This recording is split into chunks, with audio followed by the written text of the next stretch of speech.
order, mutual respect is the exact tone we want to set as we begin our work. Thank you, Ambassador. You know, my take-home, decorum, time management, you people, bad time management is bad manners. We need to really improve on that. The handshake was a lesson to me. I actually didn't know you had to wait for the senior to give you the handshake, and so much more. The order of sitting. Yes, and actually I observed this in our first sitting in the house, where there was designated spaces for elderly people, but I saw young people seated there and refusing to move for the elderly, you know. But this induction has really done a lot to teach us. Indeed, we are learning and relearning. Allow me, honorable members, to recognize the presence of the Leader of Opposition, who happens to be my boss, Right Honorable Opposition, who happens to be my boss, Right Honorable Joel Munyonyo. You're most welcome. And other ministers. Yes. Oh, we've been joined by Honorable Namere. You're welcome. Members, just to remind you, for questions, please note them down. We are following yesterday's precedents. We are writing our questions and we'll give them to the presenters. Yes, going forward, I would like to invite our next speakers to come, our next panelists to come at the front. That is Honorable Chiwanda. Please join us at the front, and Honorable Andrew Aja Baryayanga. Well, so while they were presenting to us protocol, they told us to always pronounce members' names well. So Honorable Aja, I hope I pronounced your Baryayanga name. I tried. What is the correct pronunciation? Baryayanga. Thank you. As they take their seats, let me introduce to you a personal friend and someone who I disturbed through leadership, Honorable Chiwanda Godfrey Subi. He's a chairman, National Consultative Forum for Political Parties and Political Organizations, the former SEC, that is Central Executive Committee, that's the top organ of the NRM party, former Minister of State for Tourism, Wildlife, and Antiques. I remember the uniqueness of this ministry, the Rolex Festival, and the Miss Curvy. He's a former member of parliament for 3 terms, former chairman, Buganda Parliamentary Caucus, former vice chairman, finance and planning in the 7th parliament, former resident district commissioner, Kabong district in Karamoja sub-region, former regional coordinator in charge of Greater Mubende, a prominent coffee farmer. This I can attest, I've seen him. Chiwanda is married to Veronica Nanono Chiwanda Naalongo, who happens to be our senior research officer at Parliament. Chiwanda has a bachelor's degree in economics at Makerere University and a master's in economic policy and planning. An honorary PhD in tourism from the University of Zambia. And finally, I think this one is very precious to him. Finally, Chiwanda is a father of twins. So welcome me, honorable members.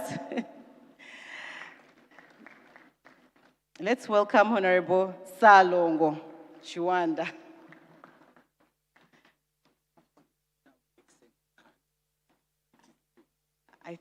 Who exchanges the hand?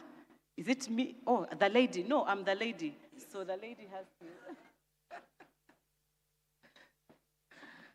to. Thank you so much, honorable member, for such a great introduction. Right Honorable Joel Senyonyi, my brother, the leader of opposition in Parliament, I'm delighted to present when you are here. Yeah. Honorable Ministers, Honorable Justin, Honorable Bahati, Honorable Nyakun, I've seen quite a number, but they are seated in the audience. Honorable members of Parliament, staff of Parliament led by the clerk. My name is Chiwanda Godfrey Subi. They've done the introduction, and I hope everyone knows Chiwanda, that whatever that you know about him, some people call me different names, but I'm the one.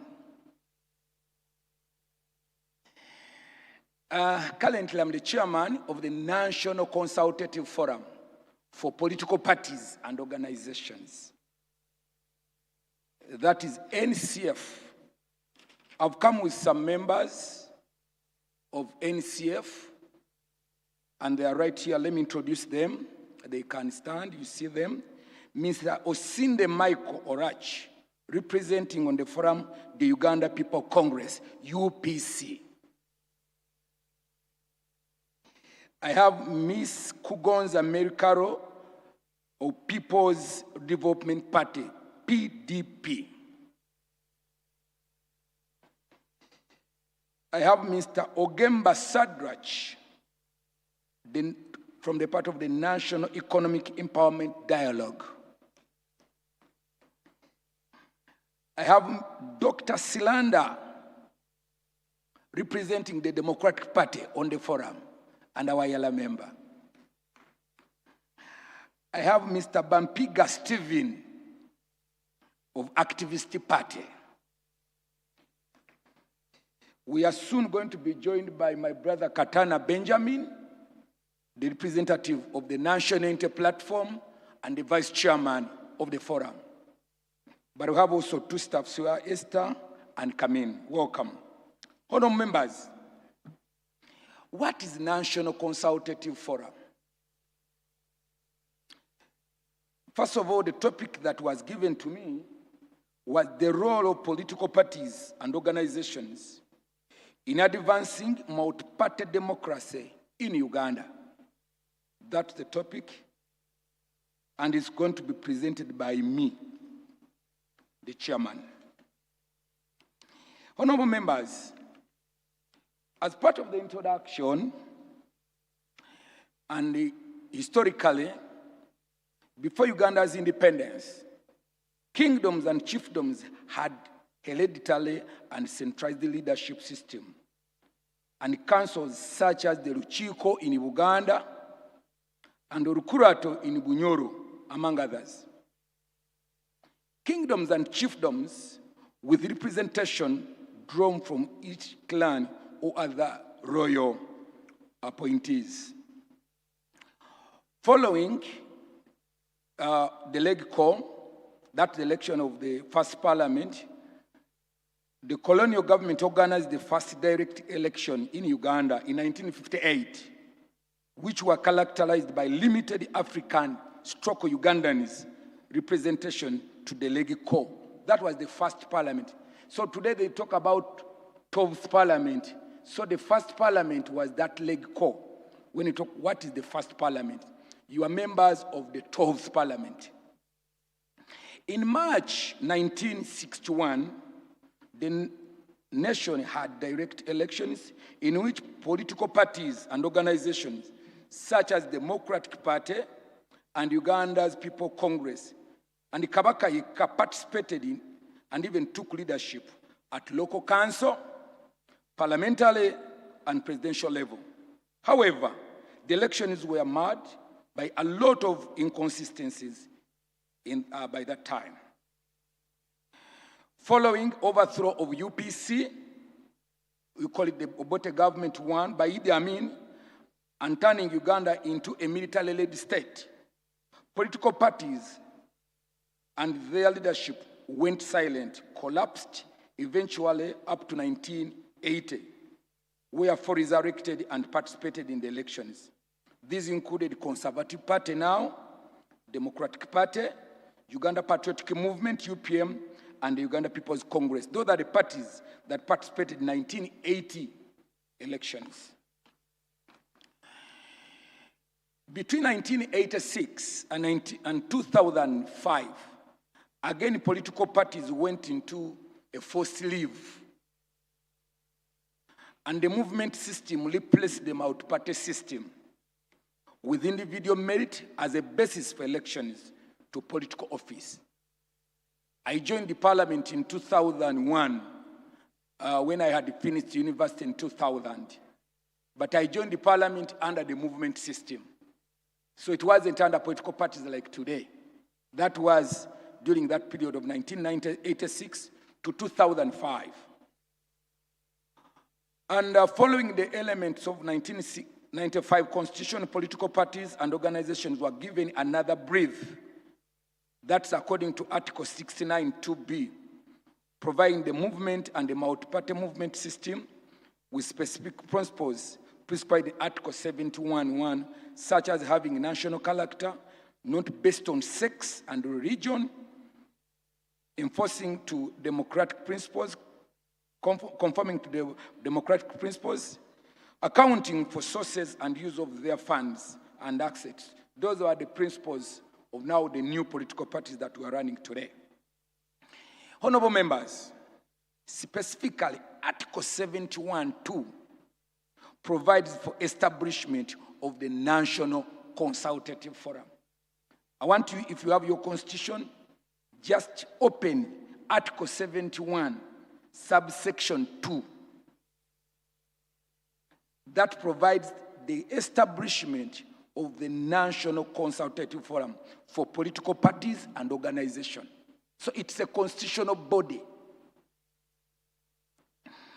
Article 71 first states the right to form political parties and organizations, all which were expounded in political parties, expanded in Political Parties and Organizations Act, Cap 178, which, among other things, provide for registration, and organization of political parties and organizations with oversight role interested in electoral commission. The oversight role for all political parties is interested with electoral commission. That's where political parties register. If you want to register a political party, it's the electoral commission that guides you. Honorable members, Section 20 of the Political Parties and Organizations Act introduced the National Consultative Forum for Political Parties and Organizations, NCF, complies with 71 of the Constitution. So this article now, you know, that's the enabling law, the Political Parties and Organizations Act. Mandate of the National Consultative Forum. What is our mandate as National Consultative Forum? Honorable members, our mandate as National Consultative Forum is the umbrella organization with representation now of 20 registered political parties and organizations in the country. As I talk, we have 27 registered political parties in the country. Some of you are way over 2 or 3. So I want to inform you, honorable members, there are 27. The people that you've seen here is just a small section, but we are 27. The forum envisions being an interdisciplinary platform for excellence on consensus building and sustainable democracy. It seeks to create harmony and peaceful coexistence through mediation, dialogue, monitoring, capacity building, and conflict resolution, among others, as means of promoting and sustaining democracy in our country. NCF is actually what tells Ugandans that we cannot be the same color. Don't be deceived that Uganda can be ruled by only one party. So just be tolerant to each other. And that's why for us as 27 of us, you can see UPC, You can see NUP, DP, we all sit in the same office as NCF. The forum offers unique opportunity as the only constitutional body that brings together all registered political parties in the country onto common platform, ensures political parties build necessary consensus on issues of common interest, and offers a unique institutional mechanism to spearhead political reforms process in the country. Composition of the National Consultative Forum. What's our composition? Honorable members, membership of NCF, according to Section 20 of Political Parties and Organizations Act, has the following. One representative from every registered political party. Every political party is represented by one person. I represent the NRM on the forum. The chairperson, Electoral Commission, is a member of this forum. The Attorney General is an ex-official of this forum, and the Secretary of the Commission is also the Secretary for the National Consultative Forum. Currently, in compliance with the Political Parties and Organizations Act, or Political Parties and Organizations, National Resistance Movement, NRM, and the Vice Chairperson is appointed by the National Unity Platform. As of now, Chwanda Godfrey Subi, I'm the chairman, and Honorable Benjamin Katana, the National Treasurer for the National Unity Platform, is the Vice Chairman of the National Consultative Forum. That is according to the law. Our functions, of course, function of the National Consultative Forum include, but not limited to, the liaising with the Electoral Commission on matters pertaining on political parties and organizations, ensuring that political parties and organizations comply with the Code of Conduct as prescribed under Section 19 of the Political Parties and Organizations Act, communicating complaints and grievances of political parties, representing political parties and organizations in any case where the political parties and organizations have to give a common position. There are some positions where we are supposed to give a common position as political parties. So the only forum that you expect a position and a statement is National Consultative Forum, a statement of national nature, not a statement which is colored with red, or with blue, or with yellow. So such a statement has to be given by the National Consultative Forum. Of course, we're also involved in resolving disputes, making recommendations to the minister on any matter under the Political Parties and Organizations Part. And when we talk about the minister, we are referring to the Minister of Justice and Constitutional Affairs, is our line minister. Honorable members, on 15th June, the Political Parties and Organizations Act was amended, thereby introducing 2 additional organs in the National Consultative Forum, popularly known as the Nakut Amendment. Honorable Faith Nakut moved an amendment on the floor of Parliament, and that move, you saw some of you who are coming back from the 11th Parliament, who are joining the 12th Parliament, you know about the Nakut Amendment. So that Nakut Amendment, Faith, brings now a change in the leadership of the National Consultative Forum. Number 1, according to Article 20, subsection 1A, was introduced to the following organs now. There is a new, according to the amendment. The organ for political parties and organizations with representation in Parliament, which is known as Interparty Organization for Dialogue, IPOD. That's now one section of National Consultative Forum. That's one arm. And number 2, the organ for political parties and organizations without representation in Parliament, which is known as a forum for non-represented political parties and organizations. Honorable members, the parties that you see in Parliament, the 8 parties, those are the parties under IPOD. There are very many other parties that are not in Parliament. like Activist Party, they're not yet in parliament. Even JEMA is no longer now in parliament. So those are now the non-represented. So as I talk, the National Consultative Forum has those two sections. One, the non-represented and the represented under IPOD, but they're all under National Consultative Forum. Honorable members, however, the draft instruments tabled to Parliament they still look ambiguous, and I want to call upon you. I want to call my brother, the leader of opposition. The instrument to put this into action and to operationalize the Nakut amendment are not yet, the instruments are not yet out. So it makes our running very ambiguous, and our relationship between IPOD and NCF is not yet clear because those the instruments are not yet passed. These are the registered political parties in the country. Registered political parties and organizations in Uganda.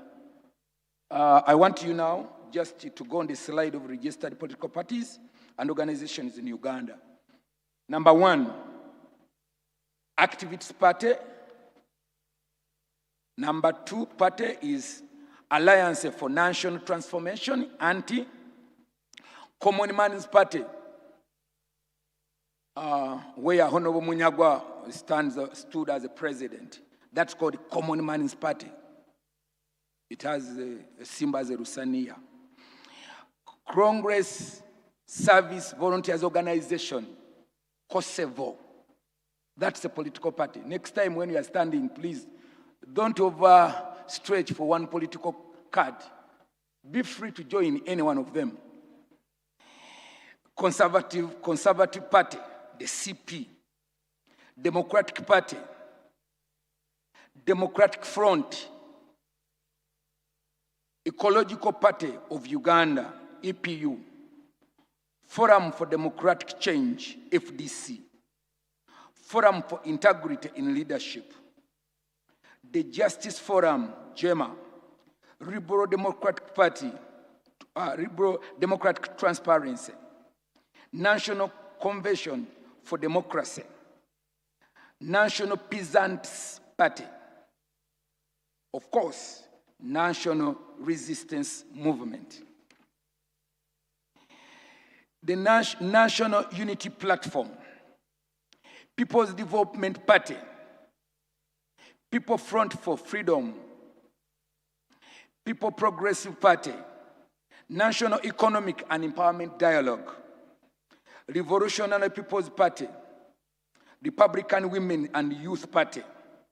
Social Democratic Party. Society for Peace and Development. Uganda Federal Alliance. Uganda People's Congress. And Uganda Patriotic Movement, UPM. Those are 27 political parties in the country.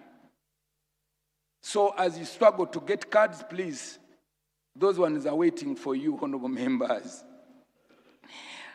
So, honorable members, you read through the national policy objective, the National Consultative Forum mandates in which Uganda National Development Plan, our contribution and increasing civic participation in the developmental process, decision-making, democratic governance, and socio-economic development. The NCF contribution on the National Development Plan, you can read through entrenching multi-party political dispensation, fostering national political dialogue, institutionalizing and enforcing code of conduct for political parties and organizations. When you read the Political Parties and Organizations Act, honorable members, Schedule 1 is about code of conduct. Take time to read the Political Parties and Organizations Act. Understand the code of conduct, because sometimes you can be caught, you can be caught on the side of the law by not knowing what you're supposed to say and how you're supposed to behave as a political person. So there is a code of conduct on Schedule 1 of the Political Parties and Organizations Act. So one of our role as political parties leadership at NCF is to enforce the code of conduct for political parties, strengthening political party organization to mobilize citizens of national development. Honourable members, what is the status of political parties in Uganda today? Are we safe? Are the political parties safe? Are we on tension? In 2005 constitutional referendum, the vote to restore a political party, political organization, political system, and lift the 19-year restriction on activities of political parties was received with high hopes that the country had finally found a guide to full democratization after decades of violence, the violent rule. It should be noted that in the last 20 years, political parties and organizations have steadily provided multi-party leadership in Uganda at presidential, parliament, and local government levels. Particularly in 2025-2026 general elections, political parties and political organizations emerged with bigger representation compared to the independent numbers of parliament as indicated in the table below. We are happy that out of the 8 presidential candidates that stood for this time, all the 8 were from political parties. It's for the first time since the inception of political parties to have an election without an independent presidential candidate. For the first time in the last election, all presidential candidates were coming from political parties, and that's our pride as NCF. However, this time, the NRM emerged with 371 members of parliament. The National Inter-Platform emerged with 48 members of parliament. Uganda's People's Congress, 12 members of parliament. Forum for Democratic Change, 10. Democratic Party, 6. People's Front for Freedom, PFF, 2. Alliance for National Transformation with 1 member. That makes a total of 450 members of parliament. It is important to note that despite the above representation in the 12th parliament by political parties and organizations, the slight increase in the number of independent candidates is an indicator that multipartyism in Uganda still has a long way to go. Why would people leave 27 political parties and stand as independents? So that means there is an issue. Why would people leave 27 registered parties and people are standing as independents? Why? Challenges affecting multi-party politics in Uganda. One is institutional weakness. It has been noted by NSF that while a majority of Ugandans support the multi-party politics system, opposition parties struggle with grassroots mobilization and organization due to lack of adequate resources. Opposition parties have no resources to go and mobilize. So they are not known on the ground. We keep them in the office and people know very little about them. So people have little choice. We need to facilitate the opposition parties to go on the ground and mobilize. Honorable members, we have, as we talk now, the law limits political parties funding from out of the country to only 400 million shillings a year. A political party is not supposed to get more than 400 million shillings. But what can 400 million shillings do for the mobilization of a political party for the whole year?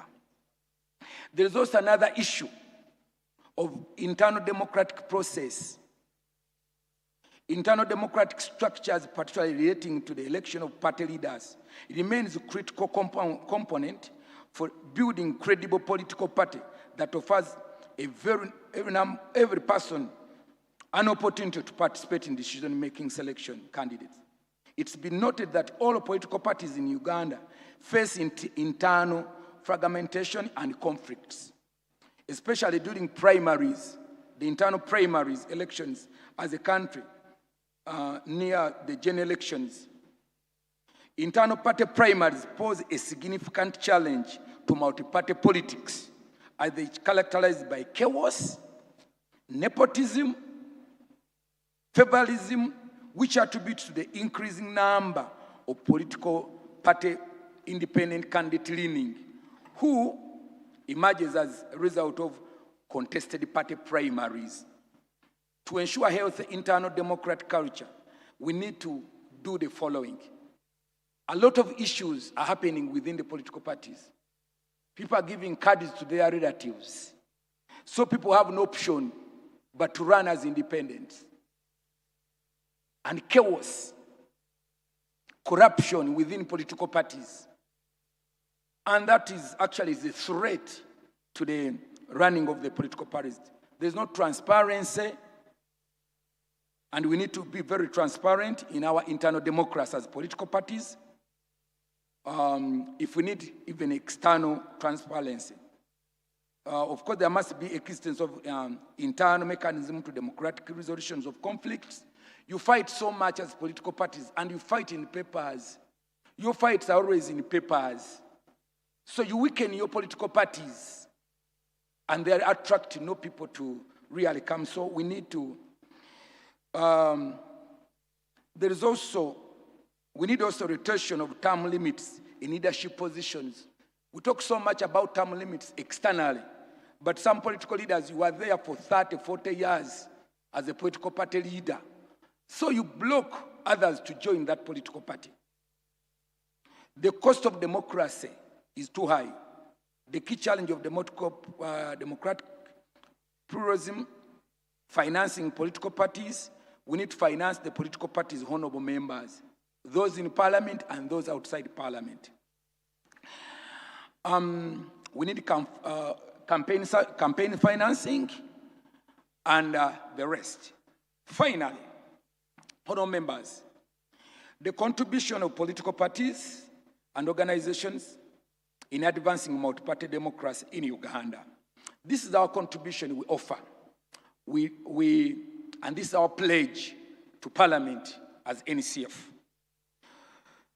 Political parties and organizations have a significant role to play in regard to contributing multi-party politics, expounded here under.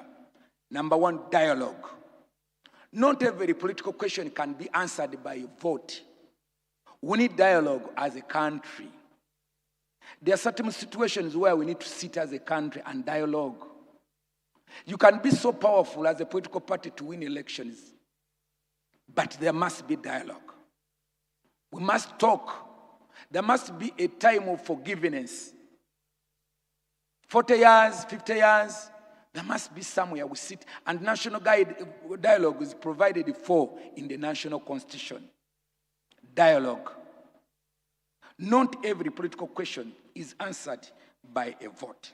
So as political parties, the national dialogue is very important for post-election inter-party and intra-party conflict resolution and easing tension created by the violence during general elections. Ugandans can still talk together and build a Uganda we all need.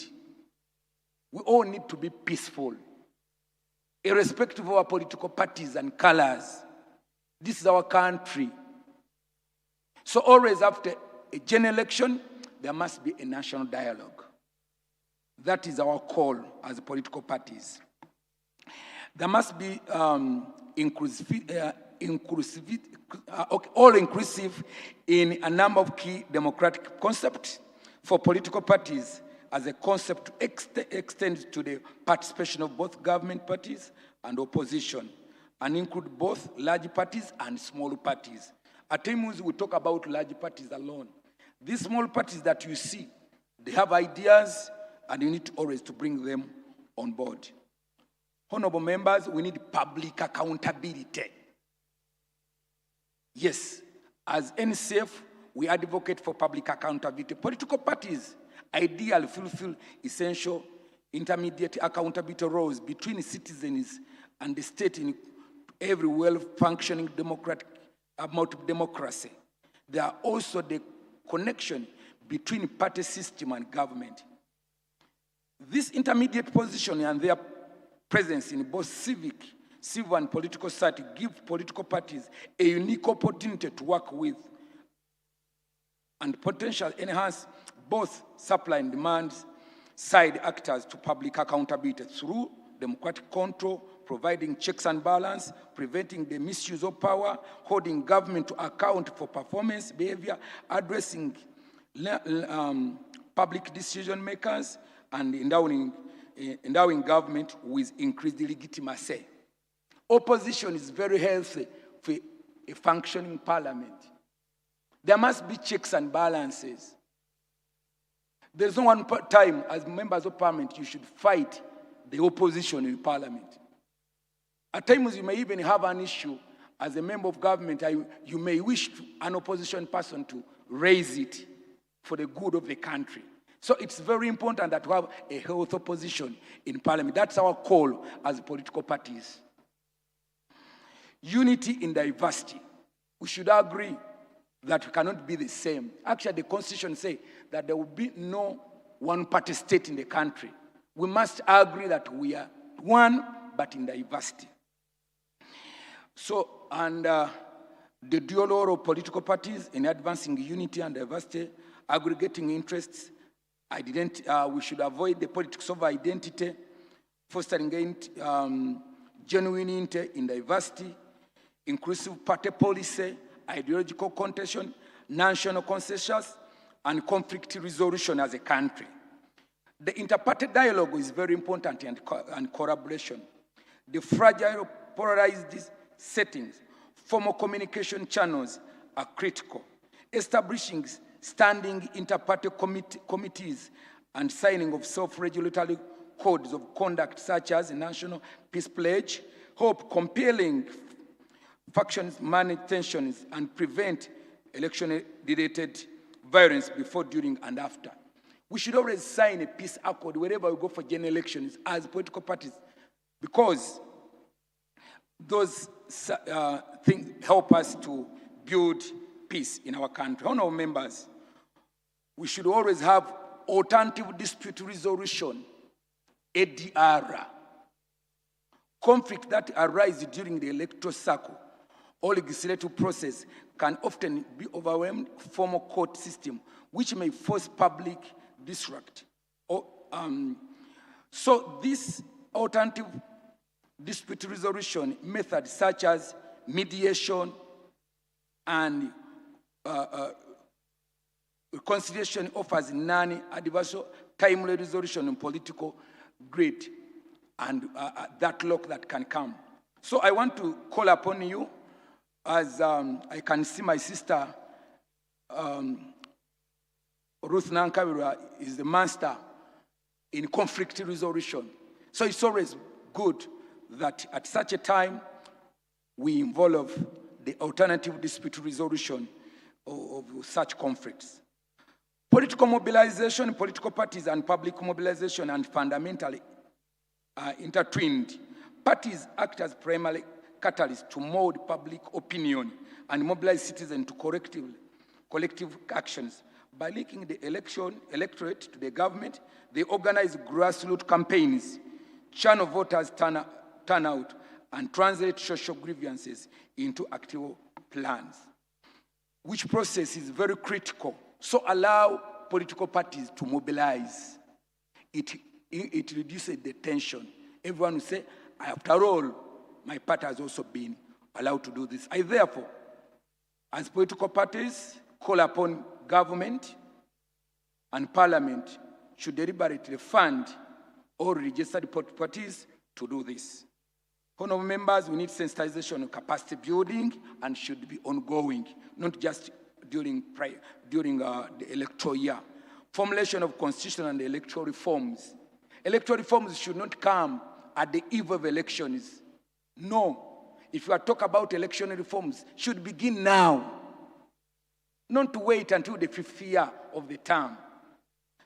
Dialogue and consensus building, regulating party functions and finance, individual political party interests, and above all, economic transformation and accelerated human capital development, social equity.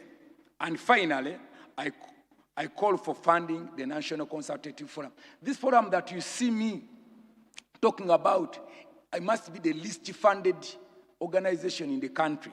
It receives only 450 million shillings a year. What can you do with 400 million shillings? The full organization with the office. And that's why you would hear so much about NCF, but you don't hear about it. Honorable members, and my brother, the leader of opposition, as your baby, the baby of the house, which is NCF, is poorly funded. 450 million shillings a full year. So, what do you expect for this from 450 million shillings to run 27 political parties? Even you as a member of parliament, your budget is not only just 400 as an individual. That's why the work here we do is just voluntarily, and that's why most of the members are either, like my brother is a member of the East African Legislative Assembly, others are members of parliament on the NCF, because it cannot make us stand. In conclusion, NCF calls upon teamwork in leadership is very crucial for successful business, as Nelson Mandela said. Without them, firms cannot function effectively. Teamwork represents the foundation for prosperous company, if this country, prosperous country, and it's very important that we embrace teamwork. Honorable members, despite our political differences, we need to remember one thing, and this is what I want even to whisper it. We only have one Uganda. We only have one Uganda as our motherland. Therefore, the focus of all political parties and political players must ensure Uganda is made safe,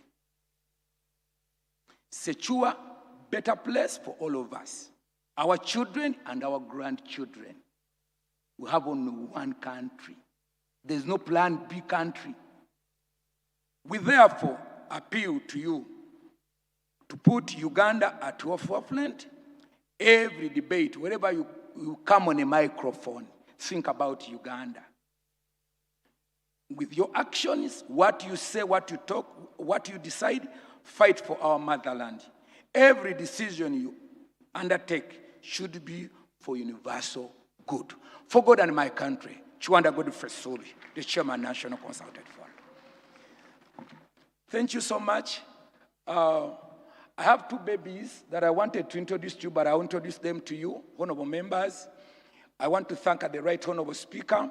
I wrote to him that we need to create a coffee club in Parliament of Uganda. So the Right Honorable Speaker funded our coffee club. So we have a coffee club for some of you who are growing in coffee growing areas. I'm the current interim chairman of the coffee club. So join us. Of course, the last one, you know about that. I want to call upon you as we conclude. You have a by-election on the East African Legislative Assembly.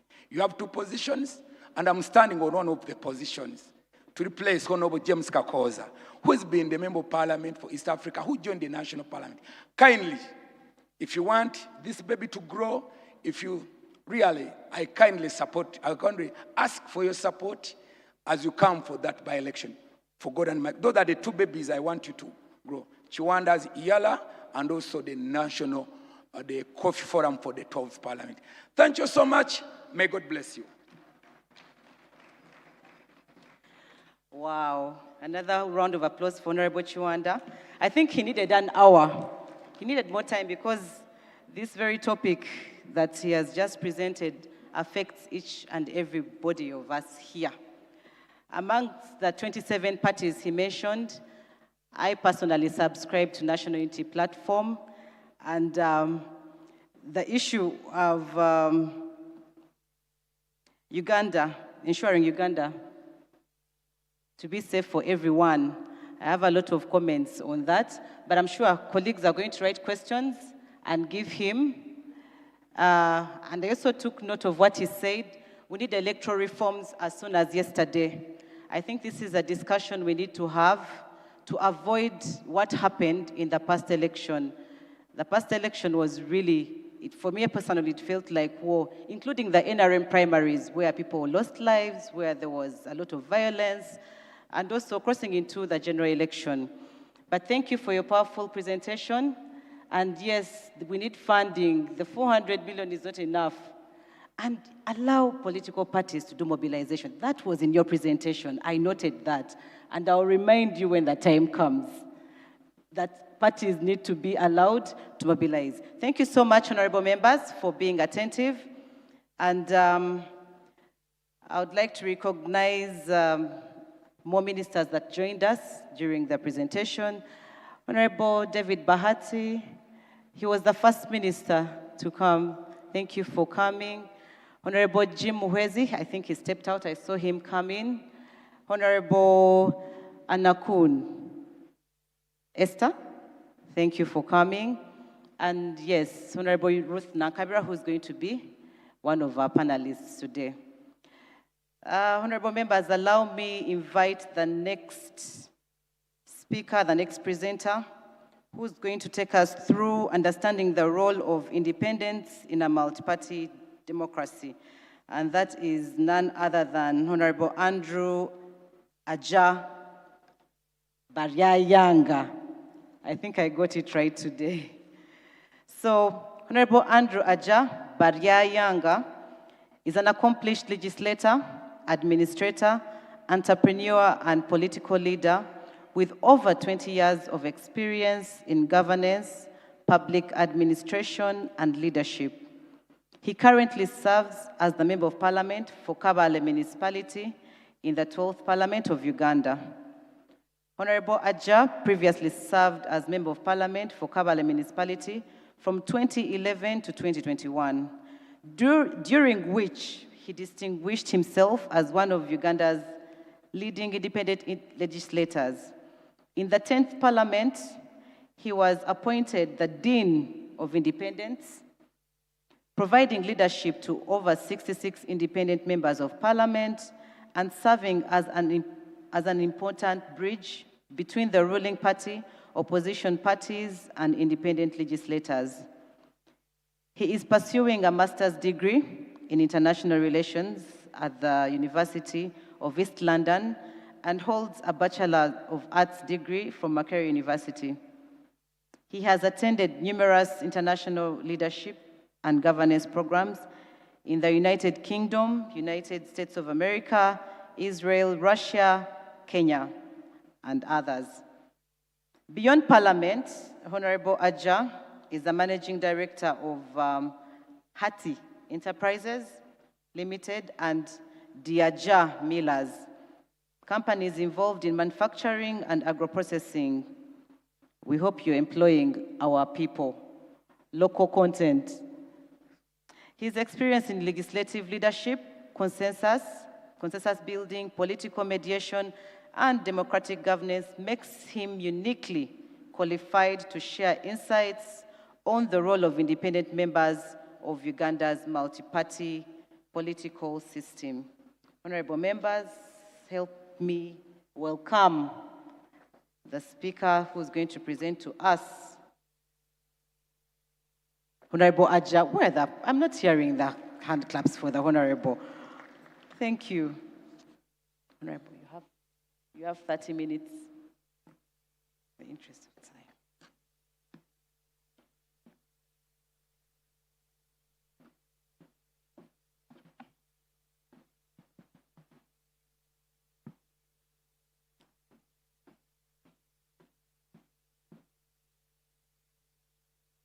I need to remind members to write questions for Honorable Chiwanda for his topic, and also Ambassador Mugoya.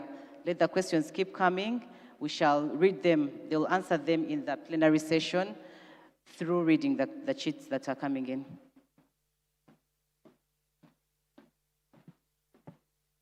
The Right Honorable Leader of Opposition, the Honorable Ministers, the Right Honorable former Chief Whip, Honorable Members of Parliament, ladies and gentlemen, standing before you, I feel very happy and very favored to come and speak to you on a topic about understanding the role of independence in multi-party democracy. I'll do the introduction, I'll do the basis of independent representation, the place of independence in parliamentary democracy, then the role of independence as members of parliament, independence and parliamentary practice, my experience in the 10th parliament, challenges faced by independence, and then lessons for the 12th parliament as I conclude. Honorable members, the Constitution of the Republic of Uganda establishes a democratic system founded on the sovereignty of people. And Article 1 of the Constitution provides that all power belongs to people, who shall exercise their sovereignty in accordance with the consultation through elections, citizens delegate authority to representatives to legislate, oversee government to approve public expenditure, and also represent the interests in parliament. Uganda operates in a multi-party political system as provided for under Article 71 of the Constitution. Political parties play a critical role in organizing political participation, articulating political alternatives, and mobilizing citizens around issues. However, the Constitution equally recognizes the right for citizens to participate in politics outside political party structures by standing for elective office as independent candidates. The existence of independent legislators is therefore not a contradiction of multi-party democracy. Rather, it's a constitutional affirmation of political freedom, inclusion and democratic choice.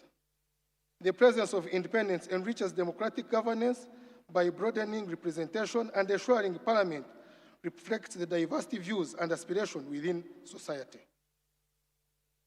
Honourable members, having served as a member of Parliament for two consecutive terms, as a Dean of Independence in the 10th Parliament, I have witnessed firsthand opportunities, responsibilities, and challenges associated with independent representation within multi-party political system.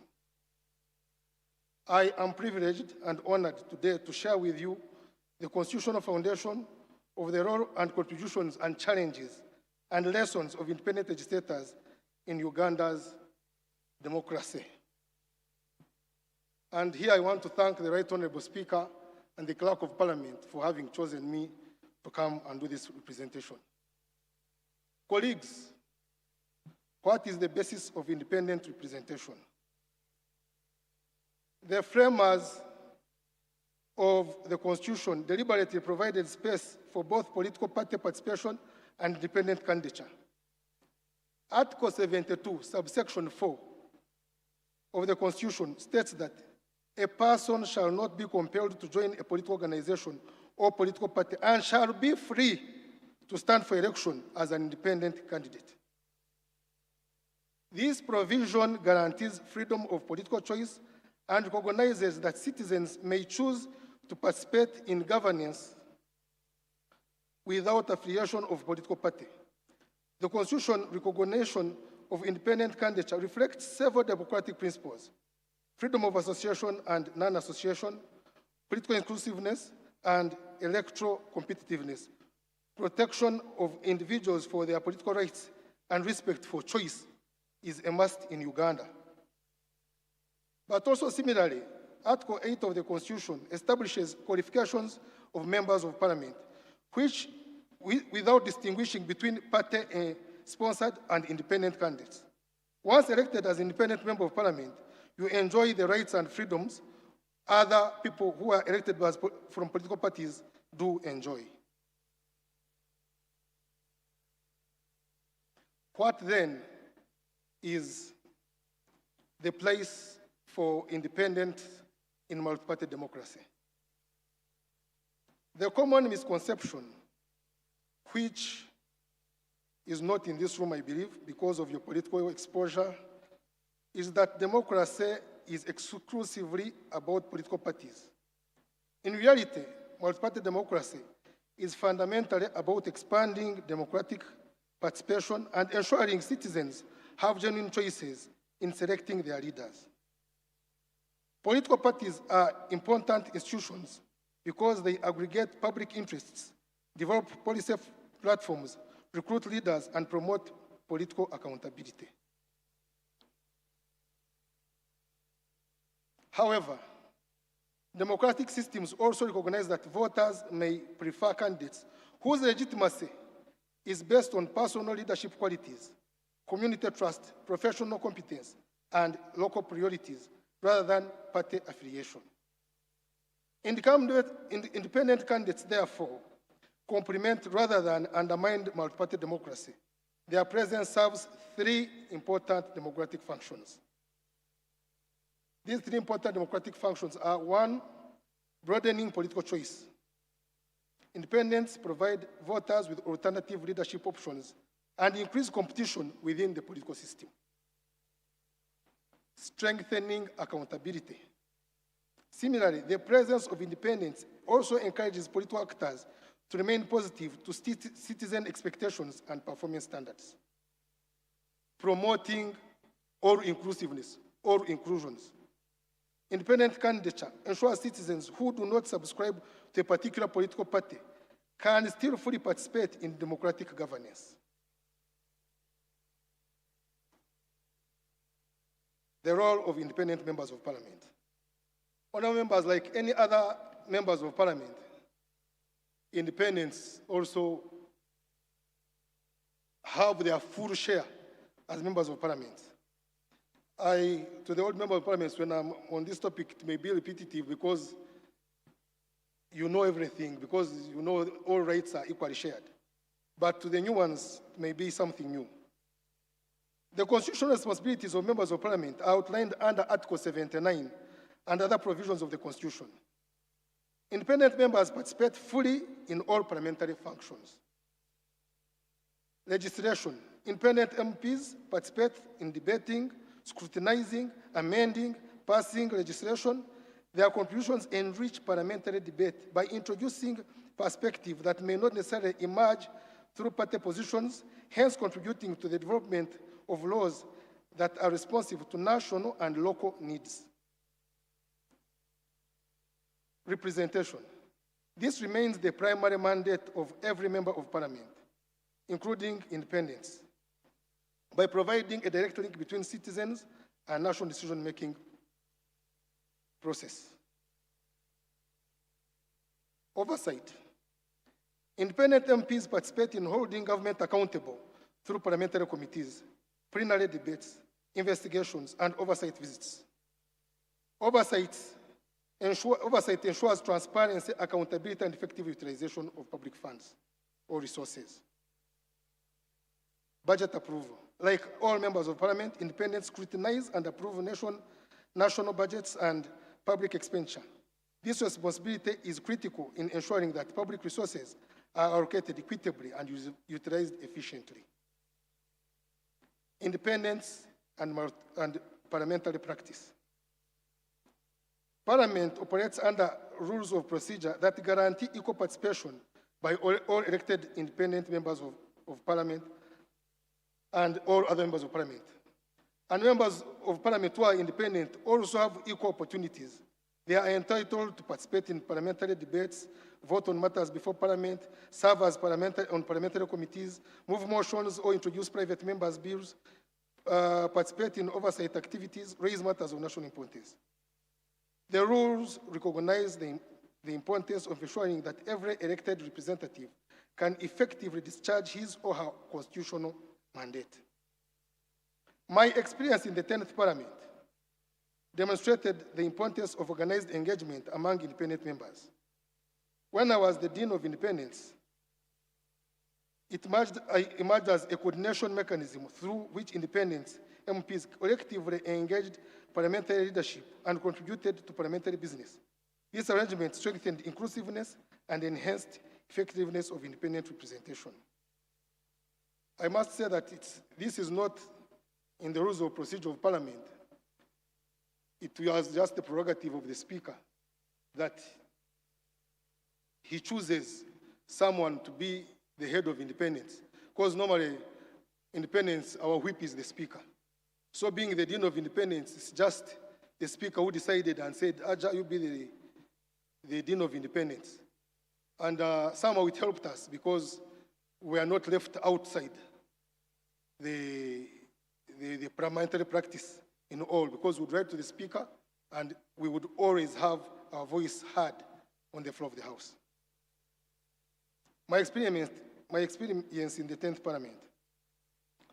The 10th Parliament witnessed one of the largest independent caucuses in Uganda's history. It comprised of 66 members of parliament who were independent, though shortly after we had assumed that office, one of us died, the Honorable Cyrus. May his soul rest in peace. So we remained 65. As Dean of Independence, cognizant of the fact that each independent MP was independent of the other, I was entrusted with coordinating the diverse group of legislators, and my responsibilities included representing independents before parliamentary leadership, coordinating committee representation, facilitating communication among independent MPs, promoting constructive engagement with both government and opposition. One of the most significant lessons from this experience was that independent members often served as a bridge between different political interests because they were not formally tied to party caucus positions. Independents frequently facilitated consensus building and compromise. This role contributed to stability and effectiveness of parliamentary decision making. So we would at times have a meeting with the leader of opposition. Other times we have a meeting with the government chief whip. And through that consensus, members who are independent would build and know where to fall, which was very important. But of course, this did not come without challenges. Despite their constitutional recognition and contributions, independent members face several challenges. One of the challenges is limited institutional structure. Unlike political parties, independents do not possess permanent organizational frameworks, research units, or mobilization structures. You are on your own. You cannot go and say that we as these people, we are going to have this. You have to run on your own. But if you're independent, please use the staff to parliament. They will always help you run around. Always consult the clerks and they will direct you to where it is good for you. Resource constraints. They often face significant financial challenges during elections due to limited resource backing because there is no political party to fund them. So you are on your own during elections. Coordination difficulties. Independent members come from diverse ideological, geographical, and professional backgrounds, making coordination even more complex. Public misconception. Some members of the public mistakenly associate effectiveness solely with political party affiliation. So when you're on your own, they think you will not do anything for them. However, parliamentary effectiveness ultimately depends on leadership, competence, integrity, and commitment to public service. Let's have the lessons for the 12th Parliament. My experience as an independent representative in Uganda's parliament, that was in the 9th and 10th Parliament, offers important lessons for the 12th Parliament. While these lessons are informed by experience of independent members, they are equally applicable to all members of Parliament, regardless of political affiliation. Ultimately, Parliament functions as one of the institutions with shared constitutional mandate to legislate, represent, provide oversight, and promote national dialogue. Dialogue is very essential. Parliament is an institution of debate and deliberation. While differences in political ideology and opinion are inevitable, in multi-party democracy, these differences should be engaged through respectful dialogue rather than confrontation to reach balanced decisions. Members should therefore cultivate the culture of listening. Mutual respect and engagement should be there, and recognizing that the best outcome in members of parliament, you should always emerge from an informed point of view where you have all been ideologically shared the essential of dialogue, because once you don't dialogue, you may find yourself very wrong, very on the opposite side completely, of which you may not have understood what was going on.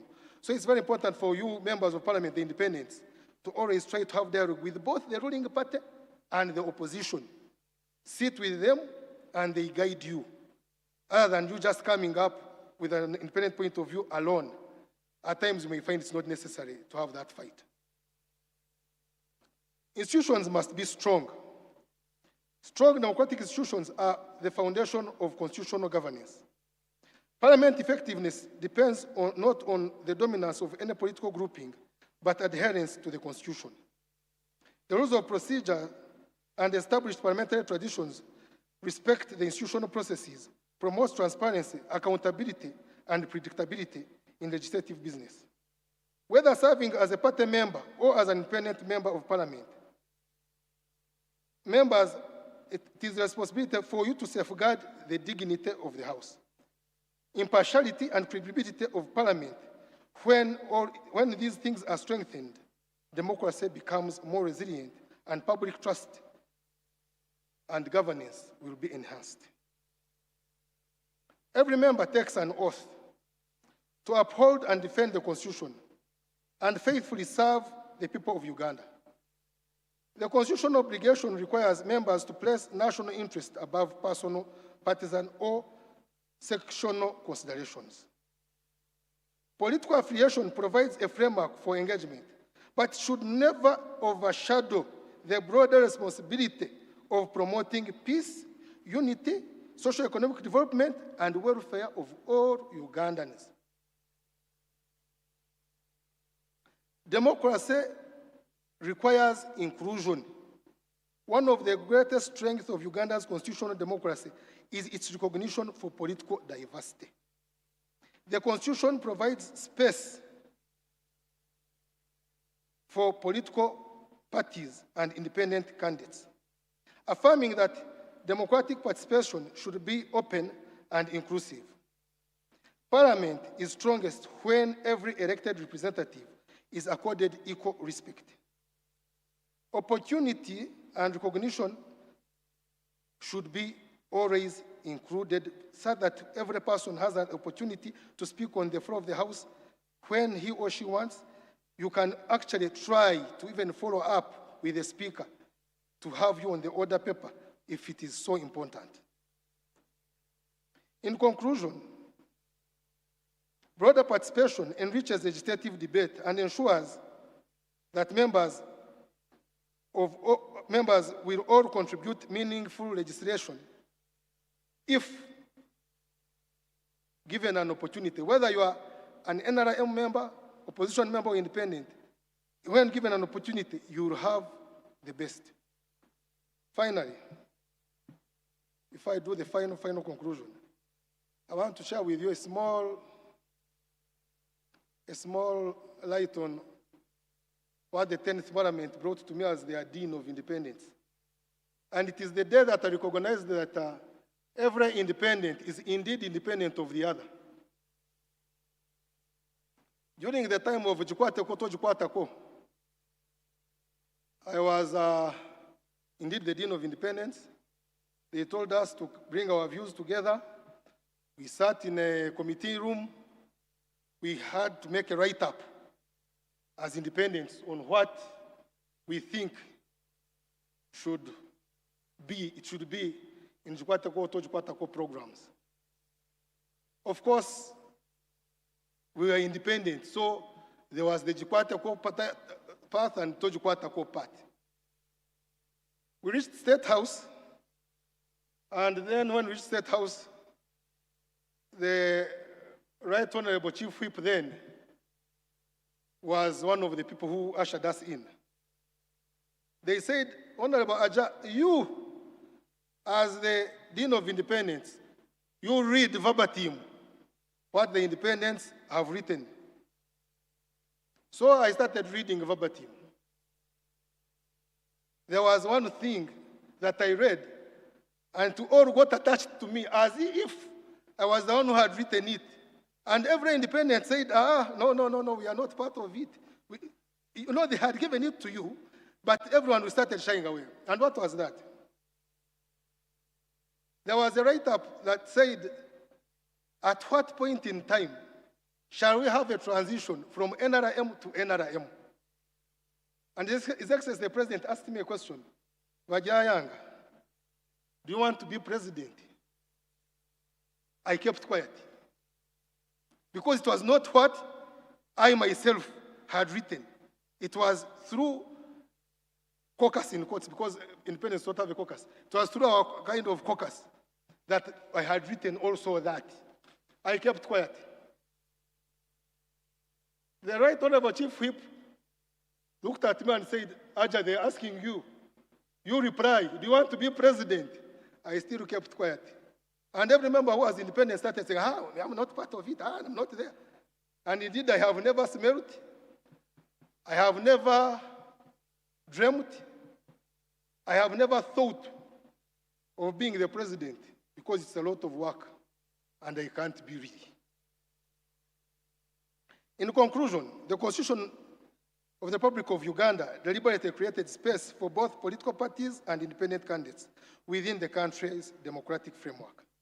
Independent legislators therefore occupy a legitimate and important place in Uganda's multi-party democracy. Their role extends beyond representation. They broaden democratic choice, strengthen accountability, promote inclusion, and contribute consensus building within Parliament. As members of the 12th Parliament, our collective responsibility is to uphold the Constitution, strengthen democratic governance, and work together for the interests of all Ugandans. Honorable members, I want to thank you. I have uploaded this. There will be even a section of references of the references I have given, and I believe it will be given to honorable members. But before I leave the podium, I want to also say that, honorable members, for once I'm in Parliament and I'm not an independent member of Parliament. This time, I belong to the mighty NRM party. So NRM is my party. I wish my chief whip was here. She should have known that what I have said, I left there and I'm now NRM. Thank you very much.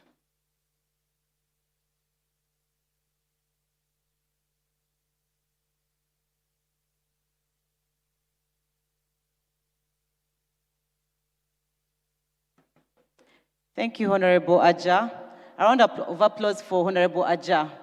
Thank you for the clarity you've given us concerning your position as independent. It was also confusing me, given the most recent remarks that were made by Honorable Namara, who said independents are opposition.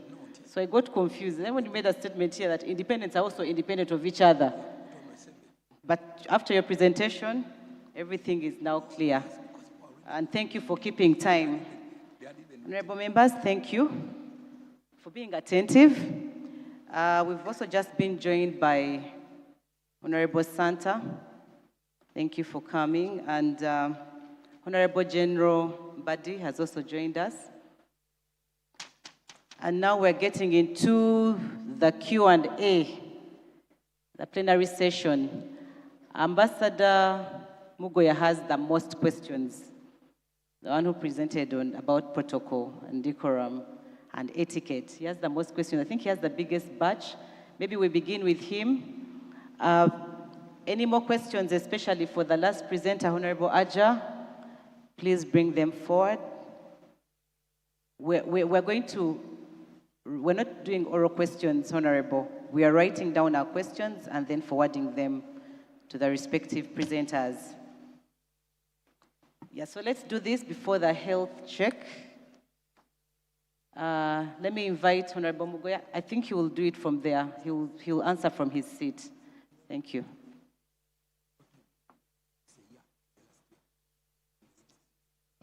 Thank you, Chair. Answer from here.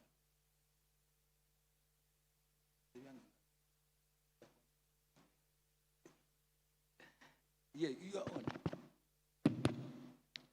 I'm on. Thank you, Chair. I have a number of questions.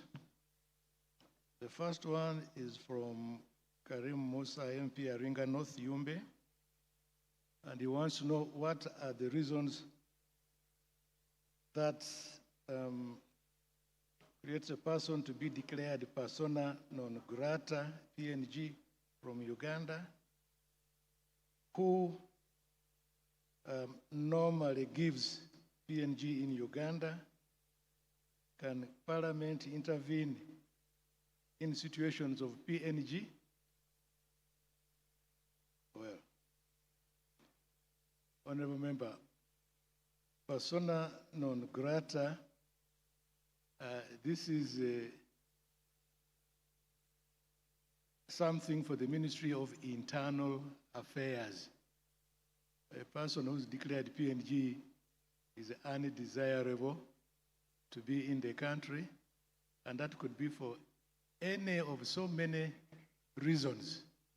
So I think that's the best I can tell you, because unless there's something more specific, but the best suited department to answer this is Ministry of Internal Affairs, which is responsible for this activity. That's what I could say on that.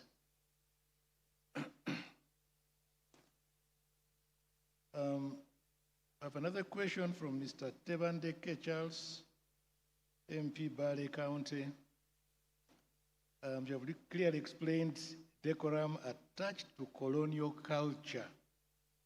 What is your take on African tradition, cutlery, settings, especially application of the free hand to eat on a dining?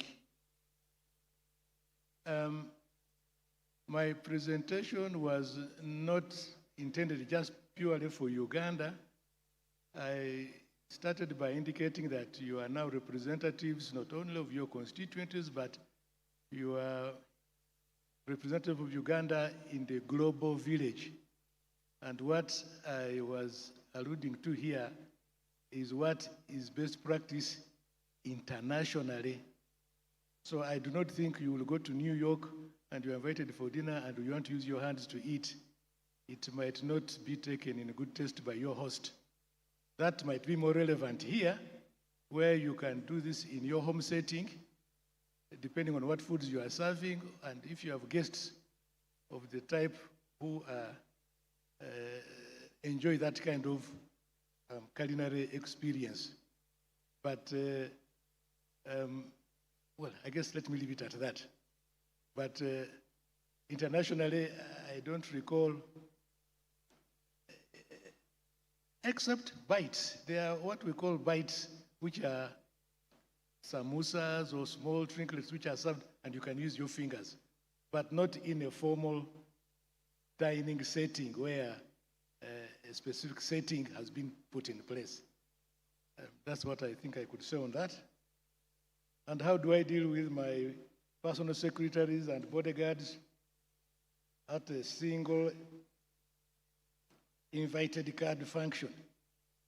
That is, honorable members, I think let us understand that when we're invited for functions, there are different functions. If, for instance, the British High Commissioner has invited you as a person for dinner to his residence, wants to discuss some issues with you, they are not going to prepare for your secretaries, drivers, bodyguards. No, that will be your responsibility.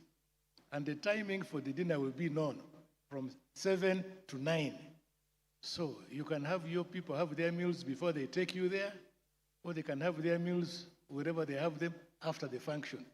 But you cannot impose additional cost to your host because you have 20 bodyguards and they must look after them. I think that will not be fair. And then additionally, you asked how do I deal with the sweets supplied on a high table during a session or a working lunch or tea handled during the session. Normally, this is provided in the parliament, but the cue we normally take, even when you are in that kind of setting, you don't arrive and just start eating things. Normally, the chair of the session at some point will invite members to have a cup of tea or to enjoy what he has prepared during that session. So we normally take the cue from the chair because he has provided these eats, he knows they are there, but maybe he wants to go through a few points first before he opens up for the tea and whatever he's providing. So it is polite that we be patient and that the chair will then indicate that, yes, can you please have a cup of tea? And then you proceed like that. But for the small sweets, that one is okay. You can pick one and nibble if your sugar levels are not what? Okay. But normally, the chair who has provided will indicate at some point, guests will have some tea prepared for you. Please have a cup or something like that. But not you to start even before the one who has served you has said anything about the meal. Thank you for that. The next one is from Honorable Michael Ayepa. Kindly clarify position of RDC in the protocol. Sometimes they conflict with MPs in terms of protocols in functions since they represent HE the President. We normally have two types of functions. There are functions that are held at the district levels, and there are functions at the national level, where HE will be. The order of precedence that we have given is exhaustive and it goes all the way down up to the RDC. And in the national functions, the MPs take precedent because in the order of precedence, they are higher than the RDCs. And in any case, at the national functions where the president is, the RDCs will not feature. But at the district level, you have the RDC is the representative of the executive, the president. You, the MP, yes, you are the representative of the people in parliament. And as much as possible, we had these situations. The MPs definitely are important people in these functions. They represent the people. But if it is a government activity, the RDC is the representative of the executive. And what we have tried to do... Clarification on this one through you, Madam Chair. This very point here. Here, Fungaro Khabs Hassan. A member of parliament has two places of work by law. One is parliament, the other one is the district local government sitting. One, members of parliament are members, ex-officio members of the district council, according to the Local Government Act. Members of parliament are full members of the district roads committee. Actually, they are the ones who are given powers to lead, if not the chairman, at least 5. This is according to the Road Fund Act. So, a member of parliament working legitimately in the district, how does he become less important than the RDC? That's question number one. Number two, does it mean that everybody who is appointed by the president takes the precedence of the president, even presidential advisors, even ambassadors, and anybody appointed by the president, does he become or she become more ahead of a member of parliament in terms of protocol? I beg to submit. Thank you for that question. I'm trying to, there's a line here. There are functions that take place at the district level, which originate from the center. And on those type of function, if there's a function at the center where the president is officiating, when you go down to the district level, his representative is officiating at the district level. Now, these other areas where you have, like you've rightly said, there are specific committees or what, where the MP is a major player, and sometimes it's actually the chair. In that specific case, then the chair should take the lead. The RDC in the district is also responsible for overlooking at all government programs within the district to ensure that government policy is being implemented in all those activities within the district. I don't know whether that is helpful. No. But sir, if there are not- these Women Day celebrations. This is affirmative action days. There is a woman member of parliament in the district. And the women in the district need a guest of honor. Here is a woman member of parliament present and highly placed in terms of protocol, even in a celebration of any International Women's Day. Then a RDC comes and says, I am the representative of the president. You woman, get out of here. I think protocol must be protocol. Whether you meet in a social event, respect must be given to the president, to the minister, to whoever is put ahead in terms of the protocol lineage. That would be the best position for Uganda. I think, Chair, can I guide? thank you. Can I guide, please? Okay, you guide. Yeah, my name is Morika Mkama. I represent the district of Kaza's district, woman member of parliament. In terms of protocol, the protocol is already established in the constitution and it doesn't change wherever you are. That's the order of precedence. It only changes if that person is not a guest of honor on that day for any given function. So if there is a guest of honor who is lower in rank in terms of order of precedence, the guest of honor is a guest of honor and therefore takes precedence.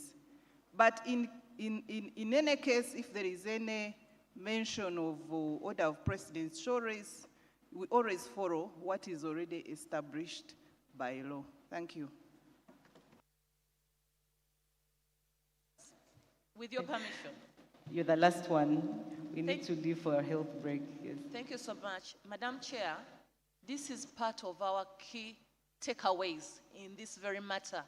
Conflict between MPs and RDCs is, and else-5s, not so much, but the RDCs. In our previous parliament, the last term, it even came on the floor of parliament. It was an assignment given to the minister in charge of the presidency. Because what is happening, what would have been ideal is what the ambassador is illustrating. But if these RDCs have overtaken the powers, they have failed the MPs to do their roles. They feel they are the bosses. They are not doing their representation role, but now they have also become political. That is now the biggest conflict we are having on ground. To an extent, and even by the time I've been shadow minister for local governments, I brought this to the attention of the minister. They have even, the ministry now gave a directive that on every function, it is the RDC to be the chief guest. Yet, examples of women, like women's celebration days, as women MPs, we feel that this is a key time to now collaborate and communicate and to shine out as women MPs. But we are not given that opportunity. So it's, to me, it's a takeaway. Let the office of the presidency, let the minister of presidency, minister of local government, and even parliament get in touch, work together, and see how they can rectify this matter, given the order of precedence in this country. I thank you. Thank you, honorable members. Let's now allow the presenters to answer a few questions because we are time barred. Thank you.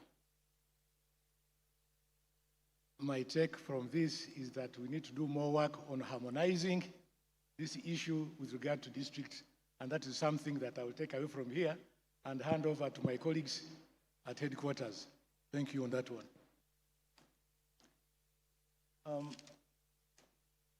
The next question is from Oriema Simon Peter Adum, MP, Chua West County, Kitgum.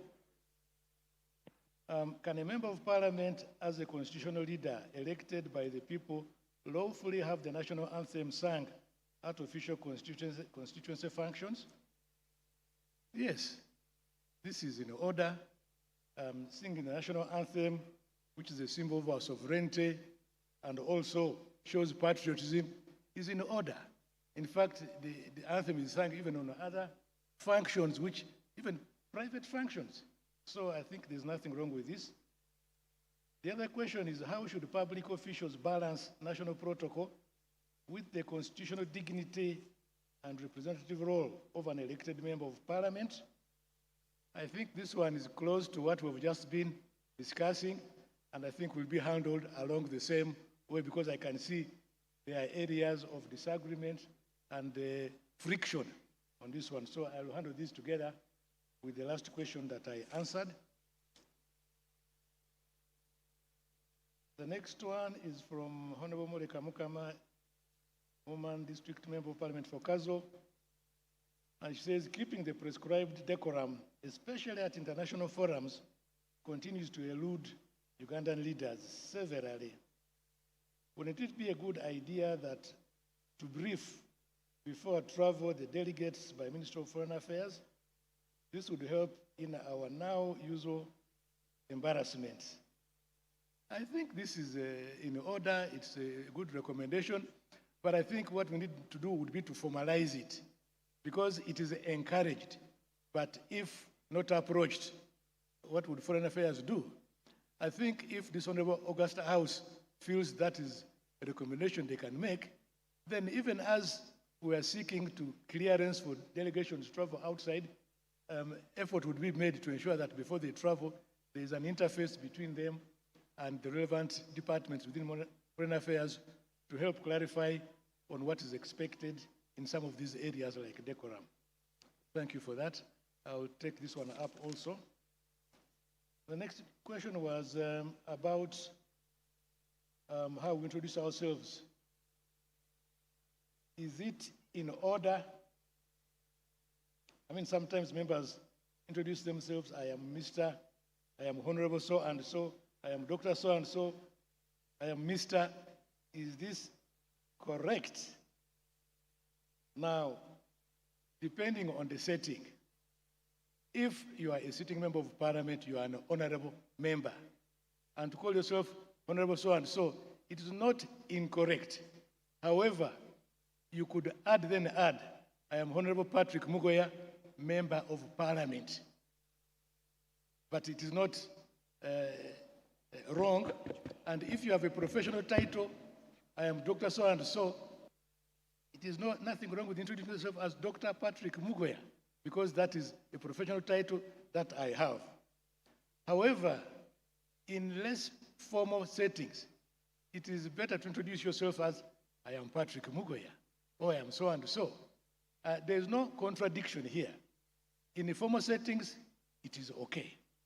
But normally, in the normal English, you do not introduce yourself as I am Honorable so-and-so, except in that setting which requires that that title must come out. Otherwise, you introduce yourself as who you are. And the people who know you know who you are. You don't have to keep putting it in their face, in other words. So there's the formal, it is okay. And in most Commonwealth countries, it is acceptable.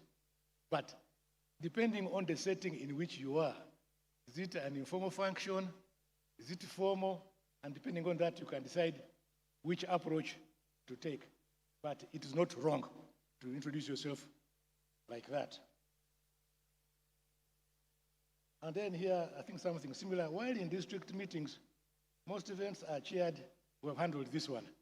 I think this point is recurrent, and I will encourage that it is taken up at a higher level for harmony at the district level. The next one says, thank you for your insightful presentation. Please demonstrate how we stand during anthems.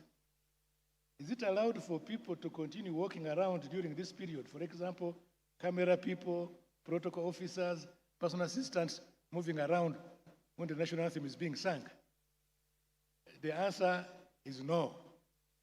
The only people who can move around during this playing of the anthem are the press people who are recording the event and taking coverage of what is taking place. But the personal assistant moving around for what? when the anthem is playing. All of us should stand at attention and respect this national symbol which is taking place. And after all, even the minister or whoever you are personal assistant to will be standing at attention. So what are you going to tell him when he's respecting the anthem? So during that period, everybody is at attention, is standing still, except those, if they are security people, those who can move around, they are doing their work. The press are doing their work, but not us other people, like personal assistants and things like that. So we should respect the anthem. The next one was about still dining etiquette. Mafabi Aisha Naburo is a Muslim and therefore does not use the fork with her left hand because culturally it is not acceptable. And so she uses her right hand to use the fork. That's okay, as long as at the end of the eating, you will place your cutlery in the order in which it is supposed to be for the people who are serving to know that you have finished what? Having your meal, or you are continuing to have your meal. So you can use your right hand with the fork. It is okay.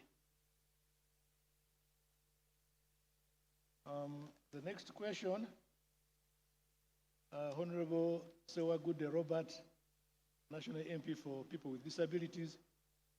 Why are your staff at MOFA denying me to travel to USA for UN conference with my sign language interpreter? Yet Parliament clerk approved me to travel with my interpreter since I am deaf, and without my interpreter, I cannot participate in these activities. This is something we can take up. As far as we are concerned, the consular department, once Parliament has written to Foreign Affairs, there's no reason why Foreign Affairs would behave like this. And we have done this in the past. So I think this is something, I have a colleague here from Foreign Affairs, a senior protocol officer. If you will share with us those details, this is something we'll deal with the consular department at the Ministry of Foreign Affairs, so that you can travel in dignity and hand out, and perform your duties as required.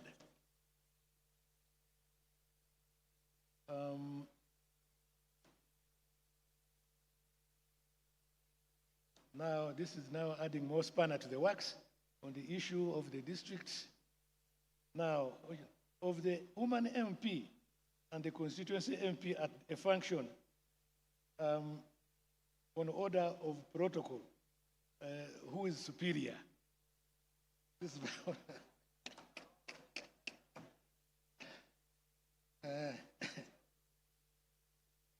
this is Honorable Tevandeke. Now, it might be possible that the woman MP actually covers a wider geographical space. It might, I don't know. But since we are dealing with this issue at the district levels, I think this is an important addition to what should be considered, which I will pass on. And the final one was from Kainza. This is from Honorable Kainza Agnes, woman MP for Bududa, introduction etiquette. Why junior to be introduced to senior and not vice versa? Male to female and not the reverse. Who is the, sorry, this was not clear, it's about toasting. What is the essence of toasting? Okay. Now, we've just been talking about the order of protocol and seniority. Let me use the armed forces to clarify this. A junior officer salutes a senior officer. It's not the reverse. So, if there's a junior person, you cannot introduce the general to the corporal. No. The junior is introduced to the senior person. That is normal etiquette. And from what we've seen, the order is you start from up, going down, down, down, down, down. Now, how do you introduce the minister to his personal assistant. That's common sense. It's the other way around. The junior is introduced to a senior, and then the senior will determine whether he wants to talk to the junior, whether he wants to greet him, or wants to shake his hand or anything. That one is, I think, standard. We should not be debating on that. And why male to female and not the other way around? Well, I'm not dealing with Ugandan protocol. I was talking about internationally accepted behavior. We respect ladies, and so I will introduce the gentleman to the lady. And if the lady wishes, she will extend her hand for a handshake, and not the reverse. This is internationally accepted. So let us conform, but if we are used to doing it our way and want to continue, out there you will be embarrassed when you do that and the response is not good. My job was to show you what is globally acceptable. We can adapt, but I think for good practice, let us start also conforming. That's what I could say on that. And what's the essence of a toast?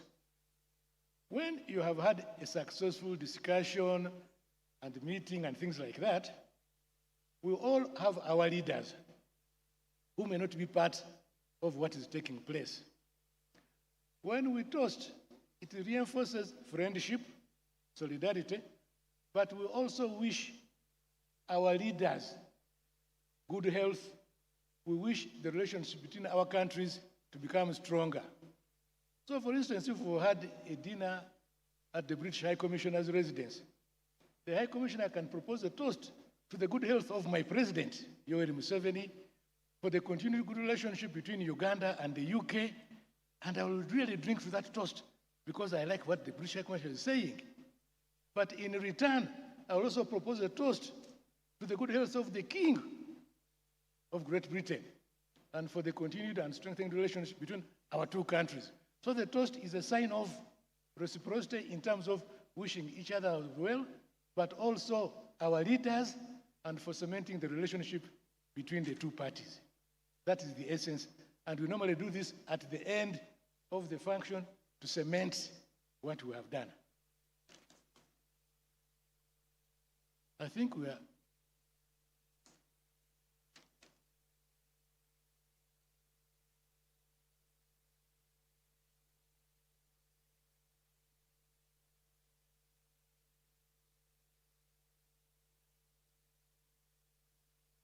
Why do officials address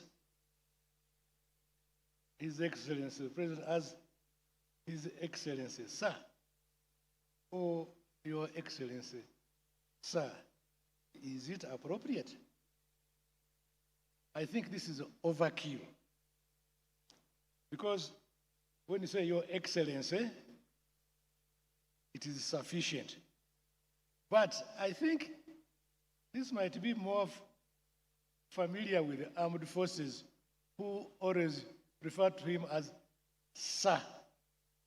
And so, for us civilians, normally say Your Excellency.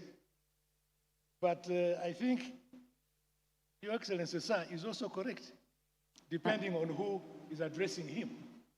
But, Honorable Mbadi, you want to say something? Thank you for that help. No, I was saying, we also say Your Excellency. We don't have to put there, Sir. Thank you. In that case, my first statement was right. It is overkill, because he is His Excellency. Or if you don't want His Excellency, you can refer to him as Sir if you are communicating with him. But since it is his title, let us stick to his title, His Excellency, or Your Excellency, so that we avoid all this which can be misunderstood. Thank you very much. Thank you so much for the responses, Ambassador.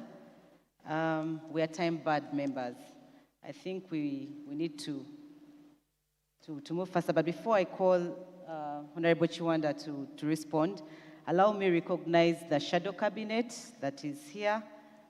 Honorable Ethel, Honorable Nakwede, Honorable Zahara, Honorable Wansasula, Honorable Nasolo, Honorable Tebandeke, Honorable Cheyune, Honorable Shamim Malende, Honorable Kaluya, and Honorable Ayagalachi, and myself, Amani Yoshila, Minister ICT and Anti-Corruption.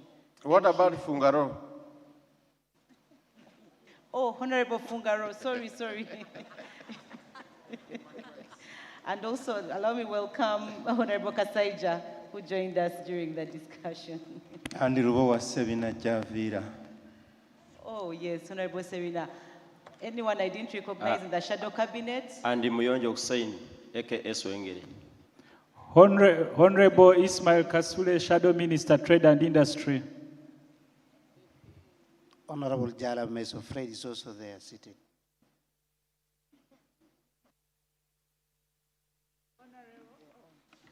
Honorable Patrick Okelo Muti, Shadow Minister. Okay. Honorable Sumaya Nabawanka, Shadow Minister, Lands, Housing and Urban Development. Eunice Otoko Apio, Shadow for Science and Technology.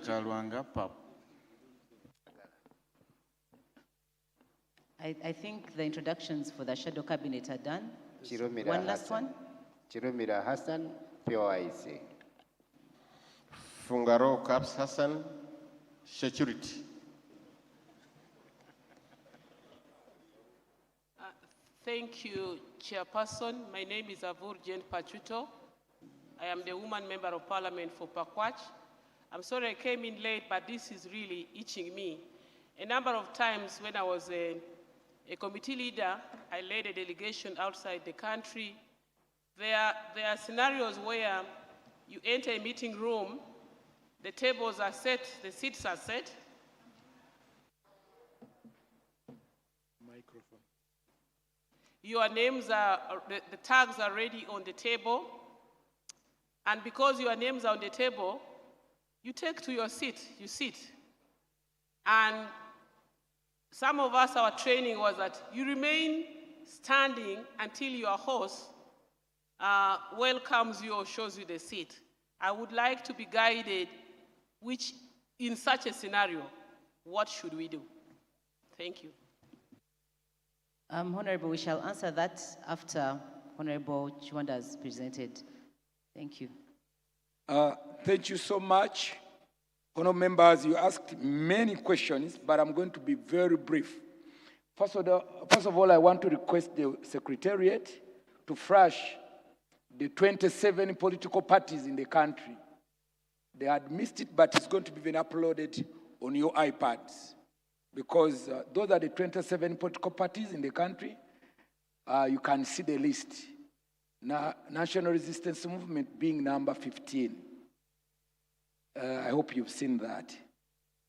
And National Inter-Platform number 16. And of course, the 27 is the Uganda Patriotic Movement. There are 27 political parties in the country. Question number one, honorable members, it was coming from Honorable Nakut Faith. She was asking what is hindering us to have the regulation operation already in Parliament and passed. If there is any problem by the minister, let the minister move the amendment and you move. Why is it delaying? We are also asking as parties why the regulations are delaying. Honorable Nobati Mao, I know you are following, why the regulations are not forthcoming. Present them and be passed. Honorable members, Honorable Kasaja George, this is Bulamoj Northwest, Patrick, was asking about lack of harmony and cooperation among Ugandans in working together to advance development. As a current chairperson of NCF, why haven't you advanced national dialogue for the good of the country? That's what we are advocating for. In our last meeting, it's a resolution, one of our resolutions, we are advocating for a national dialogue as political parties. And of course, it calls for funding and it can be adopted by Parliament. You push, for us we are ready as National Consultative Forum to lead the way. There was also a question about iPod. This was by Ulis Atuko Opio, MP Oyam. iPod provides equal share for iPod members, especially during the electoral year. But why is that NRM has been taking a lion's share during the last electoral year, yet the law says that there must be equal sharing of this money for all the political parties under iPod per the law. This question, you put it to a speaker, to the last 11th Parliament. We are still even advancing it today because this particular law is not fulfilled whenever we are going for elections. The law says for equal sharing in that last electoral year to the political parties that are within iPod. Honorable Chiwanda, this one is also from Professor Lubega George Wile, Bugangazi South, Kakumiro District. Failure to act against officials who openly switch elections results between candidates in primaries is still a very big challenge. And we need to observe this. Yes, the internal democracy of parties, if we don't observe internal democracy of parties, we are still going to face independence. We must observe internal democracy in our parties. Otherwise, the Bariayanga group, AJA, it will still continue hurting us. And we need to put a law. We've been advocating as parties, by the words Parliament, you must define who is an independent. That's where the problem is. Somebody is defeated then in primaries, the next day he registers as an independent. Is that person independent? So there must be a law to describe who is an independent. It's still a big thorn. Who is an independent? We benchmarked in Kenya, and also in Kenya, for their law is that if an independent is somebody who has never participated in any political engagement for the last 6 months before general elections. So, but the ambiguity is that we've never defined who is an independent in our constitution. And it is you, Parliament. Now there are 66 members in the House, and everyone is saying, I'm independent, NRM, independent this, independent. And even we don't have that in the law, by the way. There is no independent nope. Independent is independent from even each other. I have noted that the 450 million shillings I was talking about, honorable members, Honorable Herbert Hunter, you were asking about this. The 450 million shillings is not for each political party, it's the whole organization of the 27 political parties. Because he was worried that if we encourage this, each one of us will go register a political party. And I want to tell you, it's not easy to register a political party. If you think it is easy, ask the right honorable leader of opposition. Ask because most members, why you see they even go for already registered political parties, because it is not easy to register a political party. So I don't think that once we do this, everyone will wake up one day, you go, because you need 99 districts to sign for you. And the 99 signatures from every district with their NINI number. It's not easy to register a political party in Uganda. Actually, when you do a benchmark, I think in the East Africa, we have the lowest number of political parties in the region. Even in Rwanda has about 42 political parties. South Sudan, about 60. Uganda has the lowest. So it's not true that Uganda, we are so lenient. Actually, our law is so prohibitive for somebody to begin a political party. Where does the independent members of Parliament fall within the context of inter-party system in Uganda? Political party, actually, ours is to advocate for everyone to belong to a political party. Wherever we see somebody independent, we point at ourselves that there is a weakness in the political parties. Either that person was mishandled in a political party, or there was a problem. Because nobody would choose to stand as an independent if there is free and fair primaries in the political parties. That's what we believe. Okay. This one from my sister, Honorable Moleka Mukama, MP Kazo. It's perfect for support NCF as funding, but only why can't we also expand the mandate for the forum to help the following? One, ensuring the parties in NCF participate in election, have elected leaders, a good number of them are briefcase and continue to be treated like that. Most of the parties are briefcase parties. You mention about them, you don't hear them during elections. So why should we fund such briefcase parties? It's good to have come with them and they're also listening. They should go out and canvass for votes, but also look to their funding also. How do you expect somebody also to move? So political parties, we need your ideology. People need to understand about you. Go out, and I always tell them, next time I need as many as possible to participate. Create a proper system for alternative dispute resolution, which should be effective, good. Have a think tank to work on their ideologies. A lot of them put forth operational issues as their ideologies. Come up with positive or national, regional, and international interests. Political parties should be known of something. This is, what do you do? What are you advocating for? Is it about the environment, about farming? What are you? Honorable More is telling you, political parties. Be able to mobilize resources supervised by NCF. This will deepen multi-party politics. This is the advice to you, political party leaders, from Honorable More Kamukama.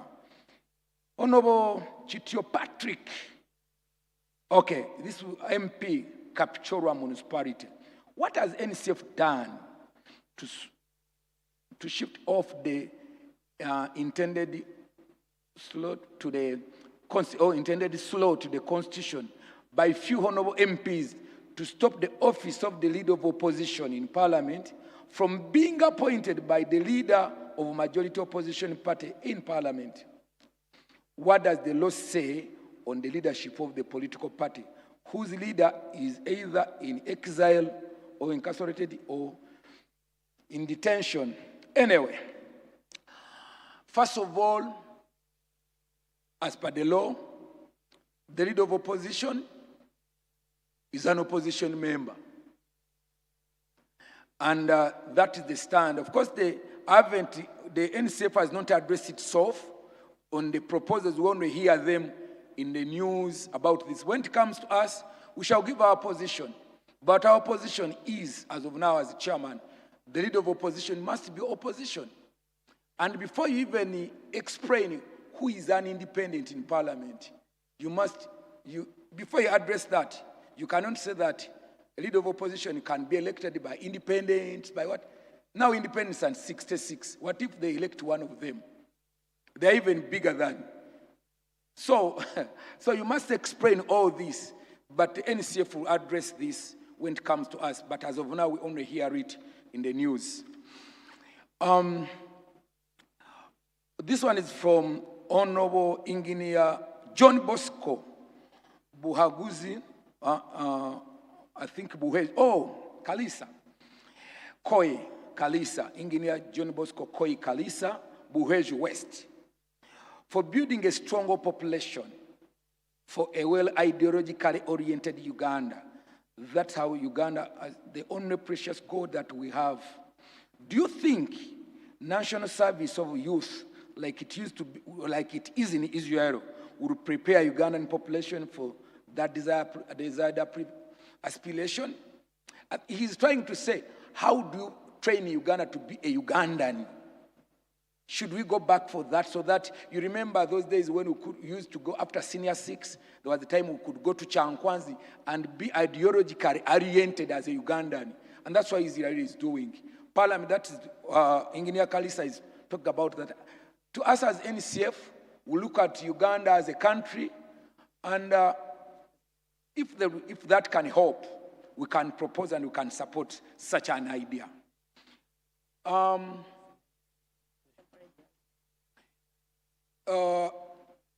Please cite for us scenarios where NCF Constitutional Forum has come out to condemn the Nakuta Amendment that interfered with the general provisions of creation of the forum. What further measures have you done on the forum to advise IPOD on its operations, especially concerning NUP, by Ethel Wakiso Naluyima, my MP. Yes, Honorable Ethel, we wrote to Parliament of Uganda about the Nakut law, and for us as NCF, we have no problem with it. We're okay, but we need to operationalize it. At the same time, we also wrote to the Speaker over the funding of the National Unity Platform, because there is no way you can belong to NCF when you don't belong to IPOD. It's automatic, because the law says once a party has members of parliament, within parliament, it's an IPOD member. So we hear about that, they need to sign other documents, but for us as NCF, we recognize NUP as a member of IPOD and also a member of National Consultative Forum, because that's the only way they can reach us.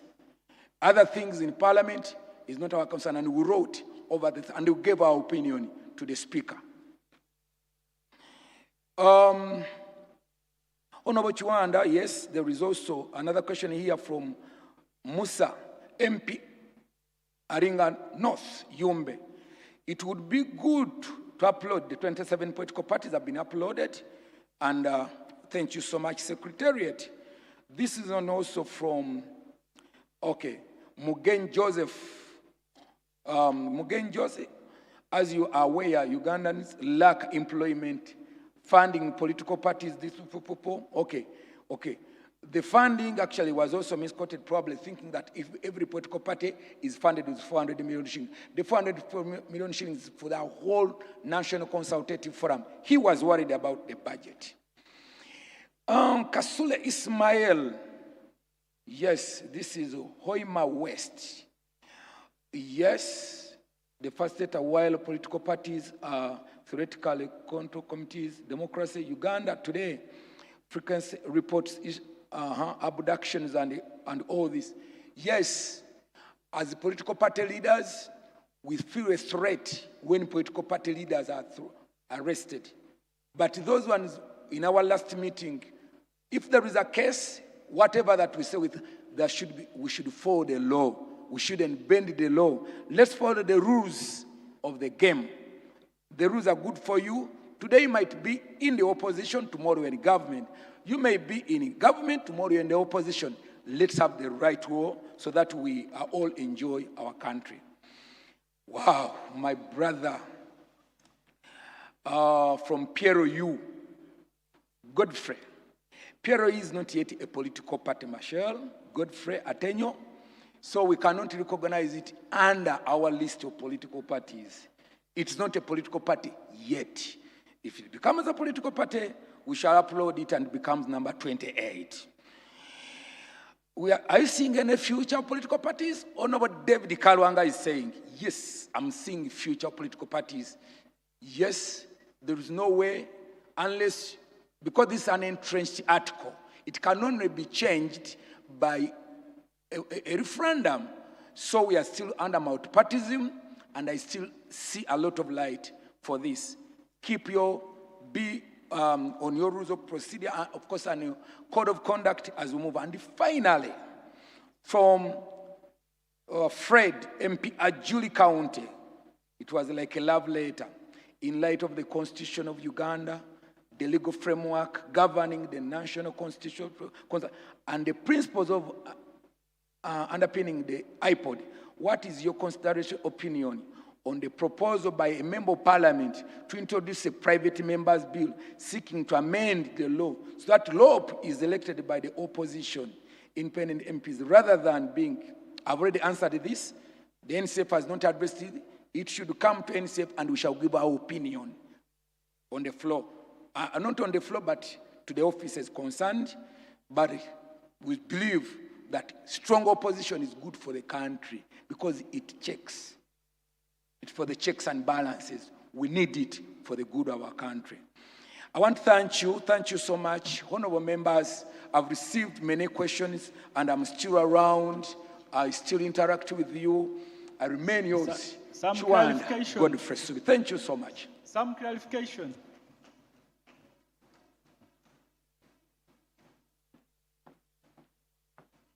Members, we are time bad. We're supposed to go for a break at 11:30. It's now coming to midday. But this is... I don't know if members are... So we have agreed with Honorable Aja to just answer 4 questions, to allow us to go for our tea and then come back for the next session. But some important... Thank you very much. I'll try to summarize. Some of them are repetitive. Some of them, Honorable Chiwanda has kind of touched them. There are so many, but I'll try to hurry. One, why are independent MPs not allowed to chair committees, at least to be vice chair? No, it is untrue. You are allowed to chair a committee. For example, in the 10th Parliament, the former Speaker of Parliament, the Right Honorable Anita Among, was the vice chairperson, Kosase. The Speaker today, who was also independent, became the chairman of Rules. Fox Odoi, Honorable Fox Odoi was an independent. He was chairing the Legal and Parliamentary Affairs Committee. So independents can chair. But this comes from the party whips who you'll catch their eye and they will give you the opportunity to chair if you catch their eye. Because every independent is independent of the other. So it's about the party whips or the leaders of the leader of the opposition or whatever, but that's how it is. Do you think we are losing out on a vital role on bridging the role of independence today as many sign memorandum with parties? Yes, independents do sign with memorandum with parties because most independents come from certain political parties. It's normally the primaries that bring independence. When they become a sham elections, they start running here and there trying to see where to fall. And actually, we need to also bring it out. Maybe it's not at times necessary to go for these primaries. If at all they could allow us to all stand as party members, and then whoever wins the election, you all know that you are 5 and you are all NRM party, and then the final election, whoever wins becomes the flag bearer. I think that is much better. Because going for the primaries and you have the cheating and whatever comes in, you find it is quite hard. I, for one, I stood for primaries in 2011, and I was edged out, and I came as independent, I won. And 2016, I came back as independent, I won again. But I had my party that was in my head, which was NRM, and I'm back. Now I'm the NRM flag bearer, Kabale municipality. I'm a member of parliament for Kabale municipality on NRM ticket.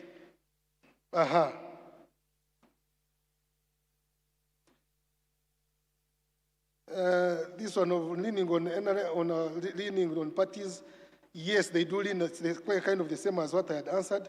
Is it true that independents are not allowed to head committees? Same question that I answered first. Independents do lead committees. Why are independents who form the majority membership not given committees to chair? Same thing. It is coming back and forth. Where do you derive to ascertain that the Speaker is the heap of independence? It's not anywhere in the rules, I must say. And you know, the leader of the rules of procedure of Parliament is the Speaker. So he or she has powers to decide on how you move. And when the Speaker then, the Right Honorable Rebecca Kadaga, said that I help in becoming the Dean of Independence, it was because her office was always full of independents trying to see how to move and as far as committees were concerned, and as far as chairing them and being members of the committees were concerned, and other concerns of the constituency. So she said, now, Honorable Aja, you lead these people. Whatever they bring to you, you come alone and ask me, and we see how to move together. So that is how it happened. Otherwise, the Speaker can decide that I no longer want to be the one to lead you because it's not in the rules of procedure that, it's not even constitutional that she's the one, or he or she is the one to be the Dean of Independence or lead the independence. And it all happens that, it all depends on how the Speaker views it. This one is asking whether we can create a caucus. No, independents cannot create a caucus because each independent is independent of the other. I tried in the 10th Parliament.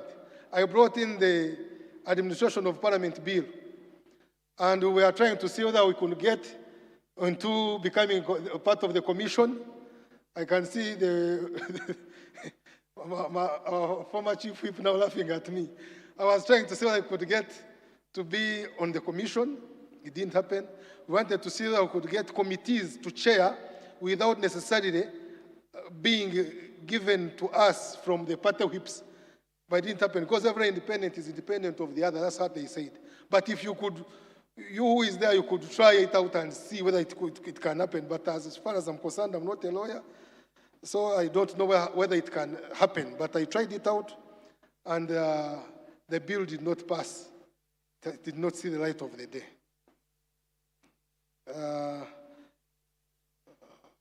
This is the same.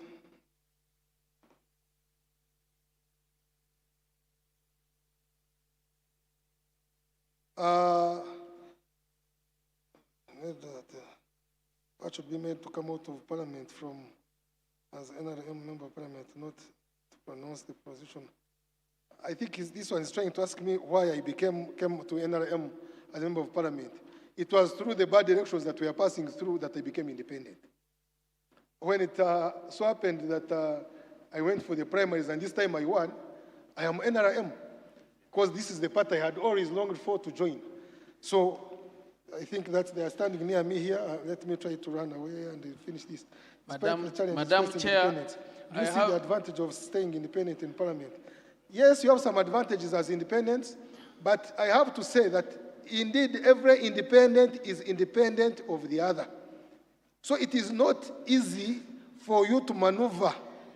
Honorable Ajay, I request that we follow decorum and etiquette. We first go for breakfast, then we come back for the next session.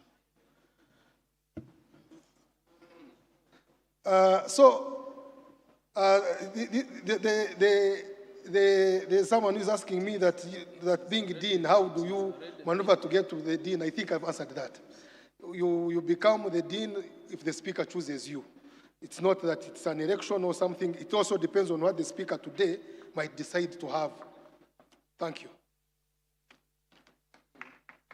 Yeah, thank you so much to all our presenters for your wonderful wisdom, for your wonderful presentations that have been insightful. I know members are badly off. I think we need to go for a break. Let me invite the General Counsel, Sitna Cherutich, to guide us for the program after. I've been your chair, I'm still your chair. Amani Yoshila, Dravile Woman MP, Mukono District.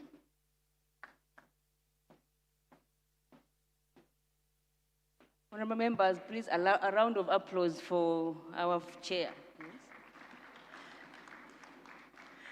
Yes, just one last official communication. We will have one official photo with all political party leaders and the leader of opposition with Honorable Chiwanda. I think as the rest go for tea, we'll have that official photo, an official photo of all political leaders, UPC, DP, NUP, that, NRM, yeah. Thank you so much, Chair. Honorable members, as I told you in the morning, this was an action-packed session, and there are so many engagements. But I believe we still have the opportunity to engage with our presenters, our facilitators. So for this, at this juncture, I'll thank you again for being attentive and being resilient. But we are going now for the break, 10 minutes only. We are really hard pressed by time, but there's nothing to do. So break for 10 minutes and we are back. If possible, we can even bring in your tea and we have a working session for working tea here. Thank you so much.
The work of documenting this history for posterity was undertaken when the Right Honorable Anita Annette Among was Speaker. Then, the documentary was launched during the 12th Parliament by the Speaker, the Right Honorable Jacob Maxons Oboth. The critical milestone of compiling and preserving this legislative history of Uganda was achieved during the tenure of Mr. Adolf Kasaija Mwesige as the Clerk to Parliament. Long before the British colonial authorities created the Legislative Council in the Uganda Protectorate, many of the various tribal communities had rudimentary forms of parliament. These included the Luchiko in Buganda and Busoga, Orkurato in Bunyoro and Toro, then Eishenjero in Ankole.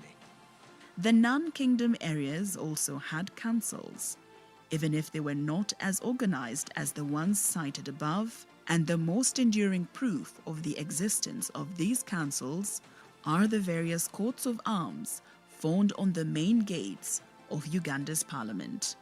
The significance of these barazas would, however, manifest itself decades later when our first native members to the Legislative Council emerged from these units. They simply can't be ignored. By an order in council dated 29th June 1920, the Uganda Protectorate got its first executive and legislative councils. However, the order said nothing about representation for any entity or even elections to those bodies.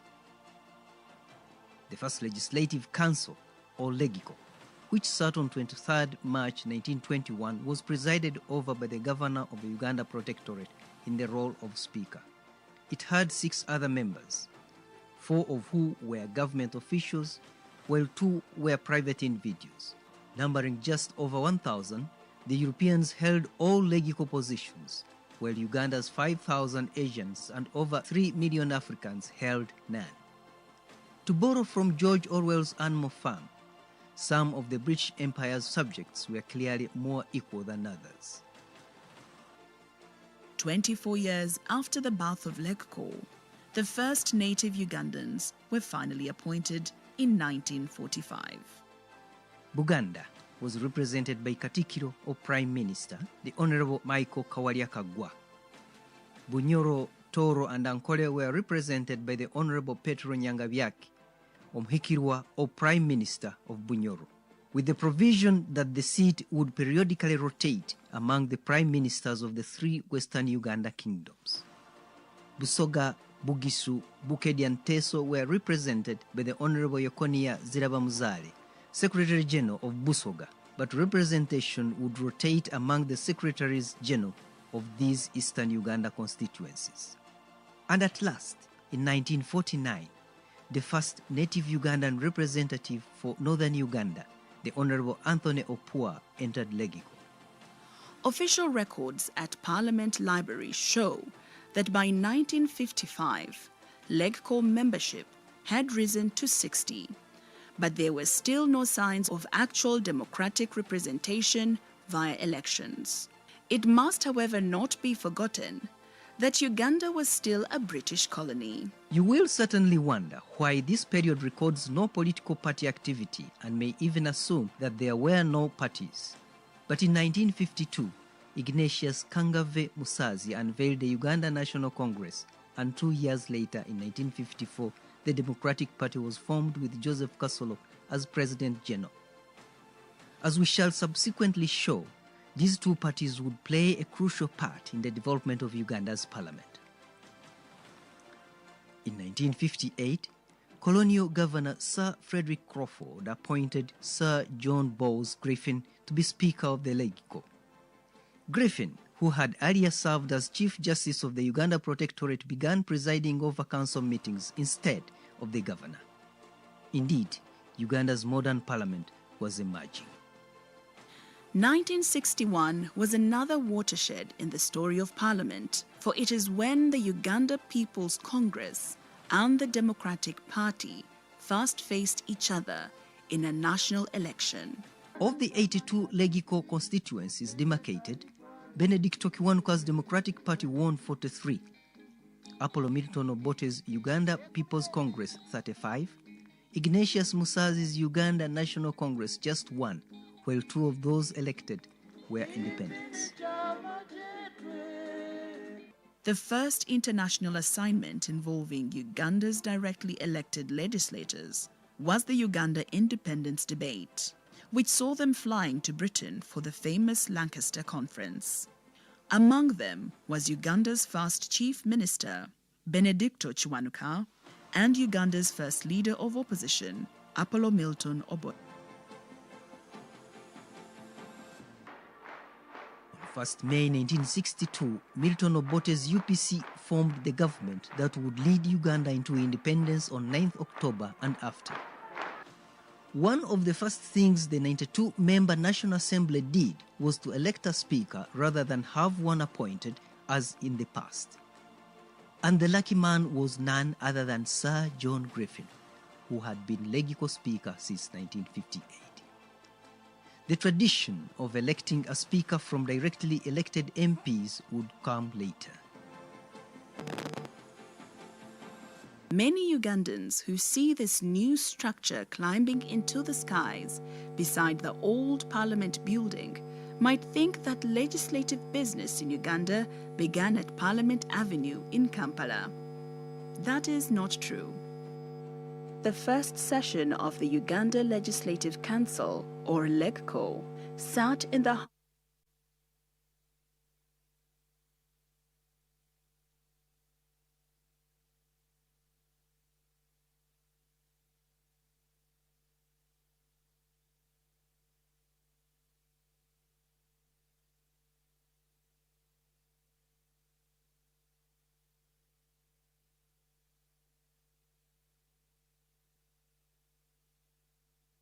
to date.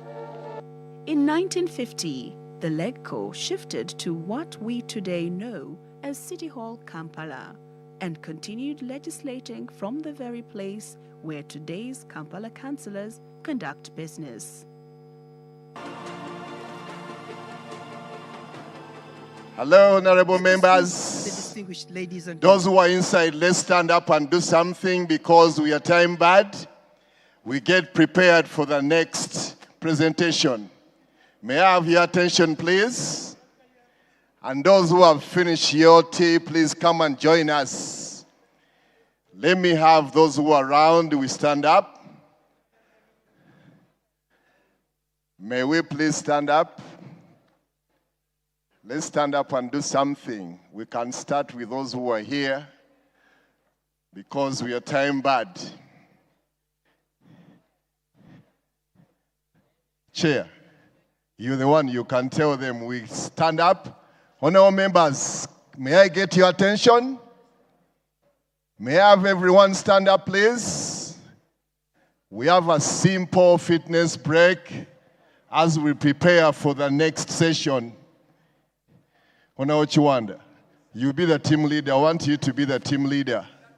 Yeah, because you're a good fitness student. Let's stand up, please. Let's stand up, let's stand up. Let's stand up. Let's stand up, let's stand up. Let's stand up. Move your body, simple. Stand up and move your body. Stand up, just swing your body a little bit. We stand up.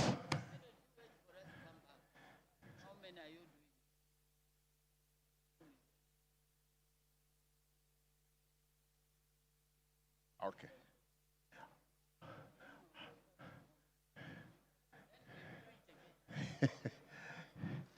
Those who are around, let's stand up, please. They can find us. Honorable Chiwanda, don't go on me, please. Stay here. Stay here and we do something. Time. Protocol, may you kindly request honorable members to come back. Protocol team. Protocol team. Simon. Hey. Okay. DJ, can you give me some music, please? Please. DJ, can you give me some music and we get moving, please? DJ, give me some music and we get moving. Time. DJ, are you there?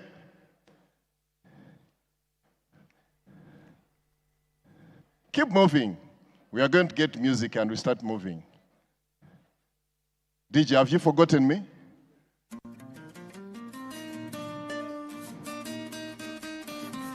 Okay. More louder.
Yes, enjoy for good.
Clap for good.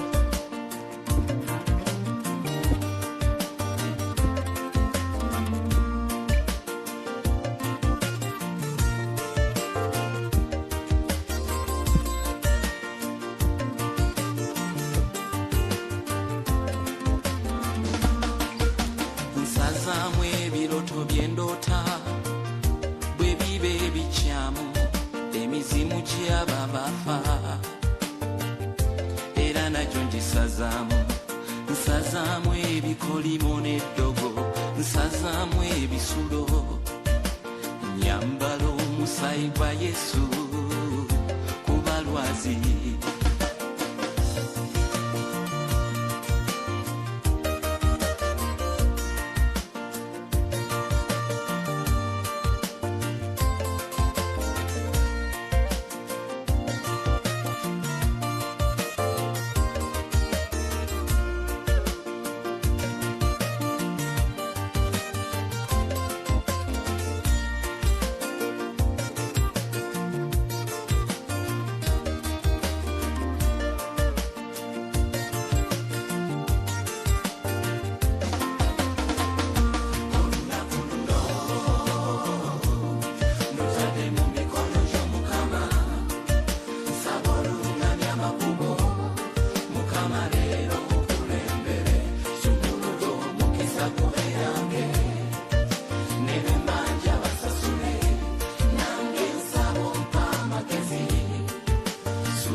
DJ, give me another song, please.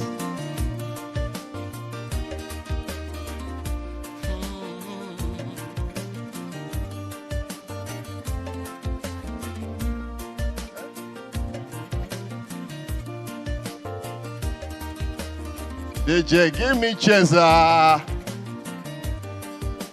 Cheza na Yesu as we wait other members.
Honourable members, let's start.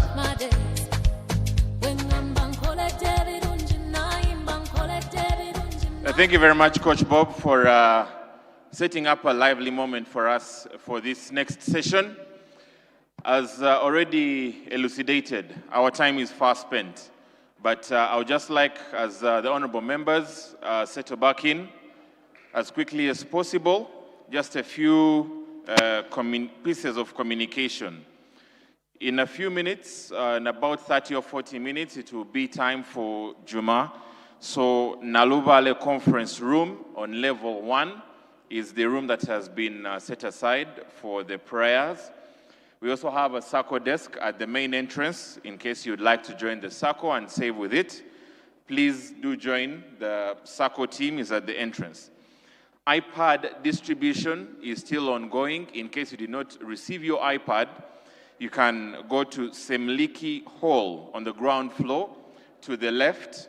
That's why you will find the ICT team that has set up there to distribute the iPads to honorable members who haven't yet received their iPads. And finally, an invitation to the honorable members of parliament to attend and participate in the East African Community Parliamentary Week.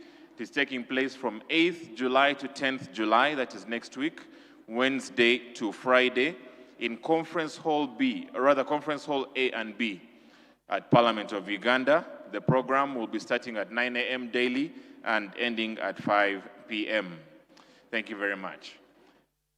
Since our session chair is here and the clerk is also here present, I would like to invite Mr. Waiswa to set us off for this mid-morning session, as honorable members are encouraged to return from the tea break. Thank you.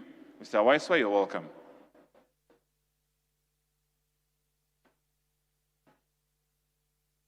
I think, Simon, I think before we begin, can you do some whipping so that you have at least some more members in the room before you could begin?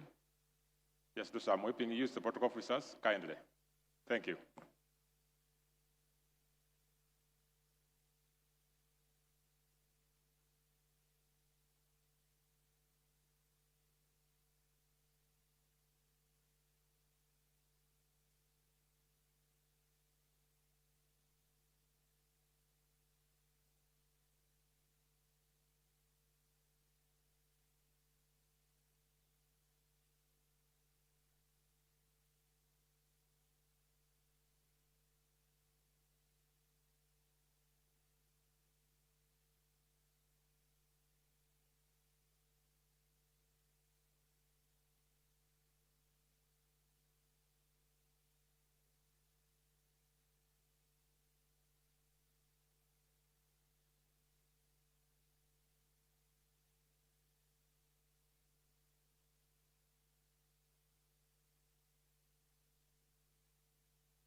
Ladies and gentlemen, there is lost and found phone.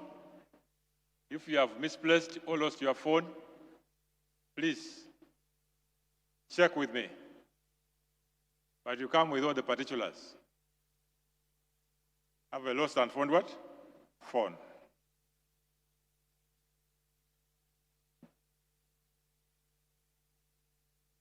They are looking for them.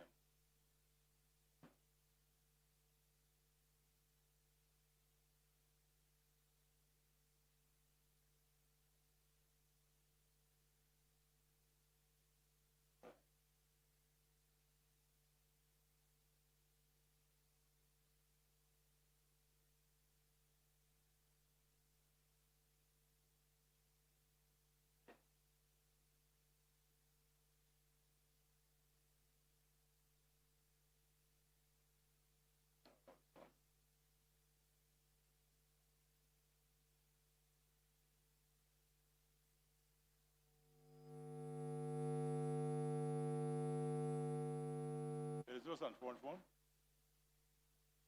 Yes.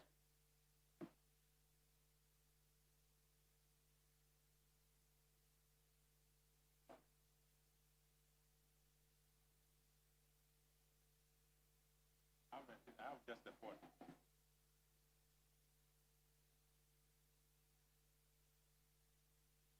But this one is just one thing.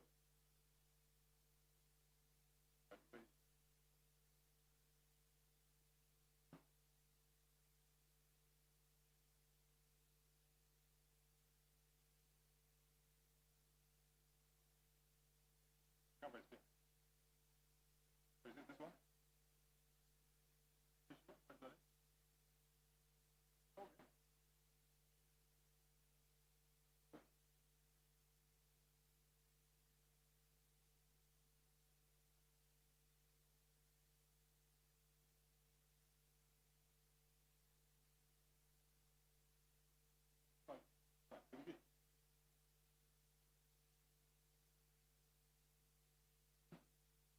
Honorable members present, I take this opportunity to welcome you back from the Earth break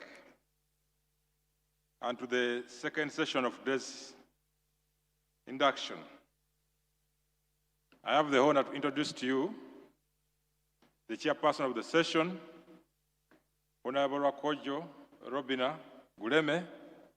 He's a distinguished lawyer, legislator, and former public servant whose career spanned over 3 decades in public administration and constitutional governance, civil litigation, and parliamentary leadership. She has risen steadily through Uganda's justice system and governance institutions, through principled leadership, professional excellence, and sustained public service. Currently serves as a member of Parliament of Gomba West constituency, where she has played a notable role in strengthening legal oversight and institutional accountability, plus gender-responsive governance, beyond constituency representation. In Parliament, she has served with distinction on several key committees, most notably with the Public Accounts Committee, where she served as chairperson in the 11th Parliament until May 2023. In the 10th Parliament, she was the Vice Chair of the Government Public Accounts Committee for Legal and Parliamentary Affairs Committee for 3 years, and the Chairperson of Equal Opportunities Committee for 2 years. Has been and still a member of Appointments Committee, was also a member, a chairperson of the Committee of Parliamentary Sexual Violence Institutions of Learning, and a landmark parliamentary intervention that's significantly contributed to national discourse and policy attention on the protection of women and girls. Before joining politics, she built a long and expansive career with the Ministry of Justice and Constitutional Affairs, rising through the ranks from People's State Attorney to Senior Principal, Commissioner, then Acting Director, Civil Litigation.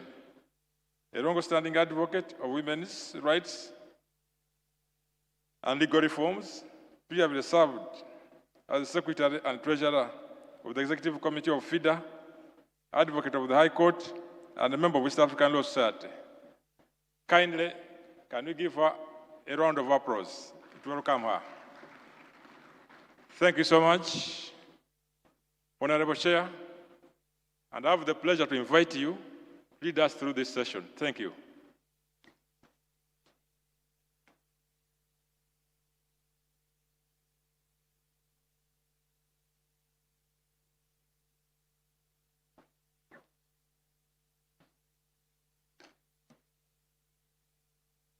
Thank you very much.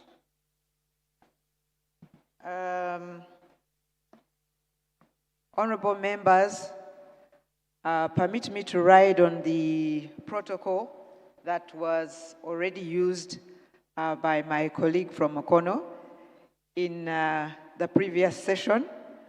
I noticed, though, that a number of the seats are empty. I am very hopeful that members are coming back quickly. I know we stayed longer than we were supposed to during the past session, but we need to catch up. So forgive me. I think we shall just go straight into this session. Before us, as the first presenter, we're going to have Honorable Ruth Nankabirwa Sentamu, Senior Presidential Advisor. And she's going to talk about whipping in parliaments, origin, roles, and functions. Dr. Canon Ruth Nankabirwa Sentamu is a distinguished Ugandan politician, legislator, and public administrator with over 3 decades of leadership and public service. She holds a Master of Arts in Conflict Studies, a Bachelor of Arts in Fine Art from Makerere University, and she currently serves as Senior Presidential Advisor Designate, having previously served as Minister of Energy and Mineral Development from 2021 to 2026. She also served as Government Chief Whip and represented Chiboga District as a woman Member of Parliament from 1996 to 2021. Members mark those years. Her extensive ministerial experience includes serving as a Minister of State for Luwero Triangle, for Defense, for Microfinance, and for Fisheries. Dr. Nankabirwa was a delegate to the Uganda Constituent Assembly.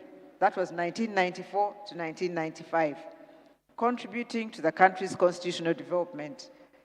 Renowned for her expertise in parliamentary leadership and executive coordination, she brings a wealth of experience in legislative management, governance, and public policy. I guess, you know, when you hear of 1994, and she stopped in 2021 as an elected member, but she came back as an ex-official and was with us in the 11th Parliament as a Minister of Energy. I think we need to ask her how she was doing it, because we all want to stay behind, and yet we are seeing the attrition rate is so high. So can we give her a welcome that is befitting of someone who has been in Parliament for all these Bisanjas? Come, ma'am, and deliver your paper on whipping in Parliament, origins, roles, and functions. Thank you.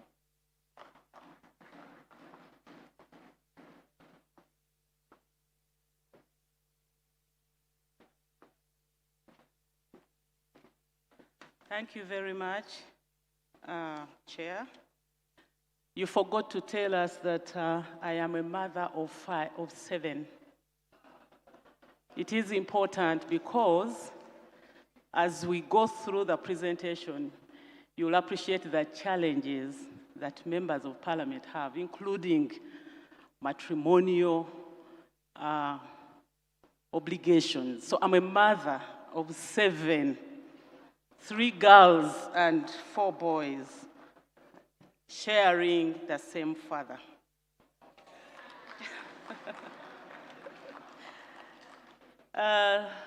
Madam Chair, honorable members of parliament, let me begin by congratulating you, sincerely congratulating you for having won your seats. I know what it means. I've gone through it a number of times.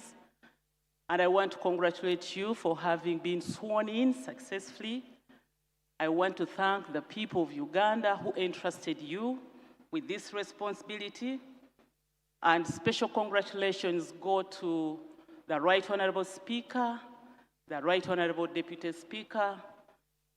And I want to thank you because you are the voters who voted those two people in their positions. Just to say that Parliament remains the cornerstone of Uganda's democracy in the national transformation. You are blessed to be part of the 12th Parliament. The objectives of my presentation are as follows. I expect members to understand the evolution of Parliament. You need to appreciate and know where the institute that you are serving in currently is coming from. At the end of my presentation, you'll have appreciated the origin and the purpose of parliamentary whipping. Beginning this session with empty chairs is an advantage to me as I present the role of whipping in Parliament. And if there was a whip, I would have expected the whips, because we are here as Parliament, to be doing their work, to make people leave whatever they are doing, to come and listen. The other objective is that you'll understand the roles and the functions of government and opposition whips, and also appreciate the relationship between whipping and effective parliamentary performance. I know that many presenters have given you information that will help you improve on your responsibilities as members of Parliament. I am going to add on to what other people have given you. So those are the objectives, Madam Chairperson and honorable members. Next slide, please. On the evolution of Parliament in Uganda, the slide shows the first Parliament. How I wish that the minister in charge of antiquities preserved this house. We would be receiving tourists to come and see where the British Parliament, where the first Parliament was. But that is the picture, and our first Parliament was the Legislative Council, popularly called Legico, and this was under the British government. It was established in 1920, and we had the first Africans to represent us admitted in 1945. In 1962, Uganda attained its independence and therefore its own National Assembly. And I can say that we begin counting from 1962, because one would ask, why is this the 12th Parliament? So we begin counting from 1962 after getting independence, and we formed the National Assembly. 1967, we had our new constitution adopted. Here some people are calling it the pigeonhole constitution, but it was our constitution which was adopted. And after that constitution, a few years later, we experienced political instability. Between 1971 to 1986, there was parliament, but representation as a member of parliament was not easy because of the instability in some parts of the country. 1986 brought in the National Resistance Council, called the NRC.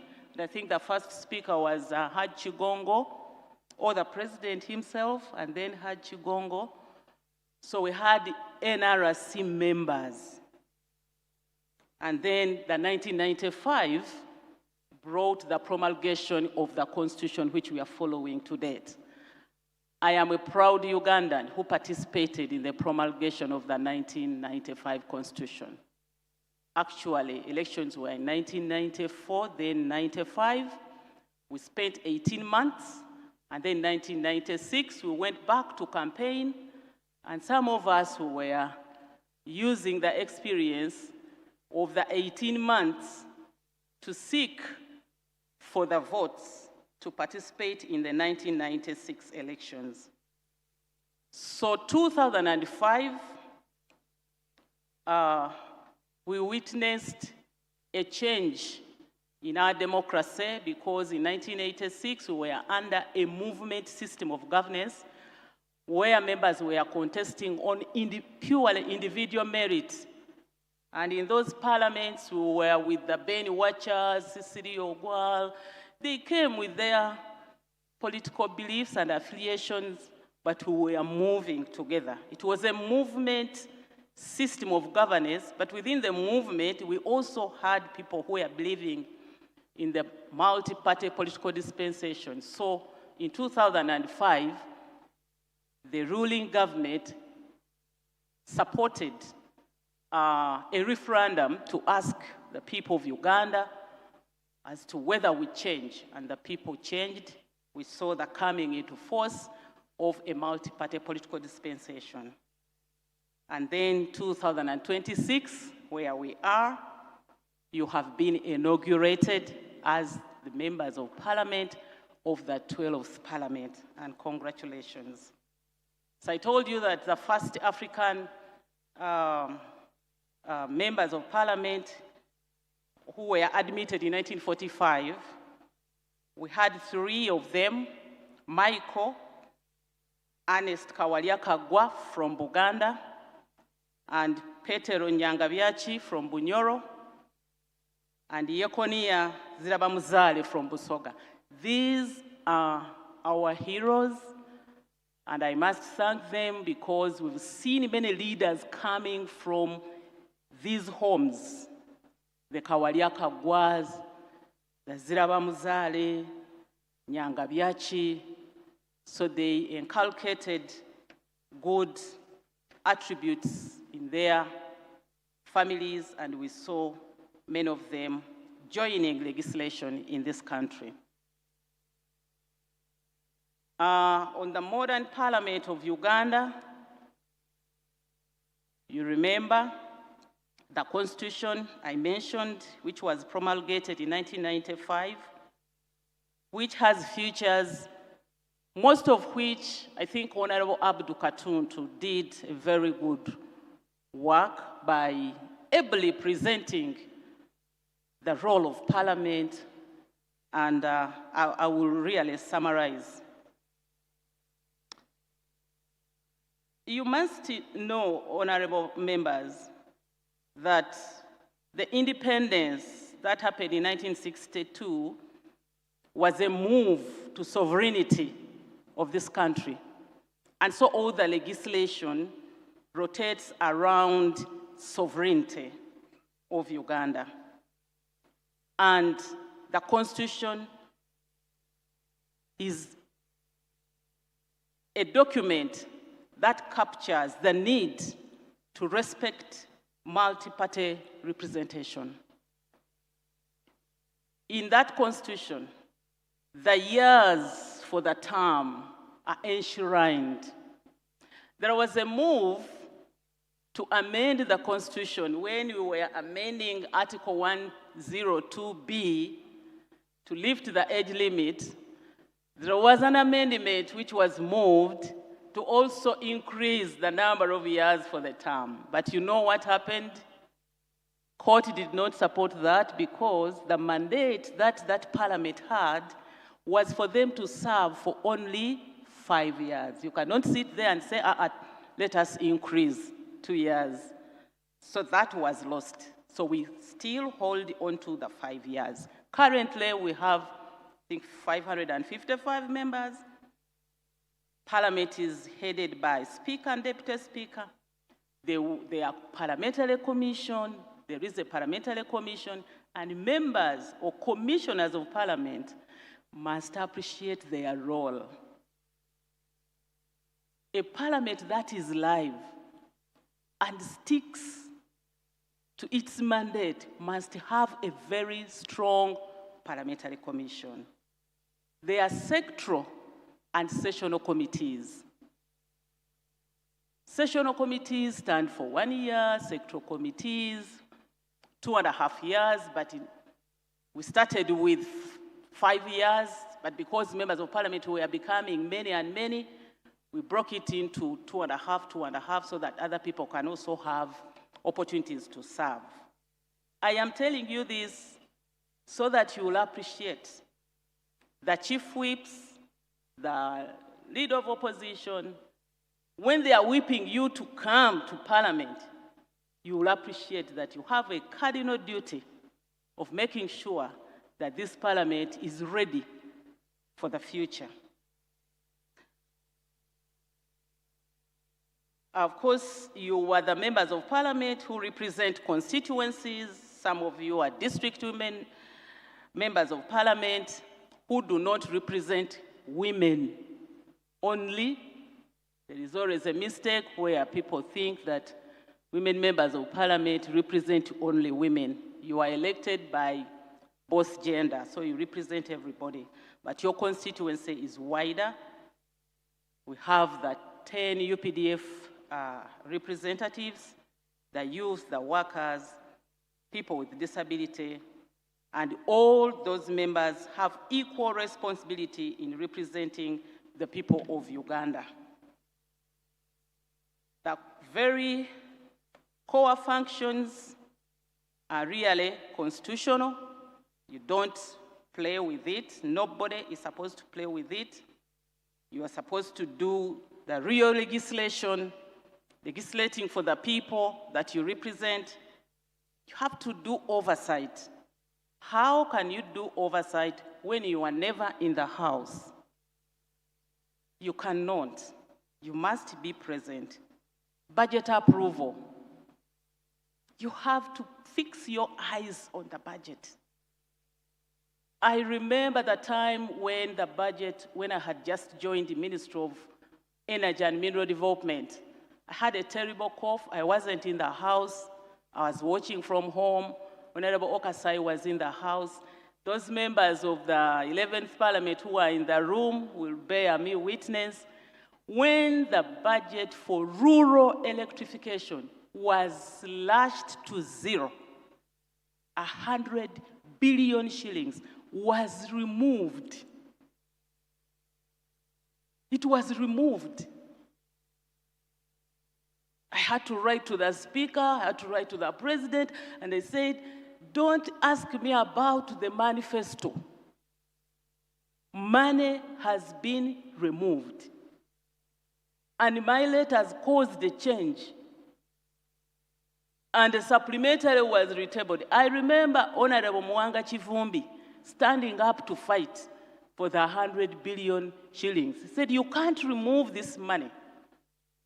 But money was removed, it was never returned, and we suffered. Those lines, those transformers, we could not. Money was not returned. It was returned in a bit, only 30 billion. The rest did not come. So we didn't deliver on some of the projects. So fix your eyes on the budget, and the budget must unite all of you. Fight for the money that will be able to support the National Development Plan. The whips must make sure that there is full attendance when the budget is being approved. You also do vetting on appointments. You do mobilize citizens to make sure that Parliament is responsive of their needs. Why parliamentary organization matters? It matters because you are supposed to move in harmony. You cannot talk about building a responsive parliament, which is a future-ready parliament, when you are not moving together on issues that combine you. You have to be coordinated. You have to be disciplined. Can you imagine talking about discipline amongst mature people, honorable members of parliament? I talk about it because absenteeism is indiscipline. Absenteeism is indiscipline. Where you would think that we are mature people, ask the chief whips. Honorable, I'm here. Ask the chairpersons of committees. What we do, some of us ministers, we make sure that we keep time,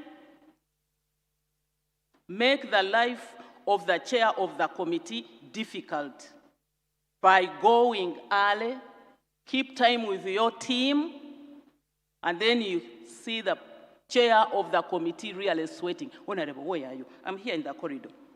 Somebody is in Makerere attending a lecture. He's telling the committee chair that he's about to arrive. So, discipline is very key. And accountability. And you people, parliaments now being live, people watch from wherever they are, they will see empty seats. And they will call on Arebongate, we've not seen you. Then you will say, I've not come for burial. You know, we've been in parliament. They will say, but we didn't see you. We tried to see.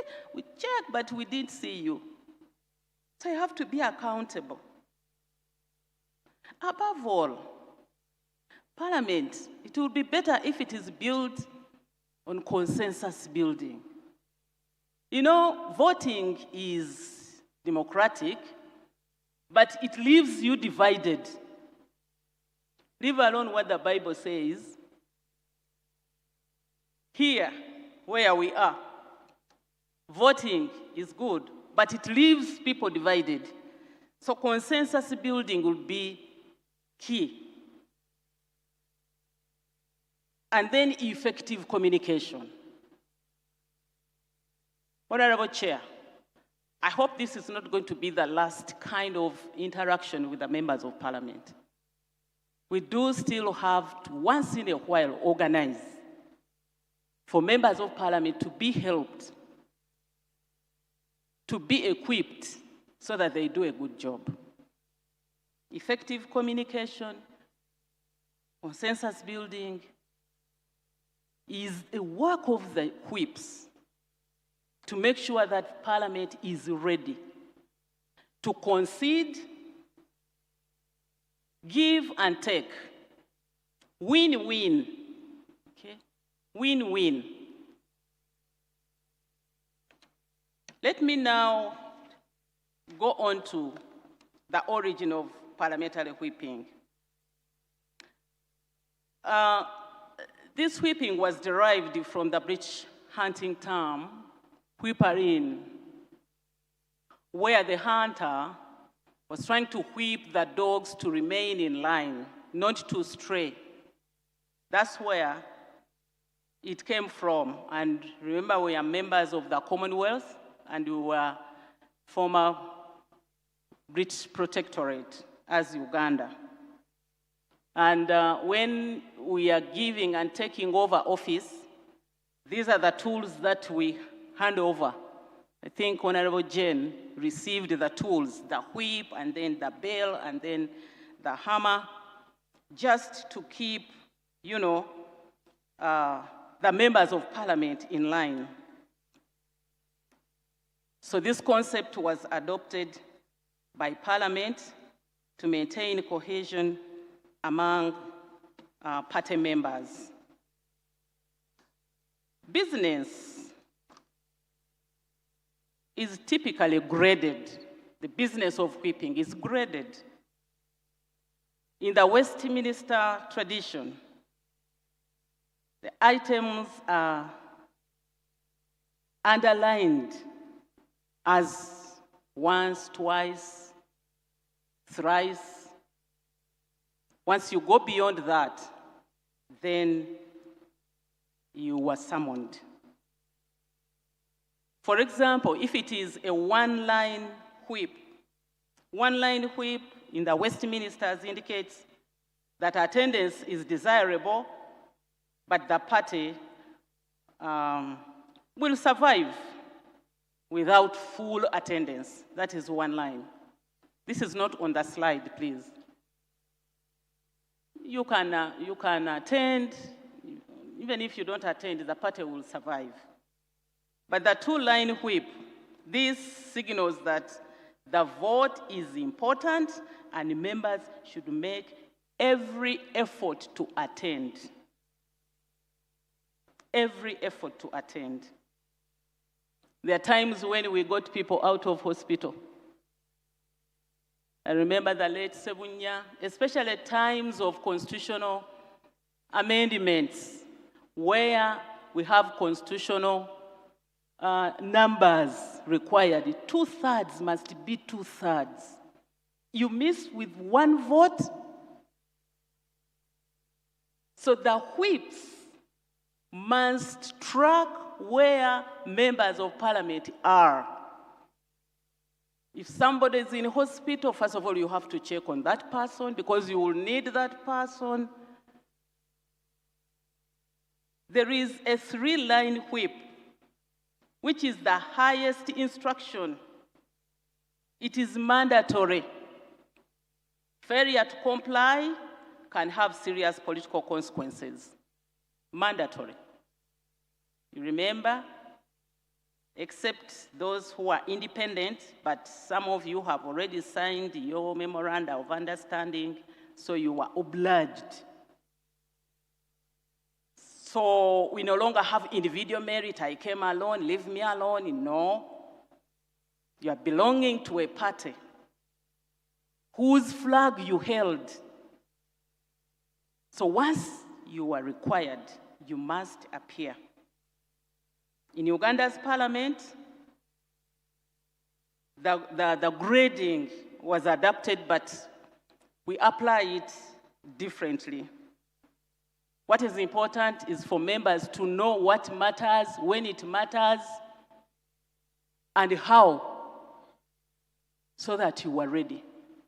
So, for Uganda, the change to multi-party political dispensation created offices like the Office of the Leader of Opposition.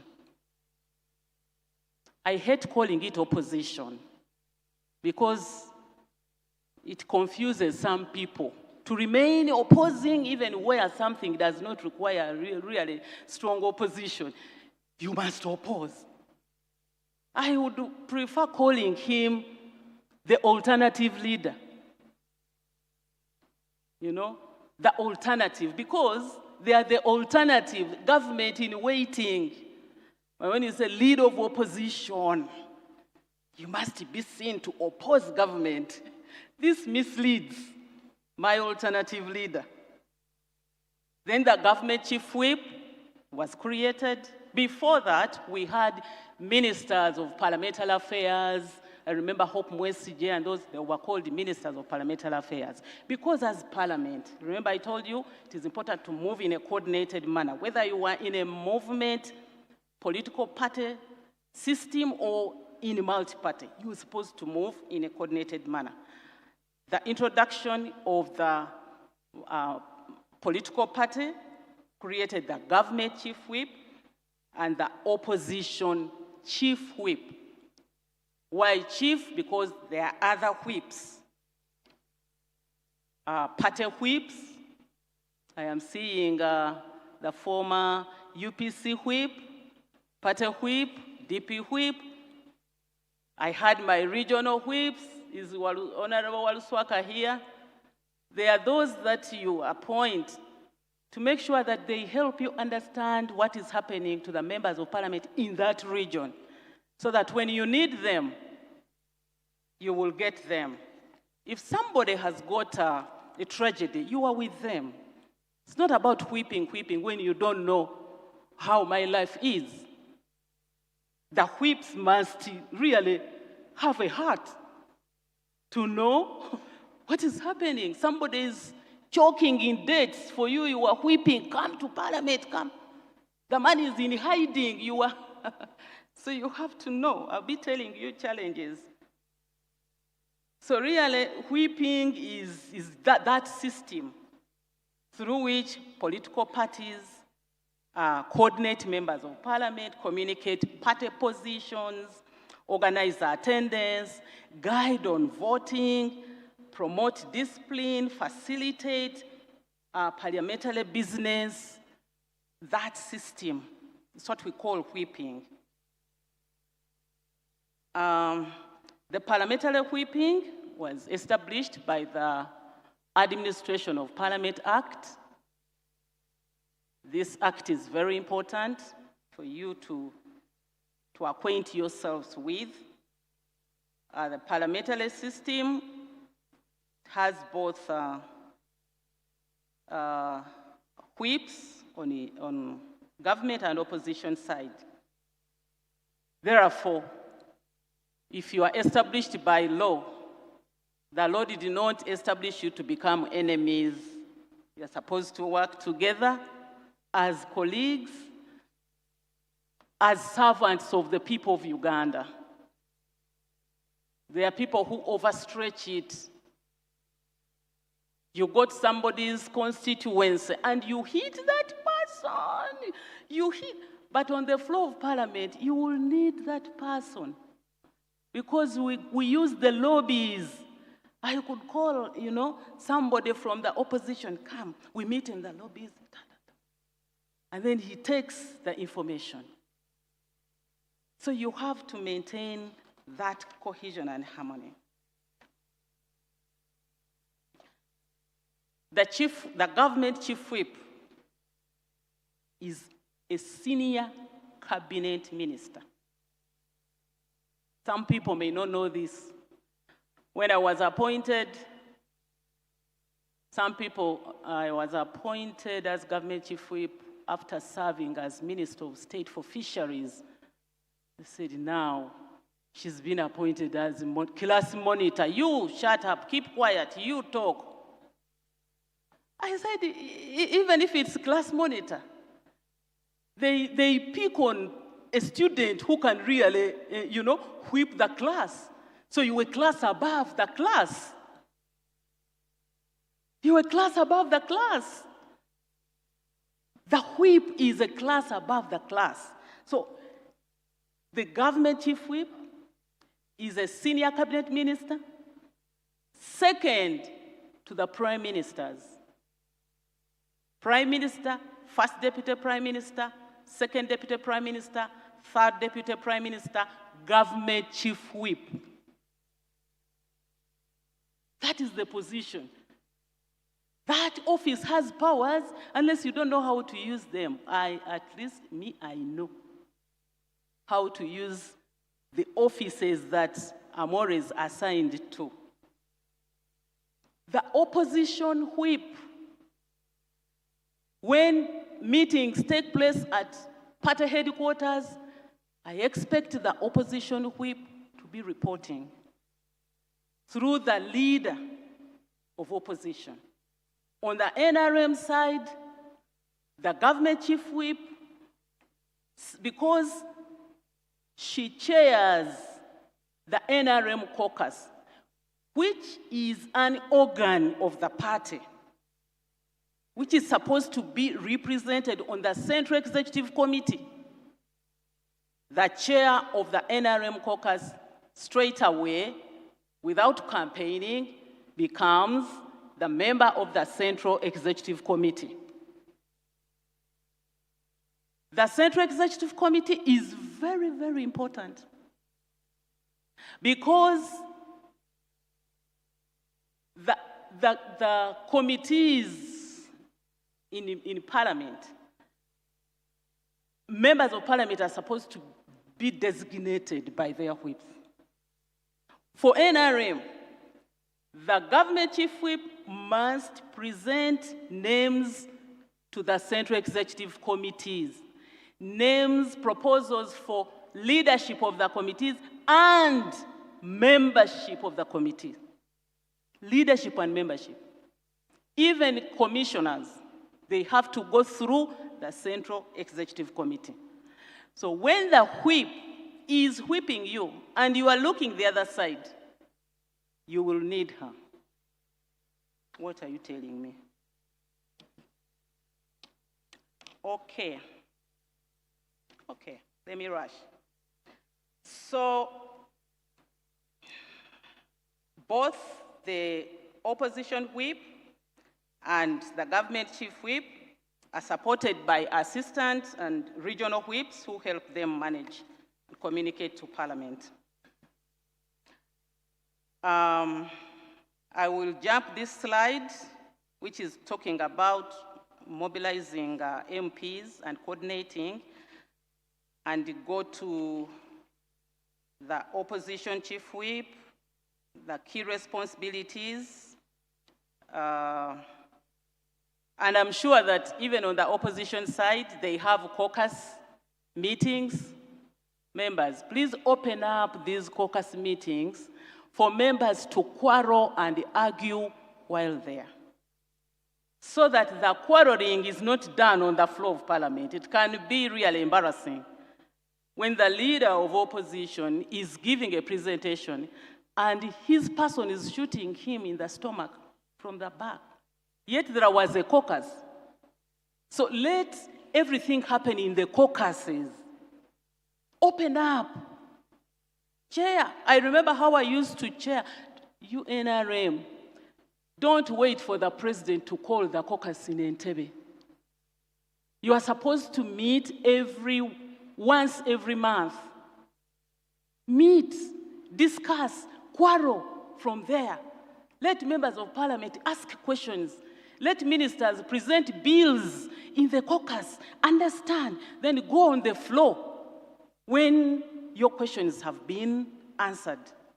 But when you gag members from speaking because I'm in opposition, then you will see, uncoordinated troop movements in the House.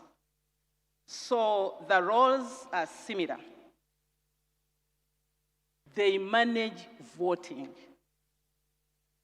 The lobbies, East and West, are there for you to mix and lobby and agree, get consensus, and then we move. You are supposed to have, I created liaison officers because ministers were supposed to be attending cabinet on Wednesday, but on Wednesday, Parliament also sits. So I was in between. They call the leader of opposition, says, even the whole government chief whip is not here. Madam Speaker, even the chief whip is not here. But the chief whip is a cabinet minister. She's in cabinet. So I presented my request to cabinet to change cabinet from sitting on Wednesday to sitting on Monday. And this is what is happening. Because on Monday, there is no Parliament. So that ministers can be in Parliament on Wednesday. Actually, I had proposed Friday, but General Moses Ali said, Friday is Juma. My apologies. Then I asked for Monday. Monday, we will be coming back from the constituency. I said, please, you have to be in Parliament on Wednesday. If you don't sit on Friday, then we sit on Monday. So really, ministers who cannot attend Parliament at least should have the liaison officers whom I created. Every ministry must have that. I'm really summarizing by talking about, jump those slides, go to the slide that talks about the challenges. It's almost at the end. Of course, there are challenges. We've seen some whips who really fall short on their public relations. You cannot manage if you fall short on PR. Because you are enticing me to come. And much as it is my mandate, but you have to do it nicely. So you have to have a character that pulls people to your side. Minus that, you must respect the alternative leaders or the shadow or the opposition members of parliament. That respect, sometimes lack of it pulls away members of parliament. Then, the juggling different competing responsibilities, matrimonial, financial, blah, blah, blah. You know, some of you are seated with problems at home. Your spouse does not at all support what you are doing. Either your wife or your husband does not support. You are supposed to rush to go and attend parliament, but it's saying, now where is my shirt, my socks, my what? Yet you have a help at home. Chiremia, you know, you want to go, but that is when he wants you to do something. The children, he's supposed to help you handle. I hope I will have a slot, Madam Chair, to share with members of WOPA, to begin with, how I have managed to be a mother of 7 children sharing the same father, and also an entrepreneur, because now I'm really an entrepreneur, because my husband has been supporting. He doesn't even want to appear in public. Few of you know him. For you, you are public, you go, leave us alone. He will take the children to school, pick them. Okay? Bridging the gap. These are challenges of legislators. The wife who doesn't want visitors. You, the male member of parliament, I'm telling you, you are in trouble. Folding faces every time, you know. The chief whip wants you. Members have come to you. The wife, you know, she just wants to enjoy the title, honorable. I am honorable so-and-so's wife. But you are not supporting that honorable member. You are affecting the performance of that person. We need support. The wife who sees the member of parliament dishing out money, our money. But this job needs protection. It needs protection. Then the young members of parliament. I came to parliament, immediately I left the university. That means I was active all through. That's why I have 7 children. I was active. Now, you can imagine a Minister of State for Defense, woman pregnant, on a parade. Band is, you have your band, your own band, but there is also a band playing. You don't know what the soldiers are saying. When they see a woman pregnant, they begin figuring out things. Okay? Some of you feel shy when you are pregnant. And then you hide. Because I'm talking about challenges to effective representation and effective whipping. When you are pregnant, you stay at home. Who tells you? Why do you stay at home? Thanks to Right Honorable Kadaga, a place was created for babies at Parliament. Yeah. Come with your child. They will take care of that child. Come out of Parliament, go and breastfeed, come back to the house. So don't hide. Being pregnant when you are a member of Parliament is okay. work up to the last dot, go and deliver, come back to the house after a few days of leave. The last one is the financial stress. I request, Madam, that I'm given an opportunity to bring you the financial ombudsman that has been created, that have been supporting. This ombudsman will sensitize you on how banks have been cheating you. And you run to money lenders, you run to different banks, you borrow here to pay here, borrow here to clear this loan. You're being cheated. You need a serious financial literacy session. Before you borrow 1 billion, banks are looking for you. They're even asking you for top up. You get your pay slip when you are getting 60,000. When can such a person settle and do effective legislation in Parliament?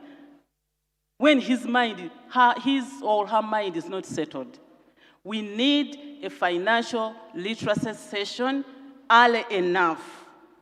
You will be surprised to see how many charges you are charged by borrowing to top up, borrowing to clear, borrowing to do redemption. Financial stress cannot allow even the whips to do their responsibility. I understood this, and those of you who enjoyed my tenure as government chief whip, I really tried. I really tried to save the situation. So and so is about to enter Ruzira, then you call, then you do what, then you promise, then you... The chief whip, the opposition whip, you must be ready. Even to use your personal money to rescue your people, and then you clear later. Yes. If your hands are really tight, that work of whipping in this era of financial stress will not be easy. Corruption scandals affect our performance. If it happens on one of you, your family, it has effect on the rest of the members of the family. So please don't be tempted. I thank God that I was never tempted to be in corruption. I thank God. Please, please, don't be lured. You will lose public trust. Something happens to one person, the entire parliament, they even don't know that you people, ministers, members of parliament, you don't even control contract committees in ministries. That's where deals are done. But it comes to you as members of parliament. So those are some of the challenges. And honorable members of parliament, thank you so much. As I move away, just to remind you, as key takeaways, that Parliament has evolved through over a century of democratic development. Maintain it, please. Just to do value addition. Parliamentary whipping is a recognized government tool. And whips coordinate this attendance. They coordinate voting, they coordinate communication. Help members of parliament to learn how to communicate. Be active in committees, because in plenary, it may be difficult for the speaker to for you to catch the speaker's eye, because you're many. But in committees, be a star, because even committees are covered. Effective whipping strengthens representation, strengthens legislation and oversight. And Parliament's ultimate responsibility is a national function. Honorable members, your election is not merely a personal victory, but it is a public trust. You are the voice of your constituents, the guardians of public resources, and the architects of Uganda's future. And by strengthening representation, legislation, and oversight, the 12th Parliament will play a pivotal role in Uganda's journey towards sustainable national transformation. Thank you so much for your kind attention, for God and my country. Thank you.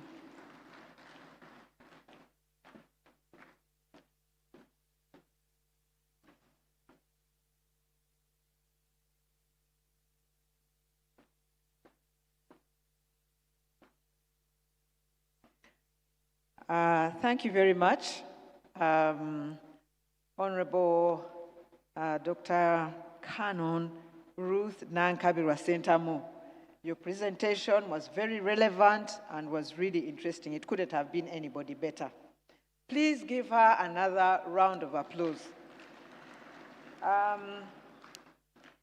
Thank you for reminding us that whipping involves mobilization and communication. Thank you because you have practiced what you were telling us, and it couldn't really have been anybody better than you. We're very grateful.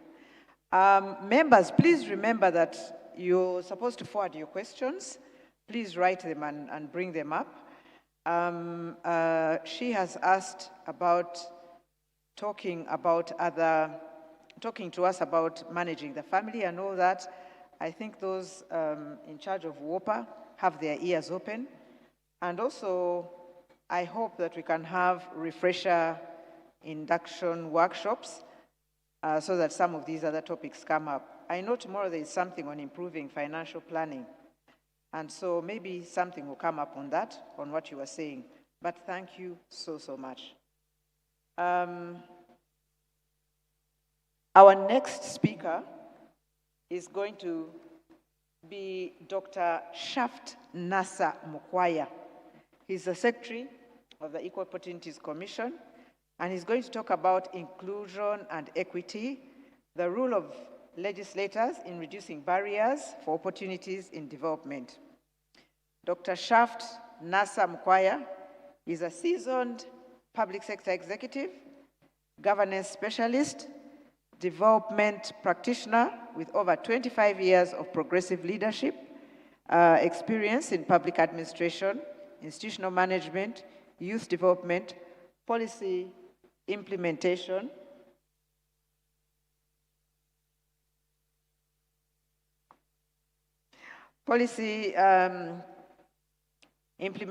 financial accountability, and strategic governance. He currently serves as the Secretary and Accounting Officer of the Equal Opportunities Commission, where he provides strategic leadership in administration, finance, policy coordination, procurement oversight, and institutional development. Prior to this role, he served for over 2 decades as Executive Secretary of the National Youth Council, leading national youth empowerment, governance, and policy initiatives.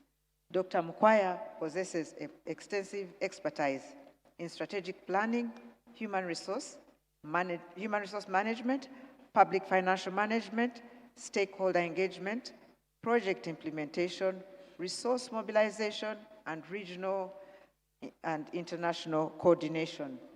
Can we receive Dr. Shaft Nasa Mukwaya with a hand clap, please? That is deserving. Please come and present to the members. Thank you.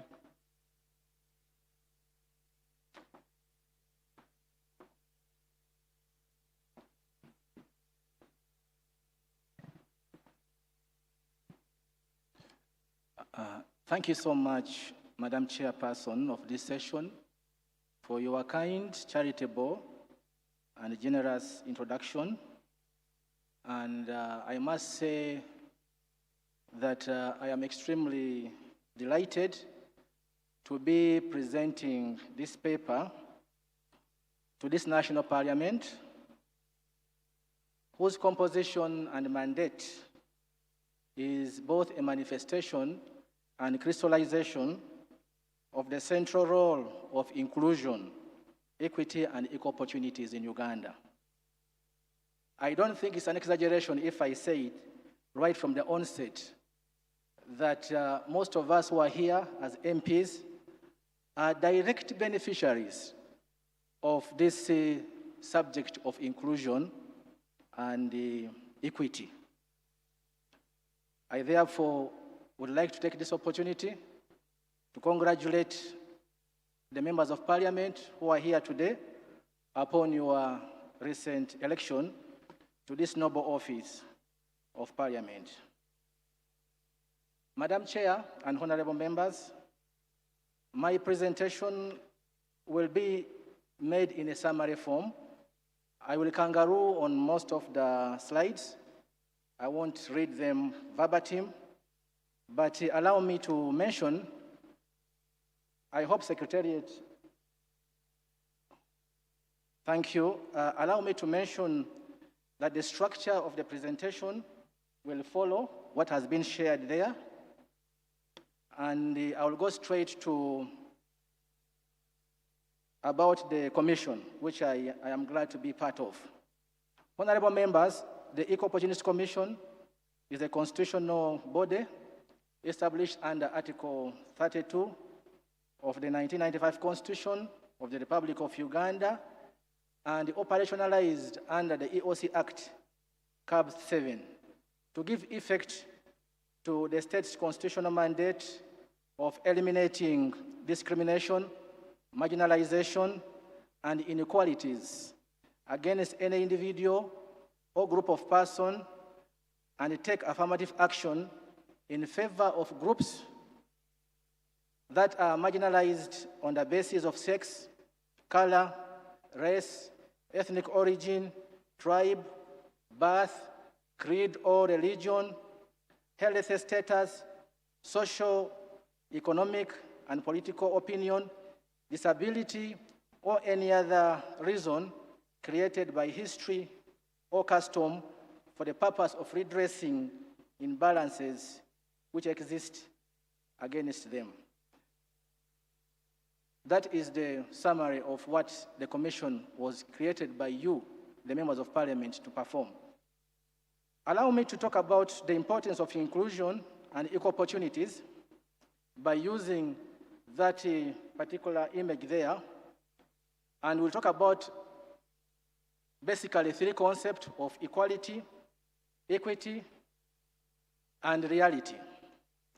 If you look at what is on the flash there, you realize that equality means treating people the same way, irrespective of their needs.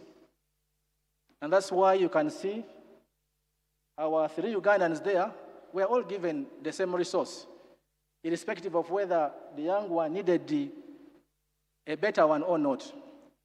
And then when it comes to equity, we are talking about treating people according to their needs. If someone is shorter and you want him to view very far, I think it is justifiable to give him the taller stool. And then what is the reality?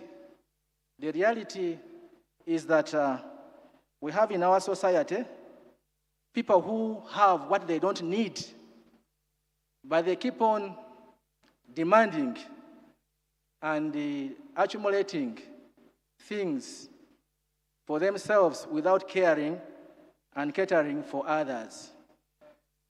If you look at the reality, look at this gentleman here. He's already tall enough, but he could not even have mercy on these young children who needed support to be able to view the other side. And then what is our aspiration as Uganda? Our aspiration as Uganda is to ensure that we remove barriers to equal opportunity, so that whether you are tall or you are young or you are short, you are all able to see and access and benefit from the development process. That is the central role of why issues of equity, equal opportunity, and diversity is important. Madam Chair, allow me to talk about historical context of diversity in Uganda by stating that the history of Uganda's state formation and the composition of Uganda's population manifest a heterogeneous rather than a homogeneous society.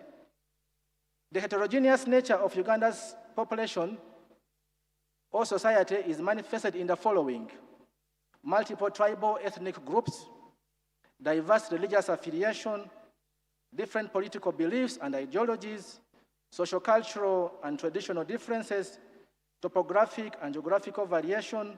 Some people live in island, others live in mountains. These are Ugandans that need different planning, age and intergenerational differences, economic disparities, and political domination. All the above requires the state to take appropriate steps to ensure inclusivity, equity, diversity through legal policy, institutional, budgetary, programmatic intervention to ensure that no one is left behind. Honorable members, Article 32, Article 21, 26, 30, 31, 33, 34, 35, 36, 37, 43, and Article 8A of our Constitution, and most of the national objective and directive principles of state policy are emphatic on the issue of equal opportunities, equity, and inclusion. Lack of equity, honorable members, and equal opportunities, coupled with the feelings of exclusion, marginalization, and deprivation, can compromise national security, and in the worst case scenario, can be an existential threat. Therefore, addressing issues of equal opportunity is not a luxury or a favor, but a noble national and constitutional command that every leader must ensure that it is upheld for purpose of promoting mutual coexistence, shared benefit, interdependency, strong national sense of belonging. Parliament, therefore, is at the center of promoting and safeguarding equal opportunities because of its unique mandate of legislation, oversight, appropriation, representation, as well as its role as a watchdog and protector of public interest. Although the government of Uganda has put in place laws, policies, actions, and programs to promote equal opportunities and affirmative action, there still remains persistent inequality that needs to be addressed, as we shall see in the next slides. Madam Chair, allow me now at this point to talk about demographic and social context of exclusion, inclusion, and equity in Uganda. Honorable Chair, Uganda's population and its size is a key demographic indicator of assessing equitable access to opportunities and service across different populations. The population has grown, as you will see. If you can go to the next slide, it has grown from, in 1980, from 12 million to currently 45.9 million Ugandans. Now, these are not just numbers. Every number you see here represents you, me, and the others.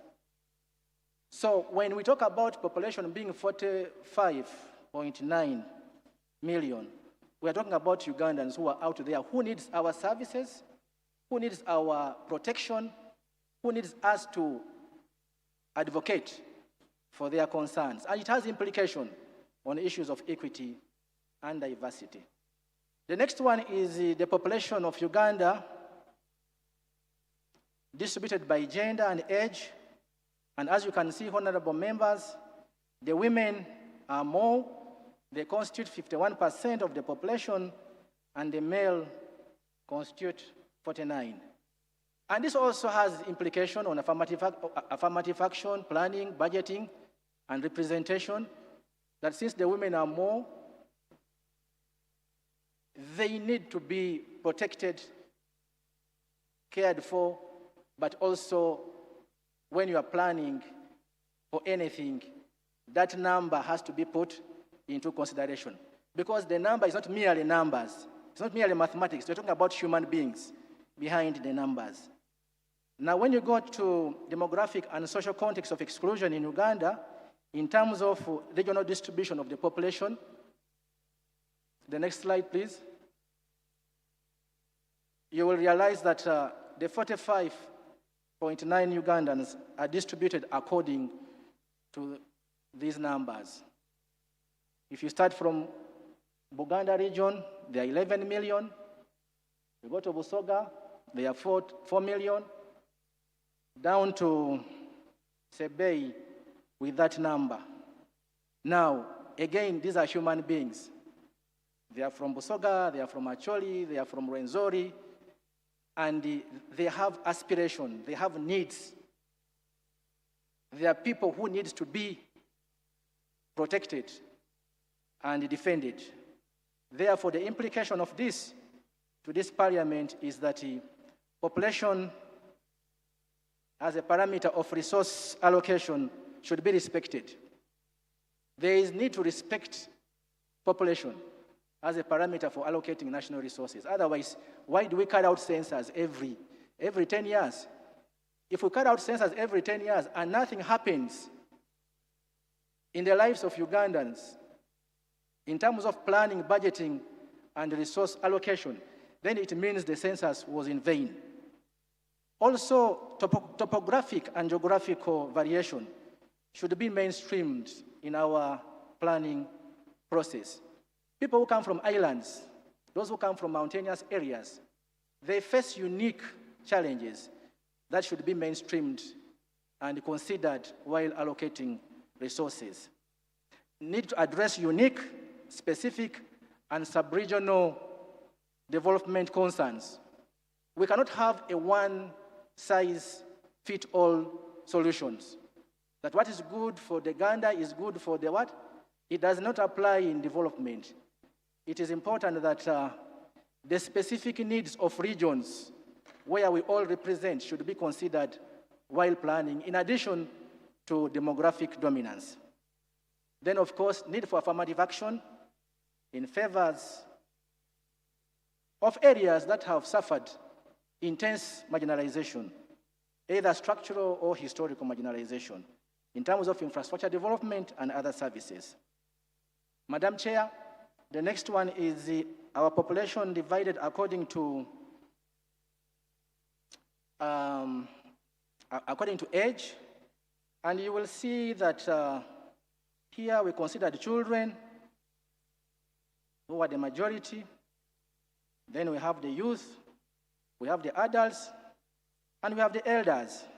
And by the way, the number for elders, 60 years and above, is increasing. That means people are living longer than before.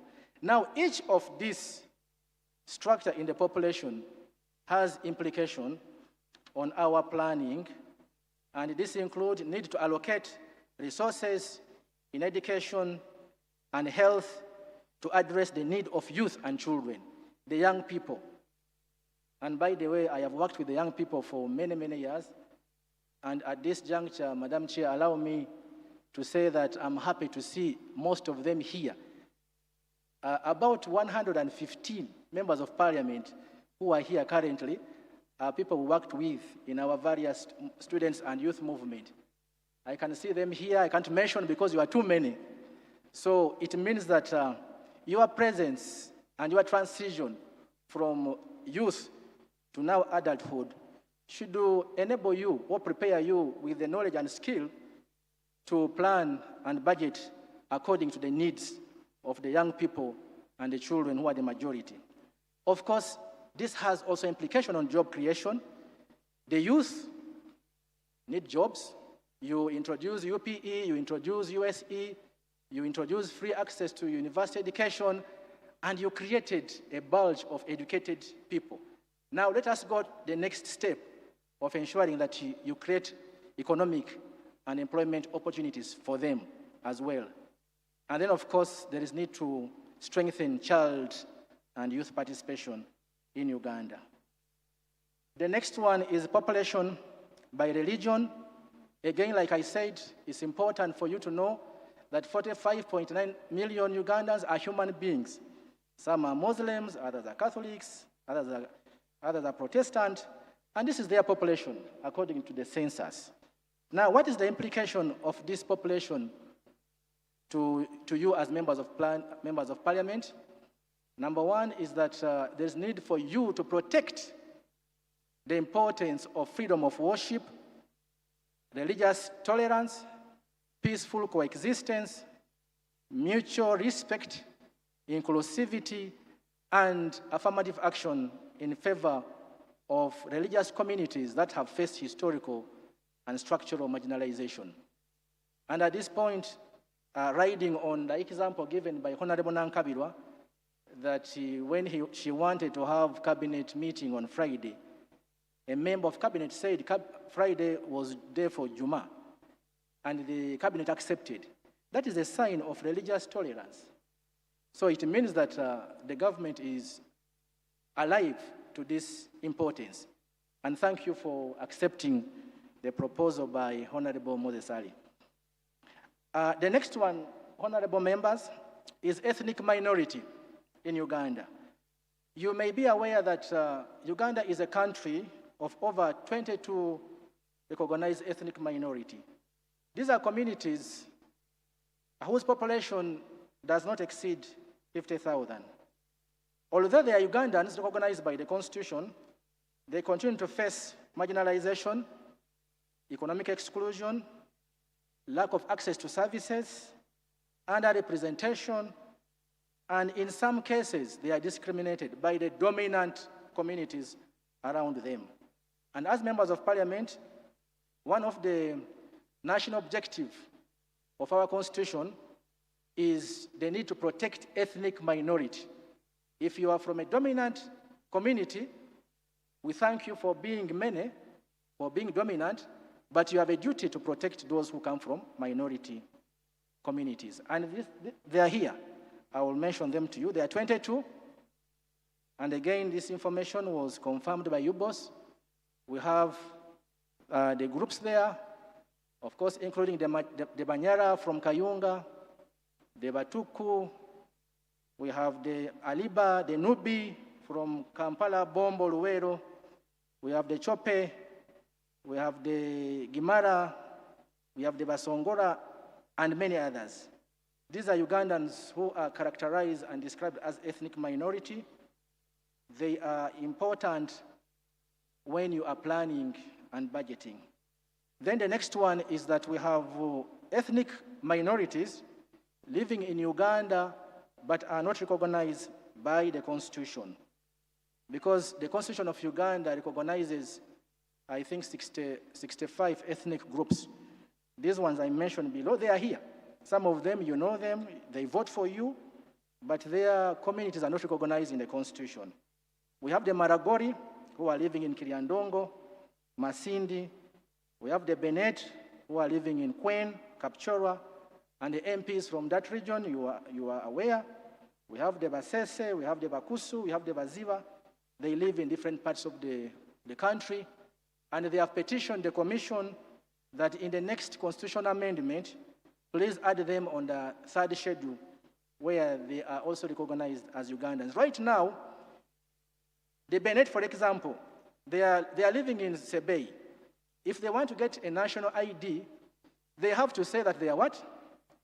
If they say they are Benet, they will tell them that you are not Ugandan.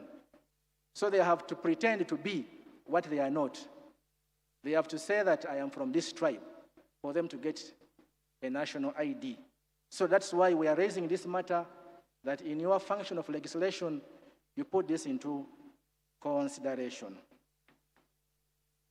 And then, of course, ethnic, the implication of these groups are non-recognition makes them stateless. Failure to access national identification affects their ability to access social services, and they also face discrimination and marginalization. Madam Chair and honorable members, allow me now to go to the last part of this presentation, where I intend to share with you some of the key equity concerns in Uganda. And the first one there is poverty. If you can go to the next slide. Yeah. One of the barriers to development in this country is the persistent poverty. I want to thank the government of this country for fighting poverty and reducing it from 39% some time back to currently at 16.1%. And if you look at monetary poverty, because there are two ways of defining poverty, there is the monetary poverty and then the multidimensional poverty. But for purpose of this presentation, we selected to apply the definition of monetary poverty. And you can see that in 2021, Karamoja level, poverty index level, prevalence level was at 65%, but in 2024, it increased to 74%. While in Bukedi, it reduced from 34% to 29%. In Teso, from 22% to 29%, so there was some increment there in Teso. In West Nile, there was an increment from 16 to 21. In Acholi, there was a remarkable and dramatic decrease of poverty from 67% to 20%. In Busoga, it decreased from 29 to 18. In Lango, from 23 to 18. In Munyonyo, from 9 to 15. And all the rest are also there. Of course, Kampala has the lowest level, and as well as Buganda South. Buganda South includes the areas of Masaka, Greater Masaka, and Buganda North includes areas to do with the Greater Luwero and Greater Mukono. So these are equity issues because poverty is one of the indicators of development, and it gives you mixed feelings. In areas like Acholi, there was dramatic reduction, and in other areas, there was increase. But overall, in the national picture is good. It shows you it has increased to 61%. Now, when it comes to equity, implication of this information is that there is we see that Karamoja needs affirmative action because it is facing persistent problem. Then the next one is the access to education. Access to education is important because education is the best equalizer. If you want people to be equal or equitable, or you want to promote diversity or inclusivity, there is nothing better than education. But again, if you look at the literacy rate in Uganda by sub-region, it shows you that there are areas with high literacy rate and some areas are having problems. Again, Karamoja is not very far from the story and the other areas. Now, as leaders, it is your responsibility to mobilize your communities to access and benefit from UPE and USE because this education is for free, but if we have such high literacy rate in some areas, it's a source of concern. Then the next one, I will talk about the cost of education in Uganda. One of the concerns in the development arena is the high cost of education. And we did a study as a commission, and we found out that even in UPE schools, which is supposed to be free, head teachers still charge money, and these are the schools we visited and the amount they charge. You can imagine one of them, they charge up to 150,000 per term per child in a program that's supposed to be completely free of charge. Then another disturbing information is in the next table, where we selected the USE schools, universal secondary education, where they are supposed to be free of charge, but again, teachers are charging between 30,000 and 364 per child. You can imagine in a USE school, a parent paying 364. It is an issue that needs to be handled. We must make education completely free and compulsory to all Ugandans, because education is the best equalizer. Again, when you continue with the cost of education, you will be surprised to discover that non-USE schools that are government-owned, we have schools here that are government-aided, government-owned, supported by the Ministry of Education, but they charge school fees amounting up to 2 million shillings. And our concern as a commission is that if a school is government-aided, the teachers are paid for by the government, the salary is paid for. Infrastructure, there is a contribution for infrastructure and scholastic material. Why would such a school charge? And by the way, these are old figures. I know you are familiar with the current figures. So it is an issue that Parliament needs to debate, that is it morally correct for a government-aided school whose salaries are paid for by the government to charge school fees to the tune of 2 million, like the private schools whose salaries are paid for by the directors? That is an issue for you to think about. Continuing with the subject of education, honorable members, we have the issue of parishes without primary school per sub-region. It's a policy of government that there should be one primary school in every parish, but our study indicated that we still have a number of parishes without government schools. And this, the largest population is in Karamoja, then you come to Bugisu, and then you go to Teso and the others. So these are areas or regions that needs intervention to ensure that those parishes with that primary school are given one. Next is distribution of schools, secondary school by region. And this is at secondary level. The government policy is to have one secondary school per sub-county. And again, we are seeing that there are a number of sub-counties without secondary schools, government-owned secondary schools. But this story is steadily improving. The Ministry of Education is doing something about this, but for you to know and make it as an advocate issue.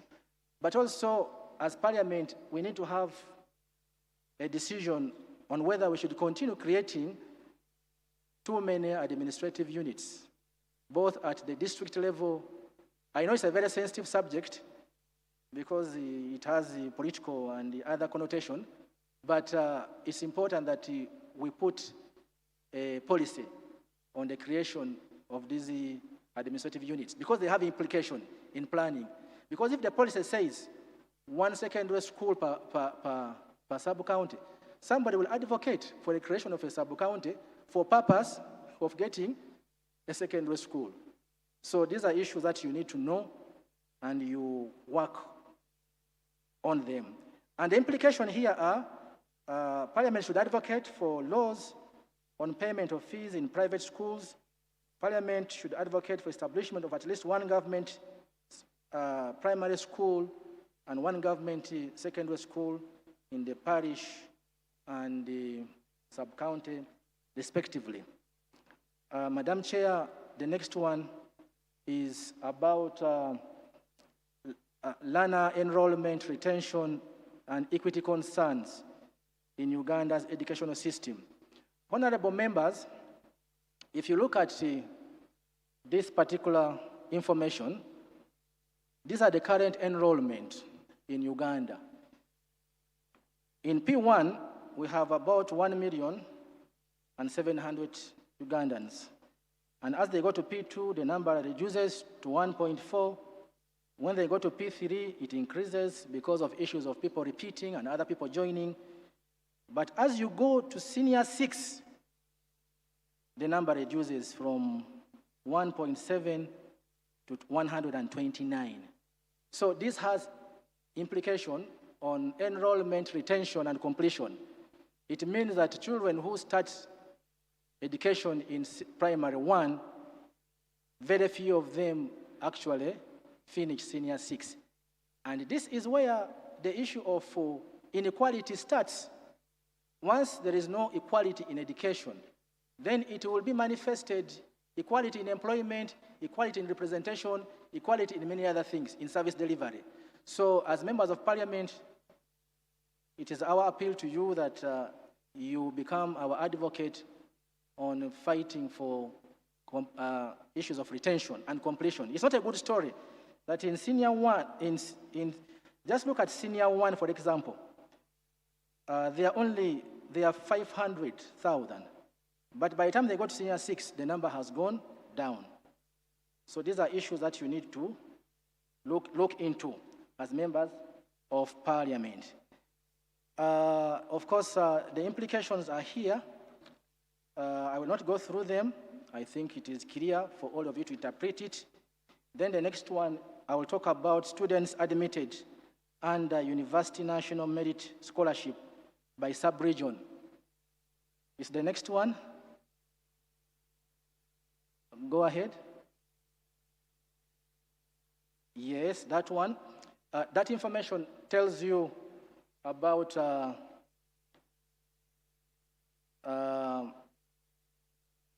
access to university education under the government merit system.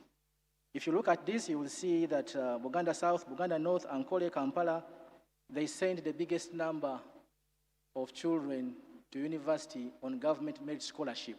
But again, this inequality starts from primary and the lack of secondary schools in those areas that I mentioned earlier. So don't say that maybe these ones are favored or they are, but it's because the problem of access to education was resolved. That's why they're able to produce. It is surprising to note that there are districts in this country by 2 years ago that didn't have A-level secondary school. So these are issues for you to consider to address issues of equity in education. And then finally, of course, we had issues to do with the health, but I am being told that time is against us. On the issue of health, I will not talk much about it, but just to let you know that we have regions we have regions in this country, sub-region without regional referral hospital, like Bukedi. Majority of people from Bukedi, they go to Mbale, and that causes congestion there. There is need for a regional referral hospital in Bukedi, but also there are areas like Buganda, like Busoga, as well as Ankole. They need more than one regional referral hospital because the policy says 2 million population parameter to qualify to get a regional referral hospital. Now, these areas I've mentioned qualify to get more than one. So it's an issue there for you to talk about. Then the other one is the access to health services in terms of cost of health care in Uganda is very high. Honorable members, somebody said that you are just poverty. You are just, what is the statement? That you are just one sickness away to being very poor. One sickness can make you poor, even if you're a member of parliament, because we have realized that the cost of treatment in this country is extremely high. So there's an issue parliament needs to look into. When it comes to then we have the case of Namisi Indwa. If you can go ahead, Namisi Indwa. That one, Namisi Indwa, by the time we did our study, we found that it's the only district in Uganda without a government hospital or health center for I don't know whether the situation has changed, but by 2024, when this study was done, that was the situation. Then the next one is access to grid electricity. It is a development issue and a barrier, which you asked us to talk about. It's the next one. You will realize that there are some regions that have a problem of access to electricity. Kampala, of course, has the highest for the obvious reason. Then next one is the issue of parish development model. On the parish development model, honorable members, we are asking you to consider the issue of giving 100 million per parish, irrespective of population. That one is causing inequality because there are some parishes that need more than 100 million. And if you can see here, Shireka Ward, the next one. We did a juxtaposition of parishes that the population is high, but they are getting 100 million. Take the example of Chireka Ward in Wakiso district, 115,000 population. They're getting 100 million. Compare it with the Lomilimi in Kabong. They are 544, and then Akuru in Yumbe, 373, and they are all getting 100 million. There is an issue there of equity. So, honorable members, finally, allow me now to make the following recommendation that during your budgeting and appropriation season, we request Parliament to demand for certificate of compliance with gender and equity requirement in line with Section 13 of the Public Finance Management Act from all entities before you approve their budget. Because that section was put in the law to ensure that MDA's budget for the needs of the various categories of Ugandans. And you need to be emphatic on that one. Then in your oversight function, we request that you ensure that the composition of government boards, commissions, authorities, and entities mirrors the country's diverse background. And then in your legislative role, Parliament should enact an affirmative action law to ensure that the communities and groups of persons who have suffered historical and socio-economic marginalization are compensated and treated favorably to address their inequality.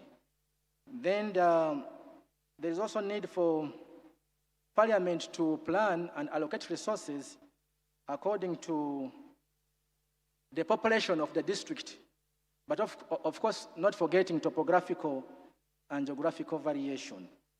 There is need also to address regional inequality in development, especially income inequality, like I mentioned earlier, and multidimensional poverty. There is need for Parliament to interest itself in the gross youth unemployment. Youth unemployment is a big challenge, and it's an issue that should be addressed because it has implication on national security. Parliament needs to take affirmative action to protect ethnic minority and ensure that their participation in the country's socio-economic development is guaranteed. Parliament is also urged to make laws to give full effect to Article 8A of the Constitution of Uganda in order to implement the various provisions in the national objective and directive principles of state policy, because most of them are currently redundant and need to be advocated. We need to define as a country what is our national interest and how do we protect the national interest and the role of the various duty bearers. One of the barriers to development has been natural and man-made disaster, which affects the vulnerable communities in disaster-prone areas. There is need to establish a national disaster preparedness and management commission in line with Article 249(1) of the Constitution, because disaster will always be here and we have to prepare for it by having a permanent commission to address this issue. And then finally, Parliament should debate the report on the state of equal opportunity, which our commission produces every year, and then you make the necessary recommendation for the duty bearers to implement. Honorable members, working together for Uganda, where everyone is equal and no one is left behind, should be our vision. I thank you so much for listening to me, for God and my country.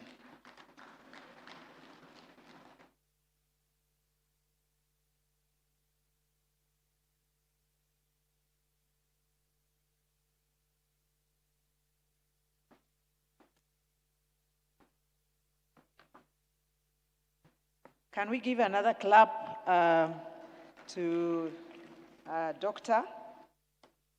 Thank you very much for enlightening us and for telling us where we have areas of inequity and how we can come up to cover them up. You've talked about health, education, minorities, and electricity, and many others. Members, I'm glad that we had a talk on the budget, and we were told when we can bring in our needs. So at least he's bringing up some of the areas. If you don't have a secondary school in your area, when is the time to come up and ask? And I guess that your presentation is going to show us the other areas that we need to look at. But we thank you so much for your insight into the work of the Equal Opportunities Commission and how we can use inclusion and equity in terms of legislating. The next presentation, please remember to send him your questions. The next presentation is going to be from Christine Brooks, the country representative, United Nations Population Fund. She's going to talk about Uganda's population structure, opportunities, and challenges. Christine Brooks, a Norwegian national, brings over 20 years of experience in international development and humanitarian response. She moves to Uganda from Bangladesh, where she led UNFPA's development and humanitarian efforts, including in the Rohingya refugee response, focusing on sexual and reproductive health and rights, gender-based violence, adolescent and youth empowerment, and population data for development. Prior to this, she served as UNFPA representative to the state of Palestine for 3 years, overseeing development and humanitarian work across the West Bank and Gaza. She previously worked as deputy representative at the UNFPA offices in Nepal. She has also held leadership roles with UNFPA, UNDP country offices in South and Southeast Asia, Central America, the Caribbean, the Balkans, and within UNDP's Regional Bureau for Europe and the CIS in New York. Before joining the UN, she worked at the International Planned Parenthood Federation and in research rates in academia and international development consulting firms in the UK and Norway.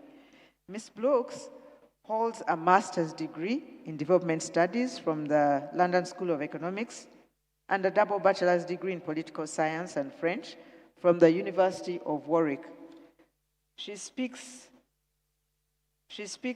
English, French, and Spanish, in addition to her native Norwegian. Christine, the floor is yours. Please come and make your presentation. Can we give her a hand clap, please?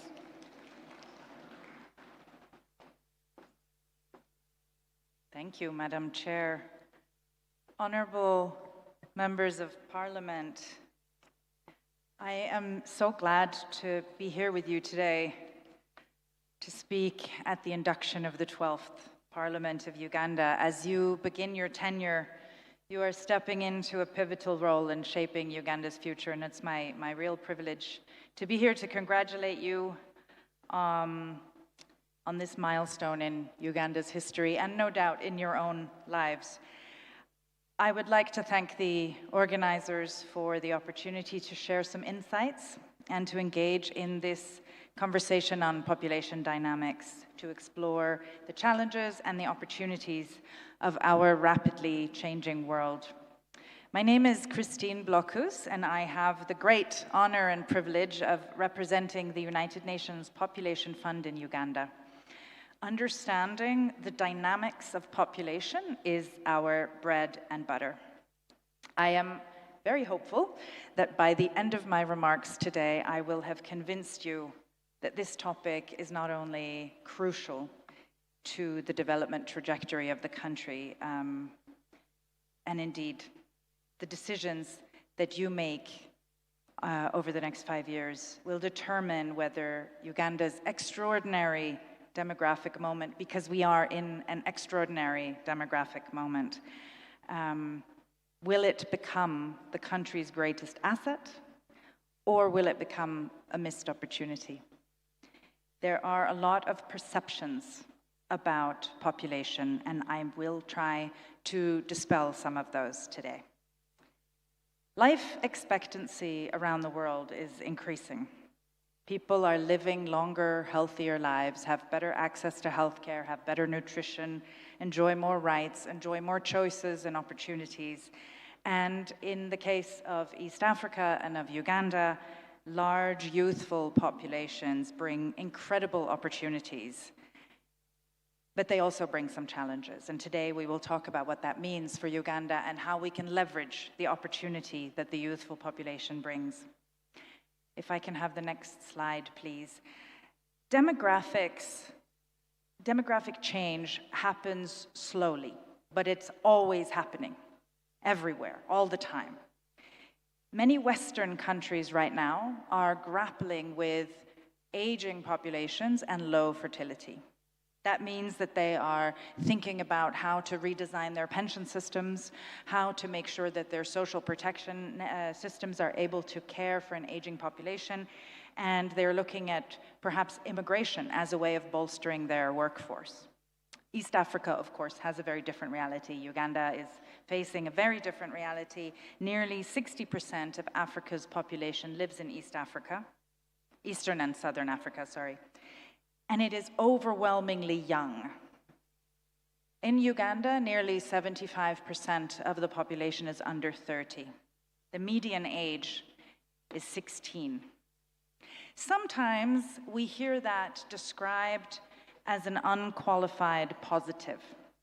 A big population, a young population is a good population. And our response to that at UNFPA is that depends. It depends what you do with it. Next slide, please. Uganda is home to approximately 49 million people. You will have heard that my colleague from the Equal Opportunities Commission was quoting the census of 2024, saying 45.9, and we have done an estimate of what it is today. So we estimate that today it is 49 million people, and it's growing at nearly 3% annually. This scale of youth carries a lot of potential. The concept that is often quoted is the concept of the demographic dividend. You will have heard of it. This is a concept that it refers to the economic acceleration that happens when a large working age cohort is healthy, educated, skilled, and employed, and a smaller cohort of dependents. That is to say, there are more people working than there are young people and old people, children and elderly people. The so-called Asian tigers, South Korea, Thailand, Singapore, they didn't become wealthy by accident or because they were lucky. They entered a demographic sweet spot. They lowered their dependency ratio. Uganda's current dependency ratio is 84%. That means that for every 100 people working, there are 84 people not working. So each person who's working is feeding a lot of people. In South Korea, for every 100 working people, there are 42 people not working. I'm not saying you want to be like South Korea, but it's for comparison. The important thing is not that family size should be large or should be small. We have no opinion about that, but that parents should have the number of children that they can care for. And when that happens, When that doesn't happen, if a family has many children instead of few children, and they cannot afford it, every available shilling goes to essential needs, goes to feeding those mouths. And that means that families cannot save, they cannot invest, they do not transition out of the subsistence economy. And this is what the Asian tigers have done well. Next slide, please. About 35% of Uganda's middle class is what we call the floating middle. That is to say that they have come out of poverty, but they are at risk of floating back into poverty if they have an unexpected hospital bill, a lost paycheck, an unintended pregnancy. They're not stable middle class yet. The path from here to a stable, permanent middle class runs through this path of a reduced dependency rate and increased household capital formation. So a large youth population, while it has the potential, doesn't guarantee that you're going to have a demographic dividend. If you have young people who are unhealthy, uneducated, underemployed, or who become parents before they're ready, they're not going to drive economic growth. They instead add to the dependency burden. So the demographic dividend is something we have to earn. We earn it with investments in health, investments in education, in skills, and in jobs. And it requires that families have the ability to decide when to have their children and how many. Next slide, please. So Uganda aspires to become an upper middle income country by 2040. And this involves changing from a predominantly subsistence economy to a competitive science and technology-driven economy. And this can happen, but it can only happen if we understand how to utilize that large youth population as a youthful and productive human capital that will contribute to the economic growth of the country for decades to come. Now, across every context that UNFPA works in, high fertility, low fertility, high income, low income, the number one barrier to people having the number of children that they want to have is economic constraint. That might be because they cannot afford to have a child, or it might be because they would like to have a child, because they don't want to have a child, but they can't access family planning and health services. Either way, fertility and economic prosperity are very, very closely interlinked. Next, please.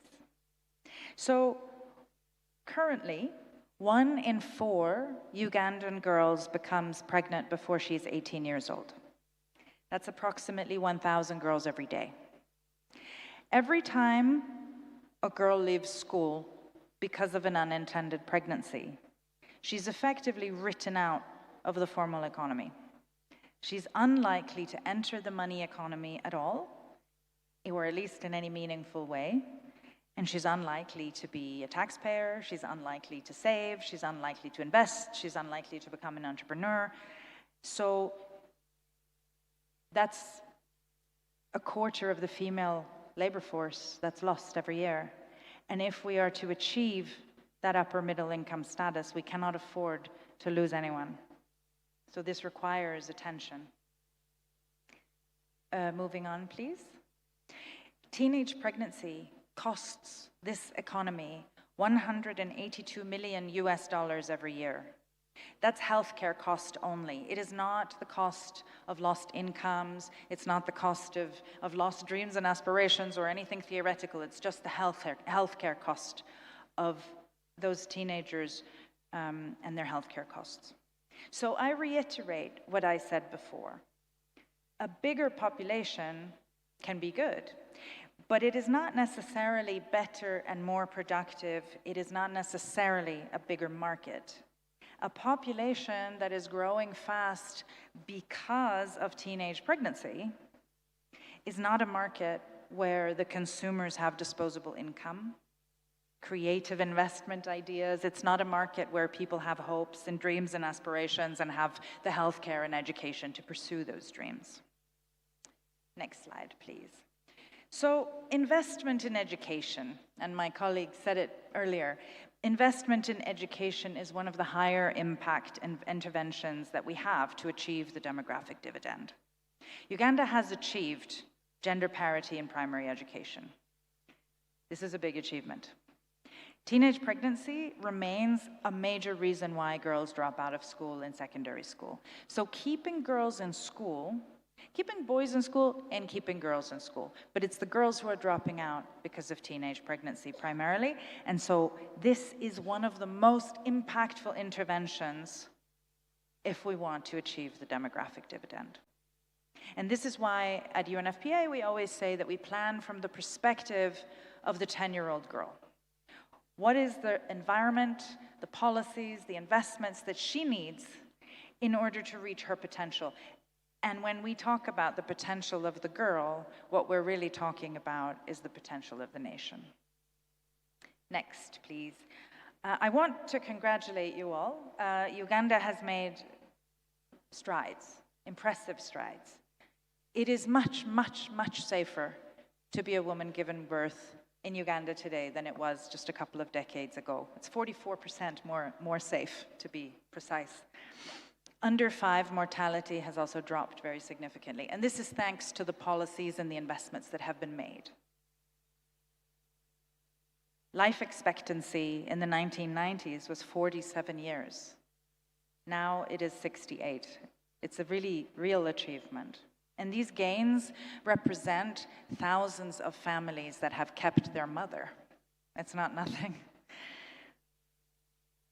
But they are fragile, these gains, and they require sustained investment, and we need to continue. We have more work to do.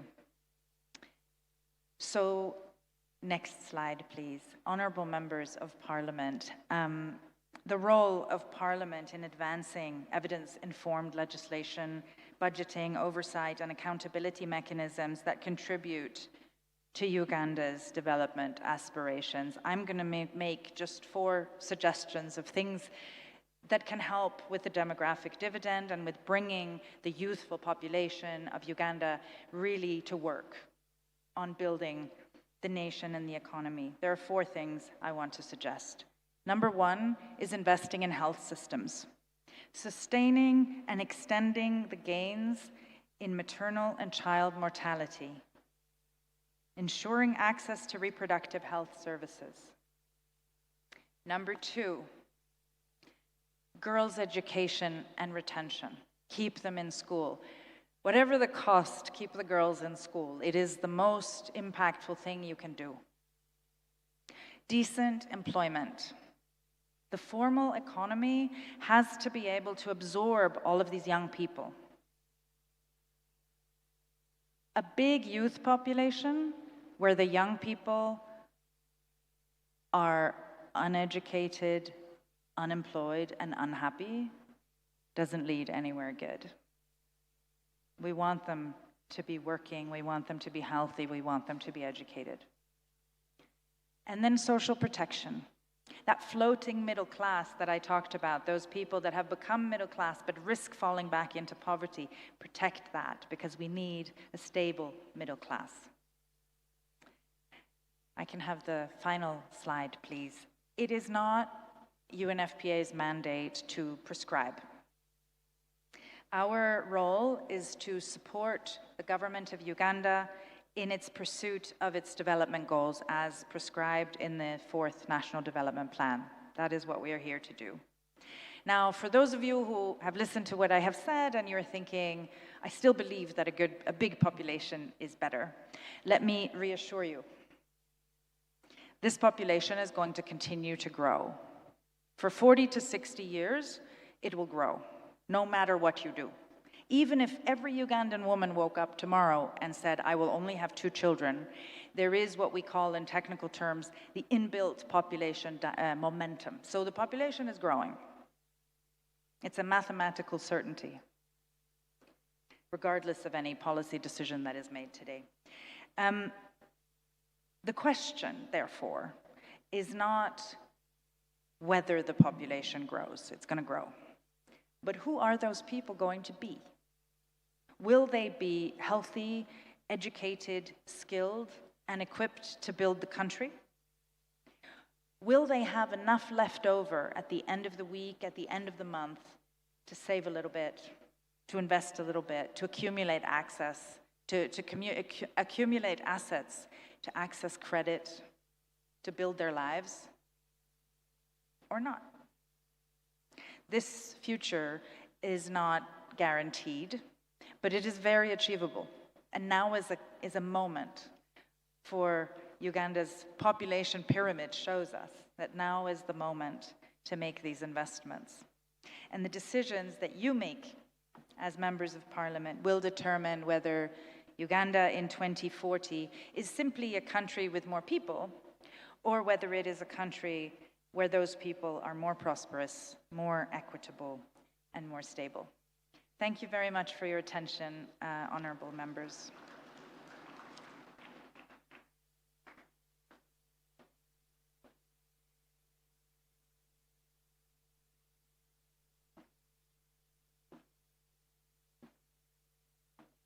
Can we clap again for Christine? And also thank her for staying within her time. Thank you very much. Thank you for touching on very important aspects of Uganda's population. And I thought we'd be happy that we've improved regarding infant and child mortality. I thought we needed to give government a clap because it's not anything easy. And thanks for informing us. Of course, it's painful as a female when you think of the unintended pregnancies and the teenage pregnancies. And I want to agree with you that school is vital in terms of keeping these girls safe. We know what we witnessed during COVID, because the girls were out of school and they were easy prey.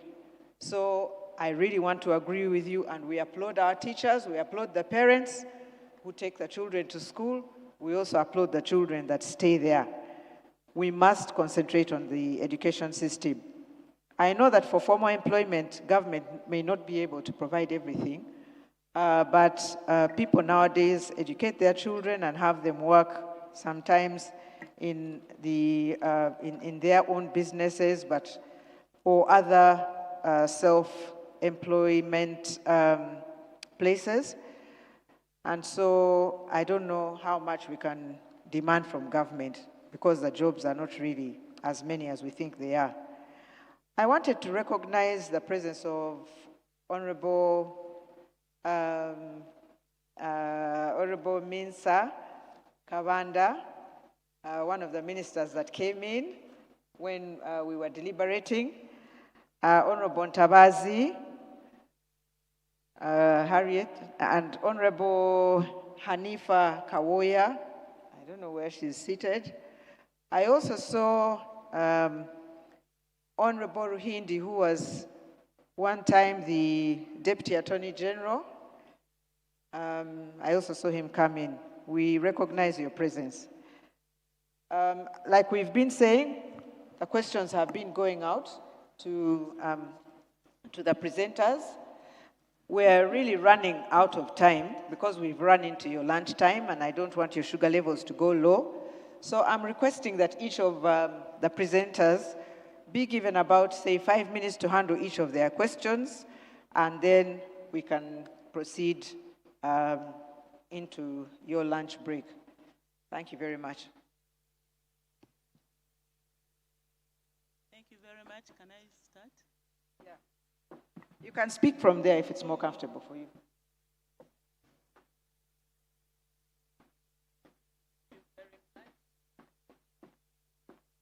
Chair, there is somebody who was burning to be recognized up there, and I would like to request all of you to stand up and face there and wave to him, please. All of you stand up. Honorable Jim, all of you please stand up. All of you, and wave to that visitor. Wave, wave, wave. turn to me and sit down.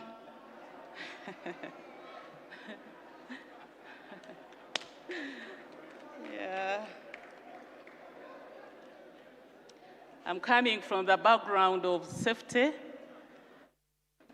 and health, so we've been seated for a long time. I wanted you to just stretch. Chair, I'm going to do omnibus response because a number of questions are really similar. All these questions are similar. Questions raised by Honorable Zambali, Honorable Wakuri,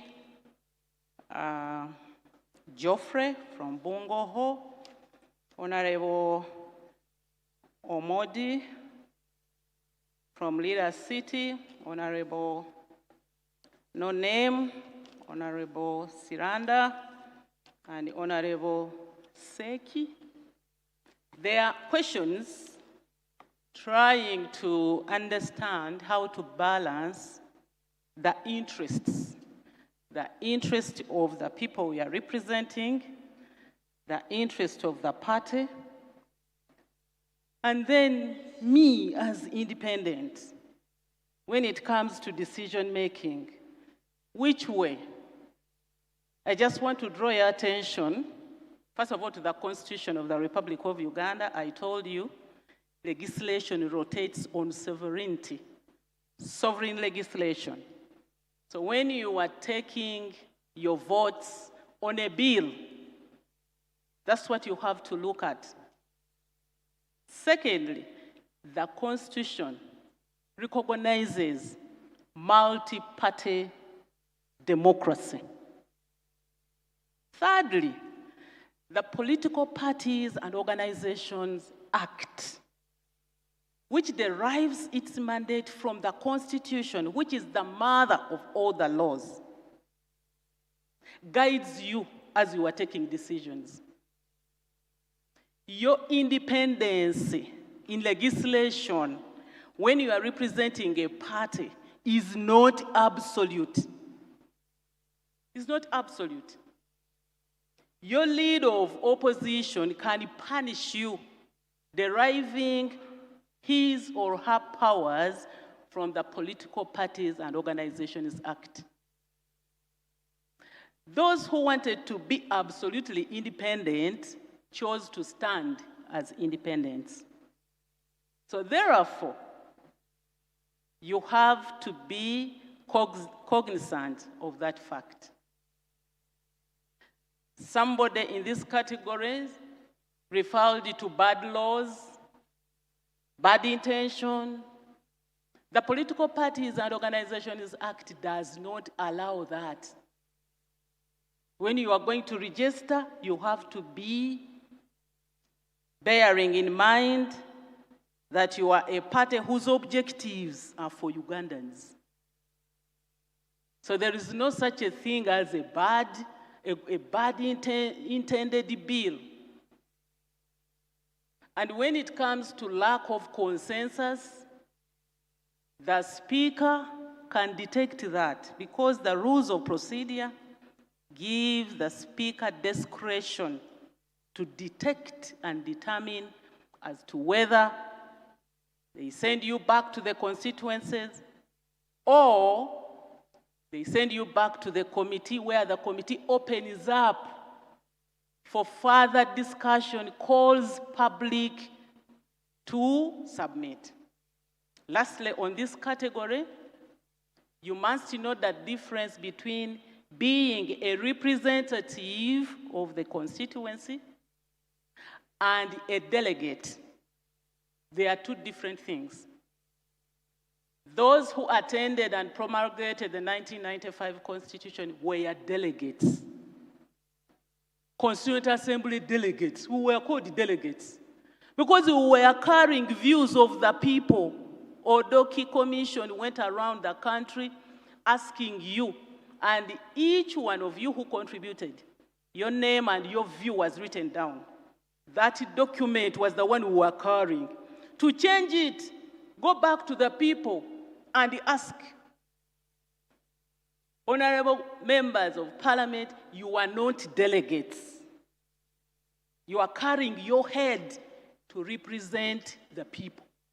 So don't fear to stand and represent them according to how you are understanding it. You can go back and inform them and make some other consultations. It is okay, but don't call yourselves delegates. That is one category. The second category, and I'm done, from Honorable Oriema Simon, wanted to know what mechanisms exist within the NRM Parliamentary Caucus to prevent clickism in politics. There are those who are denied access to leadership, especially the new MPs who might feel marginalized. They are not, because they are not aligned to any of, those powers. This is where the government chief whip comes in handy. This is where the opposition whip comes in handy to make sure that you have your feelers on the ground to detect this. Otherwise, clickism, even when you read the Quran and the Bible, it is there because we are human beings. But you as a government chief whip, you are the father, you are the mother, you are the bridge. You have to make sure that you give everybody an opportunity. You give everybody an opportunity to be heard. The speaker also comes in handy here. Once you detect that you are being marginalized, feel free to walk to the speaker or the deputy speaker. They will help you. Then Engineer John Bosco from Buhweju wanted to know from my experience as a government chief whip and great mobilizer of NRM, what strategy do I advise members of parliament to use in mobilizing people? Let me tell you, there is no single size fits all here. Voters are voters at whatever level, even at the summit level. A voter, they are the same. And I want to congratulate the returnees.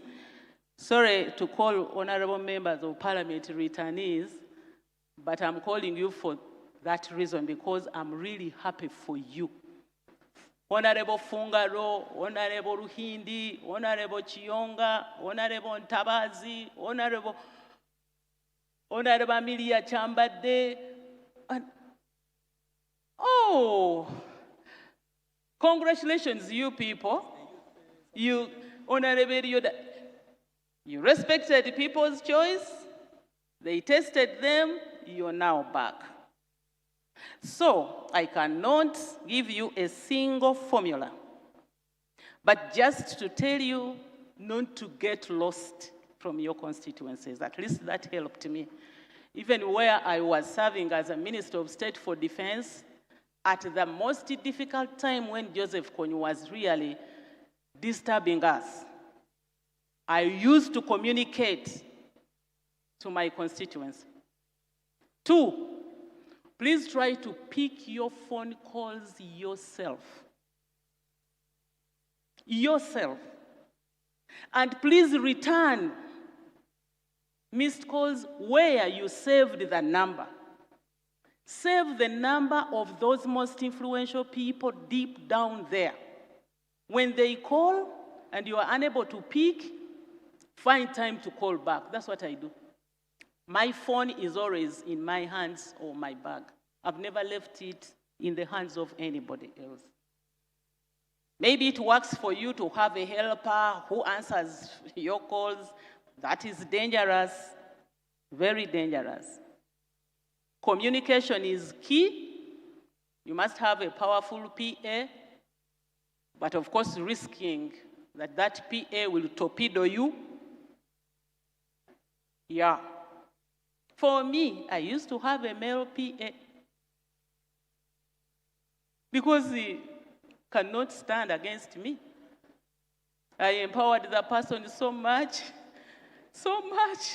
That's a strategy. A male political assistant to handle my constituency worked for me for many years. Hey, Madam, Seguya Tuamlabia, we saw Mr. Seguya. Mr. Seguya came, represented you. But those PAs, once empowered, they begin fitting their feet in your shoes. Lastly, on this, avoid fights. There are people who fight. You are members of parliament from the same district. You are fighting like sheep, knocking heads. Especially where we have ministers who do not want anybody else to come up. You know? You are fighting. Those fights can backfire. It can boomerang on you. So that's what I can say. And I hope it will help you. Then on, there is an MP who just put a signature. I'm sorry, I can't read the signature. But you got confused when I placed the position of the government chief whip to number, you know, I mentioned the prime minister, deputy prime minister, and then government chief whip. But you got confused when you considered the entire protocol of government, which even brings in speaker, deputy speaker, chief justice. I made reference to this in regards to the executive, in regards to cabinet. This is in regards to cabinet. Let me tell you what the effect of an effective government chief whip did for me when I held that position for 6 years, running from one term to another. When the president was appointing his cabinet, the people I entrusted with leadership, right from the current speaker, Right Honorable Jacob Oboth, was the person I designated to chair a sectoral committee for more than 1 year. I think he ran it for 5 years. It was so good, cool, humble, could do legal, that legal committee. The second one is Musasi's, Honorable Musasi's, who was appointed Minister of State for Finance, now Minister of Finance, was my chairperson for Finance Committee for 5 consecutive, almost 6. Honorable Golobi, who chaired the Budget Committee, is in Finance. Honorable Peter Ogwang, Honorable Asamo, Honorable Esther Nyakun, Honorable, there are many. The Right Honorable Prime Minister served with me as treasurer, NRM caucus, and then I proposed her name for Commissioner Parliament. And I think that was her turning point. So the government chief whip can have an influence onto who comes to cabinet, indirectly, not by telling the president that you put so and so. Indirectly, we will give you the responsibility, you work very well, everybody will be seeing you, including the appointing authority. This happens even with opposition. A member of parliament who is given a responsibility performs it very well, that leader of opposition will recommend, and you end up being an alternative minister. Then about whether the deliberations in the committees are captured by the Hansard, I'm winding up. Another question? Whether it's captured by the Hansard, the answer is no, except the media that comes in. But the committee reports, once tabled in Parliament, they become part of the Hansard. But if you are active in the committees where you are few, You can't say you failed to have space to contribute. Those people who, the paparazzi, the media, will always follow you as you come out of the committee because of your presentation. Honorable, and you said, so you use that opportunity to communicate to your constituency. This is now the accountability. Then my Muzukulu, Honorable Kalwanga, was saying, because I talked about, as I was winding up, I talked about the need for financial literacy, and I was negative. You know how banks charge this and that, and they asked whether there is nothing positive about borrowing. Borrowing is not a taboo, provided you know why you are borrowing. If you've just come to Parliament, you are taking a loan of 800 million shillings to buy a house in the city. You've bought an asset which is not going to do a return very quickly because you are going to stay in it. If you borrow to purchase that property so that you sell it and get more money, it's okay. I borrow myself and invest. And that's where I'm now feeding from the investments I did. We borrow. If you don't borrow, your money you keep in the bank will be borrowed by the Nankabirwas. And they multiply it. When for you, you are bragging, you say, Manange, me, I'm okay. I don't have any debt in the bank. Please don't say that in public. I don't have any debt in the bank. Me, I'm okay. Don't say that in public. Banks are there to help us. Borrow and make money. Don't borrow to marry a second townie wife because you've come from a rural constituency. You've forgotten your... I will not go that way. You've forgotten your wife who was campaigning with you. You've forgotten her in the village. You come to Parliament. You pick this, you pick that. They used to bring me children at Parliament when I was a government chief whip.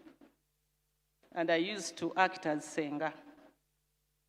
So, Honorable Kalwanga, borrowing is not bad. But know why you are borrowing, and know those papers you sign, they put a star here. Sign here, sign here, sign. You just sign. You don't know the commitments. Then the other one is from, there's no name, was talking about these assistant whips, regional whips, who are not a creation of law or whatever regulation. Are they not a nullity? No, this is just a strategy of a whip who wants to be effective. Why don't you divide? Because your eyes cannot look at Busoga, Buganda, down here in Ankole. You must divide some work. Say, you please help me. And the office of these whips, I don't know for the alternative leadership, but for the government side, we are facilitated to facilitate those regional whips. I used to have meetings and give them airtime to be able to help me whip.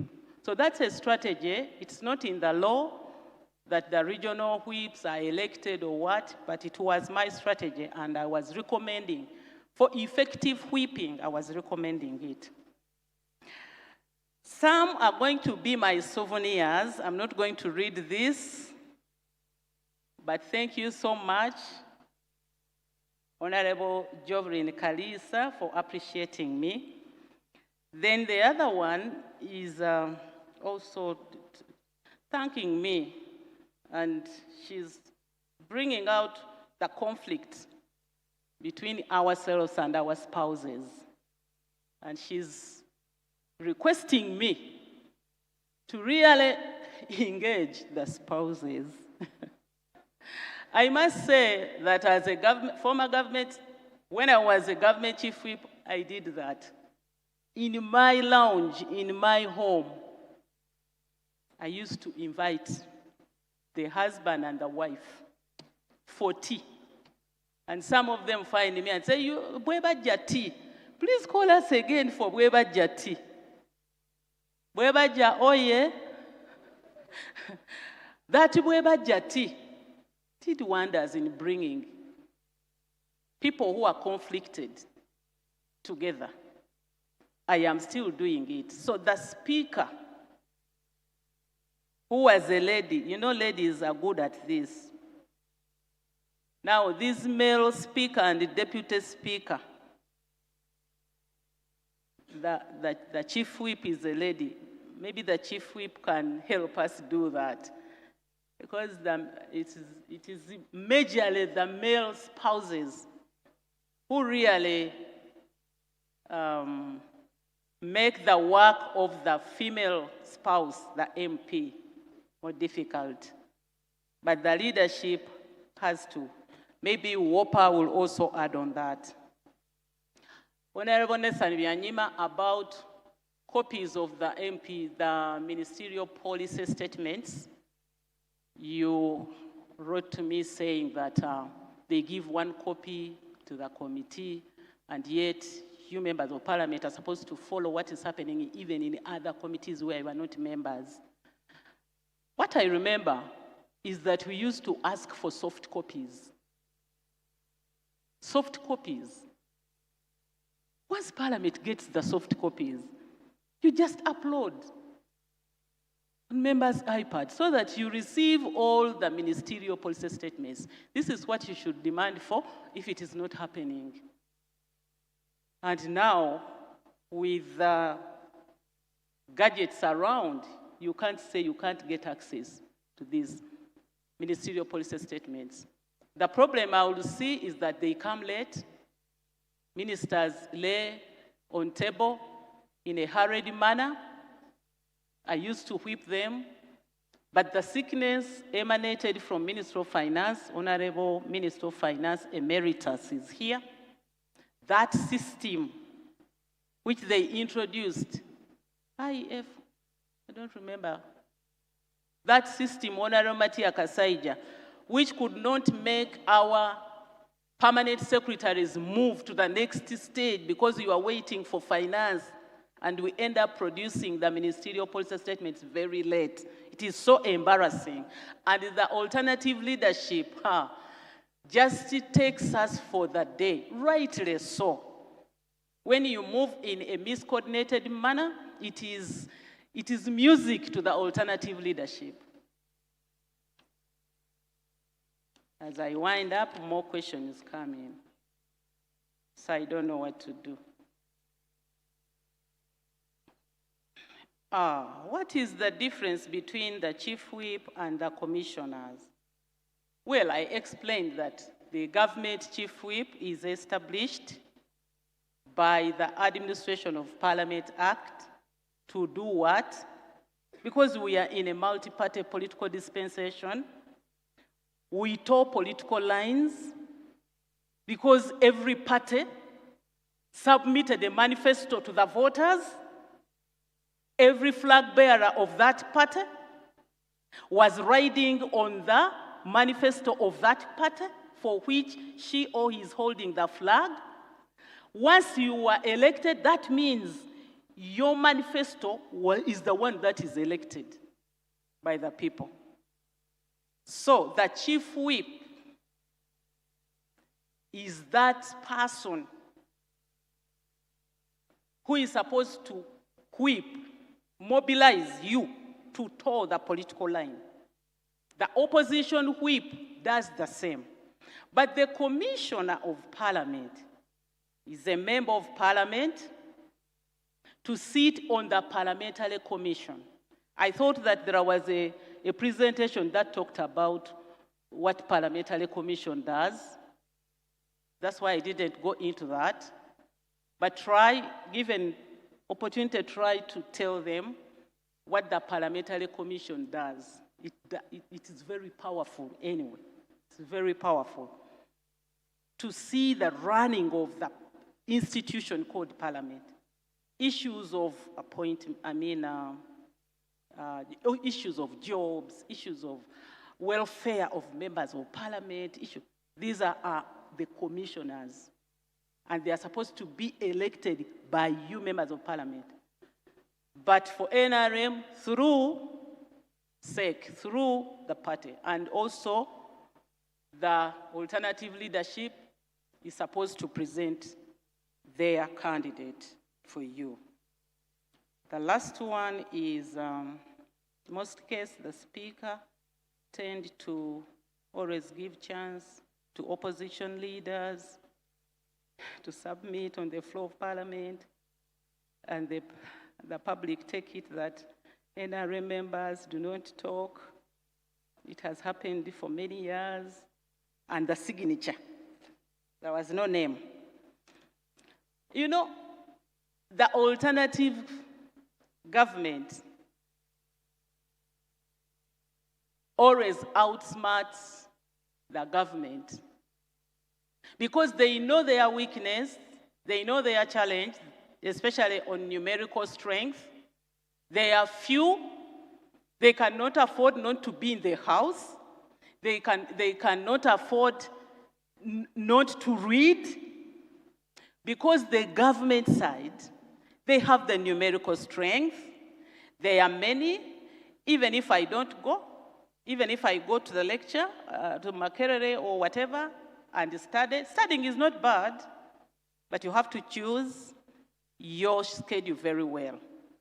You end up missing information. So my advice is that for NRM, really, if you want the speaker to pick you, make sure that what you say will remain in the speaker's head. You are offering a solution on the floor of parliament. You are not lamenting, you are not abusing. You are offering a solution. And how will you bring out the idea?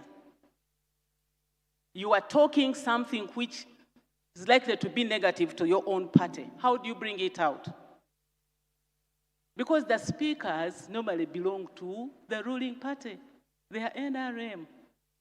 So they wouldn't like to expose their party, much as they are supposed to be independent. But because they are chosen from their constituencies to represent parties, now that one is a negation of the fact that they are supposed to be independent. So members are supposed to be helped to know how to bring out issues so that we enjoy your debate. I want to congratulate Joel, Honorable Alternative Leader. Munyonyo, I always watch you tussling it out with my Prime Minister. Humble, but hitting very hard. His style is not the style of Honorable Semuju. His is a different style. So learn how to project yourself. If you are asking me, the Minister of Energy, instead of quarreling, is the Minister of Energy aware that my people are...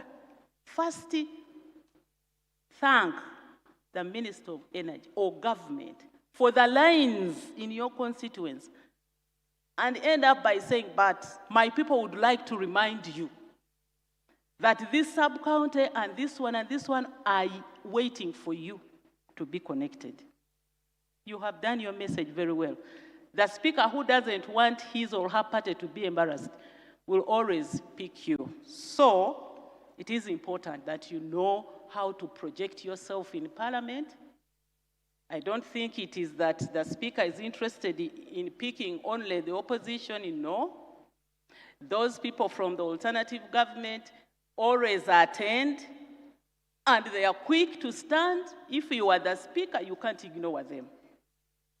They research, they are facilitated, they know where they get their money from, and they have researchers. I don't know how many of you use the researchers who are paid to help you. I don't know how many of you visit the library, but you have to build confidence so that when you stand, the speaker knows that you are going to offer a solution. You are going to offer a solution. So I think those are Those are the questions. Have I left out any? No.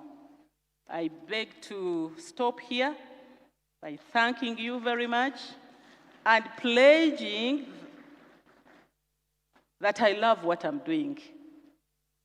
Anytime you feel like calling me to come, I'll not ask for facilitation. I am a happy pensioner. I'll not ask for facilitation. I will come and interact with you so that we see a future-ready parliament.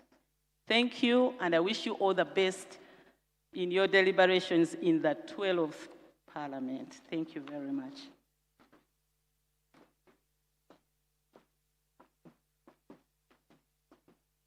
Another round of applause for Honorable Dr. Canon Nankabirwa.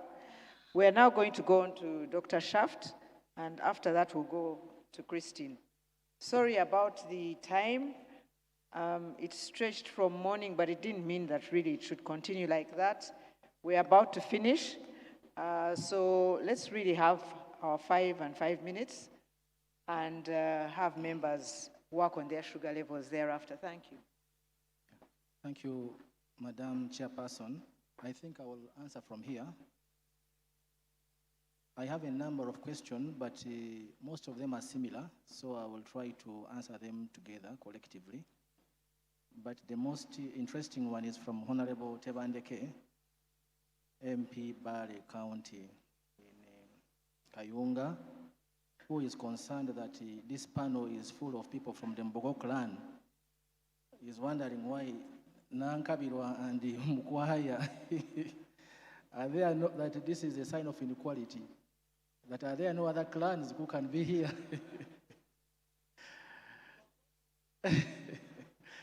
Honorable Tebandeke, maybe you would want to also add the Honorable Minister, Missy Kabanda, because she's also here. It is not our making.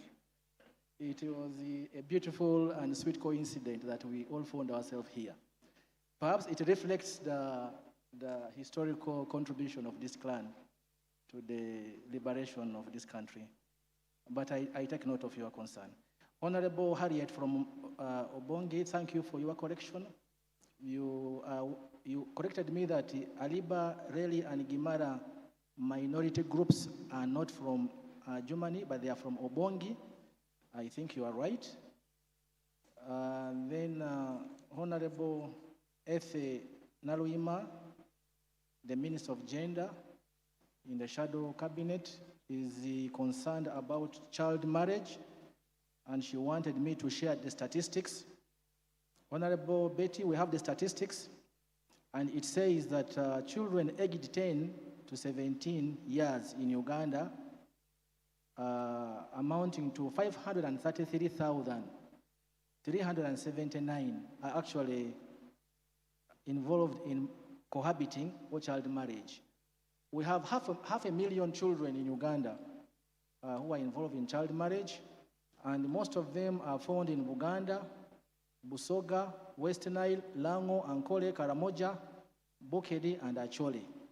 Now, for the case of Buganda, it is because of majority of them are from the cattle corridor, which is as a result of some cultural orientation there, which encourages child marriages. It's an issue that the government should address. Then Honorable Opio Danish, you raised an issue together with Professor Lubega, George. The factors responsible for reduction of poverty in some area and increment of poverty in others.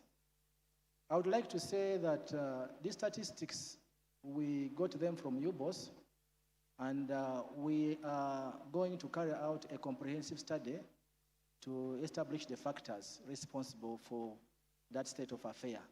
So I might not give you the full picture right now, but this is the situation as it stands today. It calls for additional study to establish, for example, why poverty in Acholi reduced from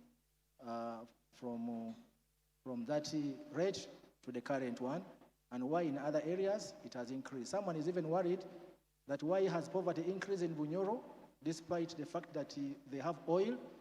These are issues that need to be established through a study. Then, Honorable Patrick Salimo from Kapchora Municipality, you are concerned about the plight of the Bennett, the Ndorobos, the ethnic minority in Kapchora, who are facing forceful settlement in the IDP camps, and you gave a historical analysis of how the situation emanated from. I agree with you, but the other question you asked is, what is the Commission doing about the situation of these groups? My answer to you is that we have raised this matter through an issue paper. We wrote a policy document to the Office of the Prime Minister, particularly on the issue of the Bennett and the Ndorobos, and we have had meetings with them, and I am informed that the matter is being addressed because it involves compensation and resettlement. So it is delaying, but it is being handled.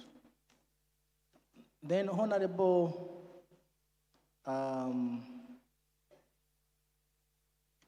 one of the MPs is wondering why there is dominance in job allocation in Uganda by one group against the other, and that recruitment in government jobs are not fair. I think in 3 years ago, this commission conducted a study in our 10th annual report on the state of equal opportunity in Uganda, and we shared with the members of parliament, and the matters are before you for additional processing and necessary action. I believe that the new parliament will handle this matter if you believe it is still persisting. Then Honorable Avur Jain from Avur Jain, you were asking whether we can provide district-specific data rather than sub-regional. The answer is yes, we can, but for purpose of this presentation, it was going to be difficult to analyze all the districts in the country. We will provide you district-specific data on all the subjects that we presented. Then Honorable, one of the MPs whose name is not here was concerned about Section 8 of the Public Finance Management Act, which gives the mandate to the Commission, together with the Minister of Finance, to issue a certificate of compliance to gender and equity requirement. And is wondering why is the situation not changing. Before I answer this question, I would like to take this special opportunity to actually thank Honorable Matia Kasaija, the outgoing Minister of Finance, who is seated somewhere there. He has been a champion of equal opportunity in that ministry, and he has been a champion of inclusion. And he gave this issue of gender and equity requirement a lot of attention. And because of his leadership, we were able to ensure that ministries, departments, and agencies specifically plan for issues of regional balance, issues to do with the people with disability, elderly, and youth.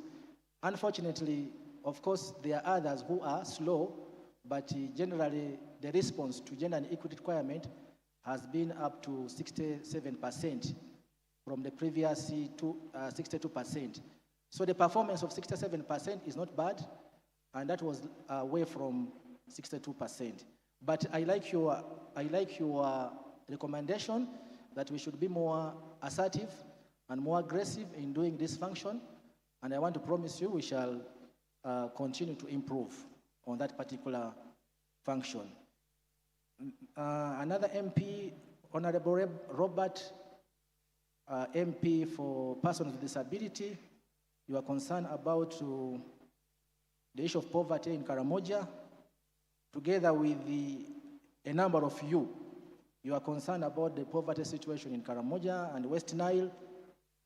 And like I said earlier, this is a leadership issue. We need to work hard to ensure that the factors responsible for the persistent poverty are addressed. The only way to address poverty is to eliminate the causes of poverty. So we have to carry out a study, what causes persistent poverty in these areas, and then you address them. Some of them will require political undertaking, others will require economic intervention, and the majority of them may require mindset change. So it is a leadership issue which we should all work together to address. It's not possible to blame one individual or one entity in this matter. Then Honorable Nakwede Harriet from Kayunga, thank you for your contribution and the submission on the population as a parameter for allocating parish development model. You are agreeing that we should use population, and totally support you on that. Honorable Namboze Betty Mokono. Sorry, Honorable Sawagude says there's a second question that he had attached there that hasn't been responded to. Honorable who? Honorable Sawagude Robert. Okay, yeah. As we fight SDG number 10 to reduce the inequality in Uganda, why there is continued inequity in employment opportunities for people with disability. Oh, okay, thank you so much. You are very right, Honorable, for raising this. We have a law that actually gives affirmative action in employment for people with disability. But that law has never been activated because the minister responsible for gender is supposed to come out with a statutory instrument to agree on a quota of jobs that government can ring fence for persons with disability. I want you to work with the ministry together with the commission to ensure that that statutory instrument is put in place. Maybe the good news I can give you is that as a commission, we have drafted a statutory instrument and we are in the process of discussing it with the minister. We had a discussion with Nudipo a few weeks ago, and we will involve you in ensuring that that provision in the law is activated. Honorable Betty Namboze thank you for your submission. You have your own reasons why you believe that there is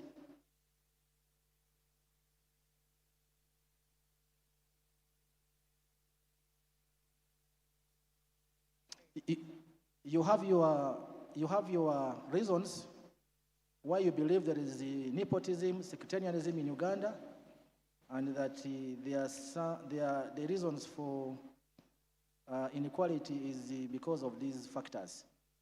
Yeah, these are your opinion, and you are entitled to them. We will try to establish further whether they are the reasons why the situation persists.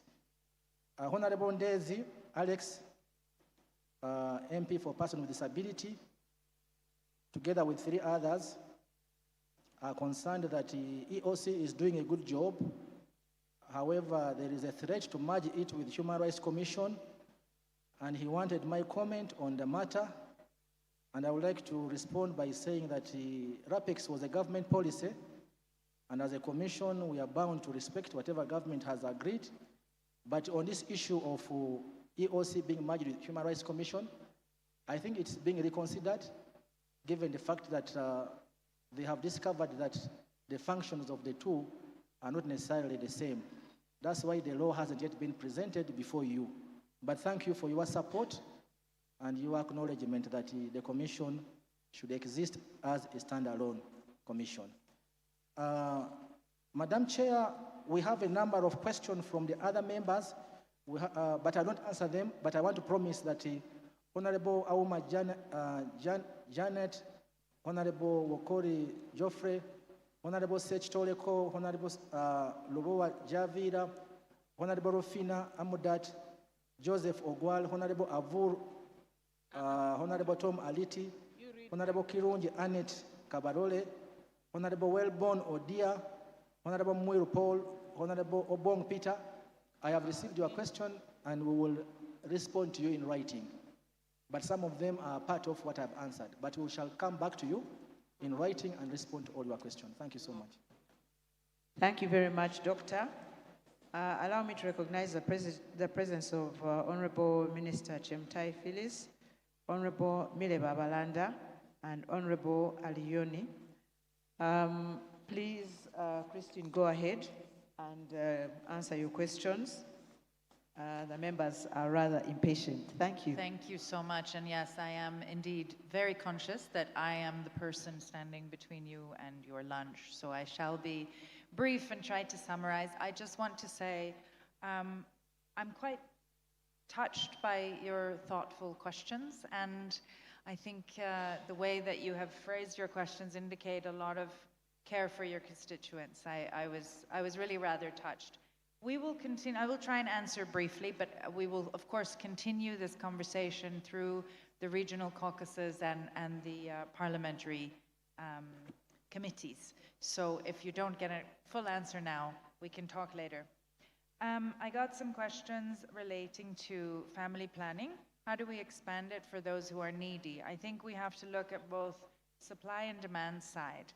Sometimes we see that on the demand side, there's a lot of myths and misconceptions around family planning. There's a lot of people who think that if you use family planning, it will create fertility problems later and so on. So we need to work on the education side. On the supply side, the government of Uganda does a lot to provide healthcare services free of charge to people.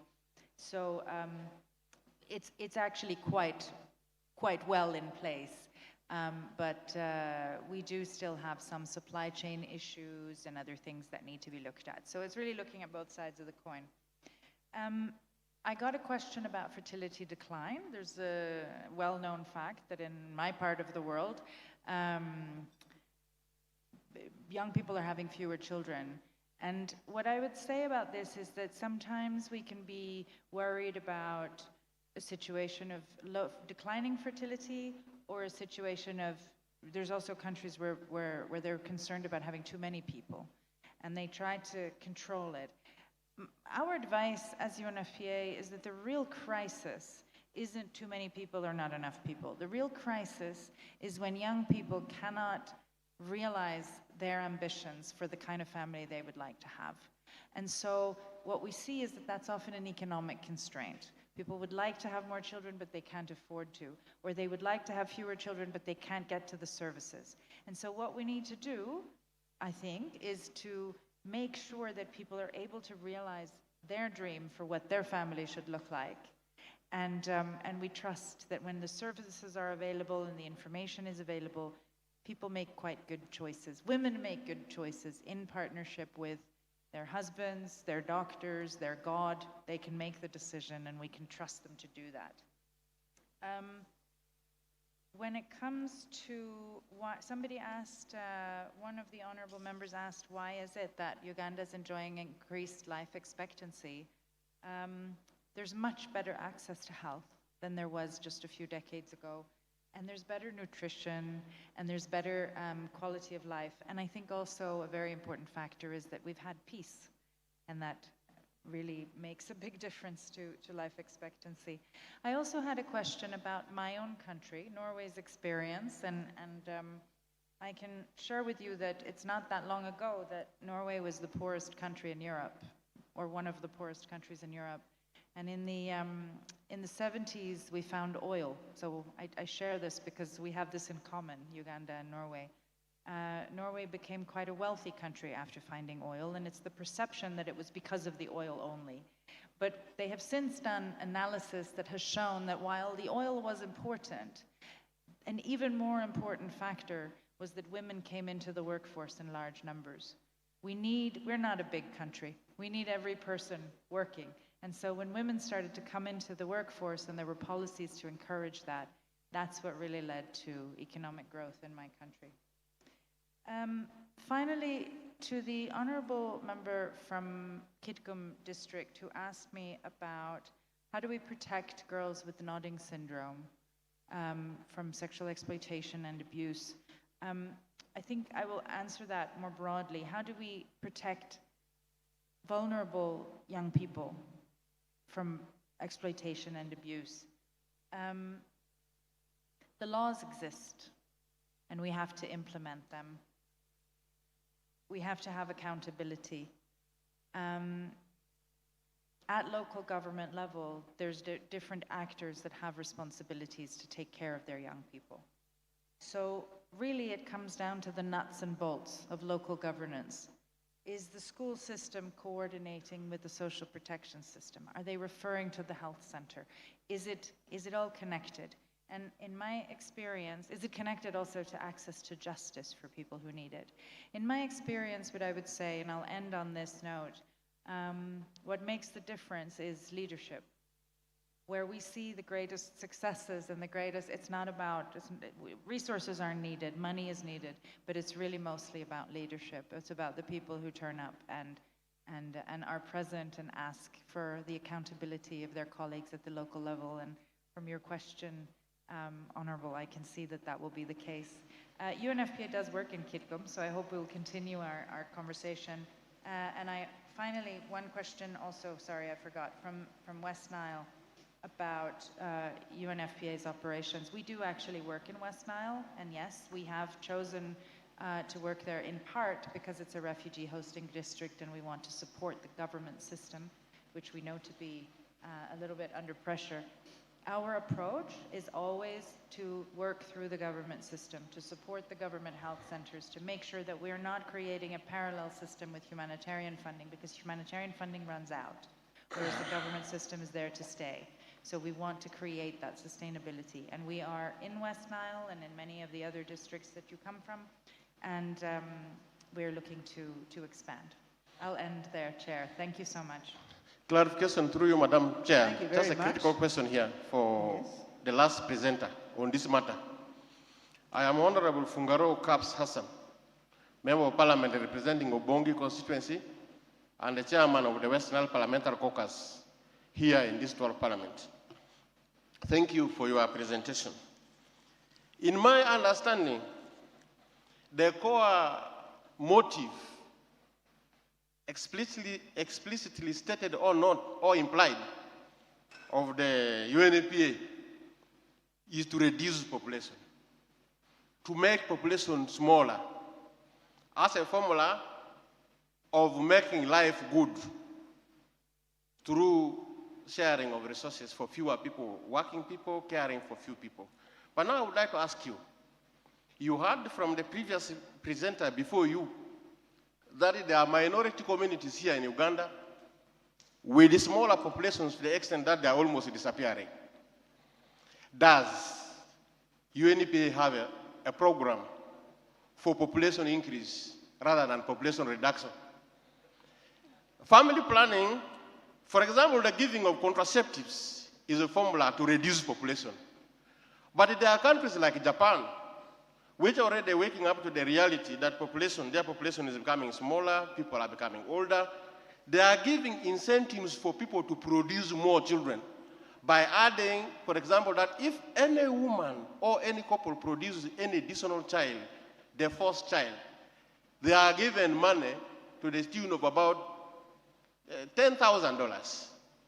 So, is the UNFPA comfortable with the disappearances of communities like the Benet, the Dorobo, the Aliba, the Gimara, the Reli, some of whom I represent from Obongi? Their population is small, and in West Nile where you are operating, you take their contraceptives to reduce their population instead of taking incentives. I think she has heard. You've made your point. Is this fair? Thank you. Yeah, thank you very much. Shall I respond? Thank you for your question, Honourable. It is not our intention to, we don't have an ambition to reduce population. We have an ambition to make sure that every woman, every family can make the choice to have the number of children and the timing of those children, what works for them. So for someone to say, I perhaps wish to have more children, but right now my husband has just lost his job. I wish to wait for a couple of years. That might be a circumstance in which you would want to use family planning. Perhaps somebody had a traumatic birth just a couple of years ago and their doctor has advised that they should wait. Perhaps somebody has had many children already and their body is worn out and they wish to stop. There's many reasons why people use family planning. It's not always because they don't want to have children. Sometimes it's because they don't want to have children right now, but they want to later. So our ambition is not to make people have fewer children. It's to allow people to have the family size that's right for them. So just like we don't want people to have fewer children, we don't mind if people have more or less. We want them to have a choice. And so I hope that answers your question.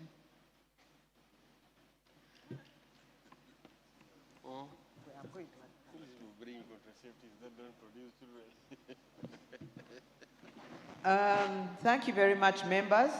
I would like to appreciate all of you. I know the questions have continued coming in, but members are hard-pressed because of the time.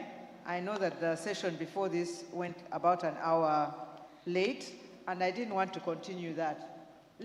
If we have questions, let's pass them on to the presenters and maybe meet them over lunchtime, I beg. But we really have to come to the end of this. I want to thank all of you for being here today, and thank you very much for your responses and for paying attention, even when your sugar levels were low. But most of all, to thank our presenters here. Can we give them some thunderous clap, for they have done us very well. I would also like to thank Mr. Henry Waiswa. Thank you very much for facilitating on behalf of the Office of the Clerk. And I thank you also for having me as your chair. Have a blessed lunch. May God bless the food that you're going to eat. Amen. Yeah.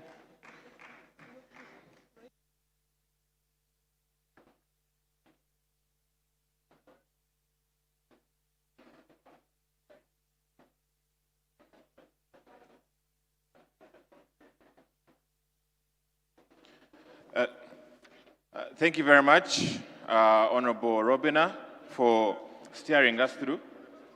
Honorable who?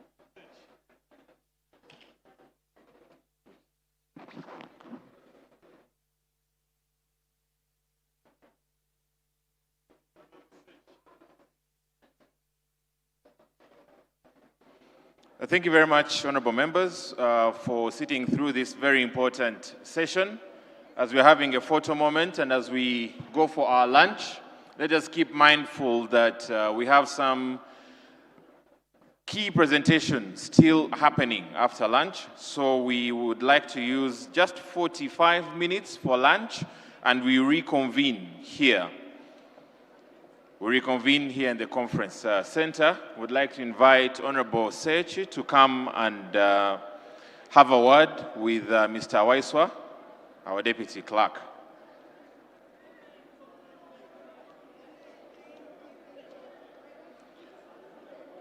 As we move out for lunch, honorable members, just to remind you that we have a lost and found Speke ATM card that was delivered yesterday.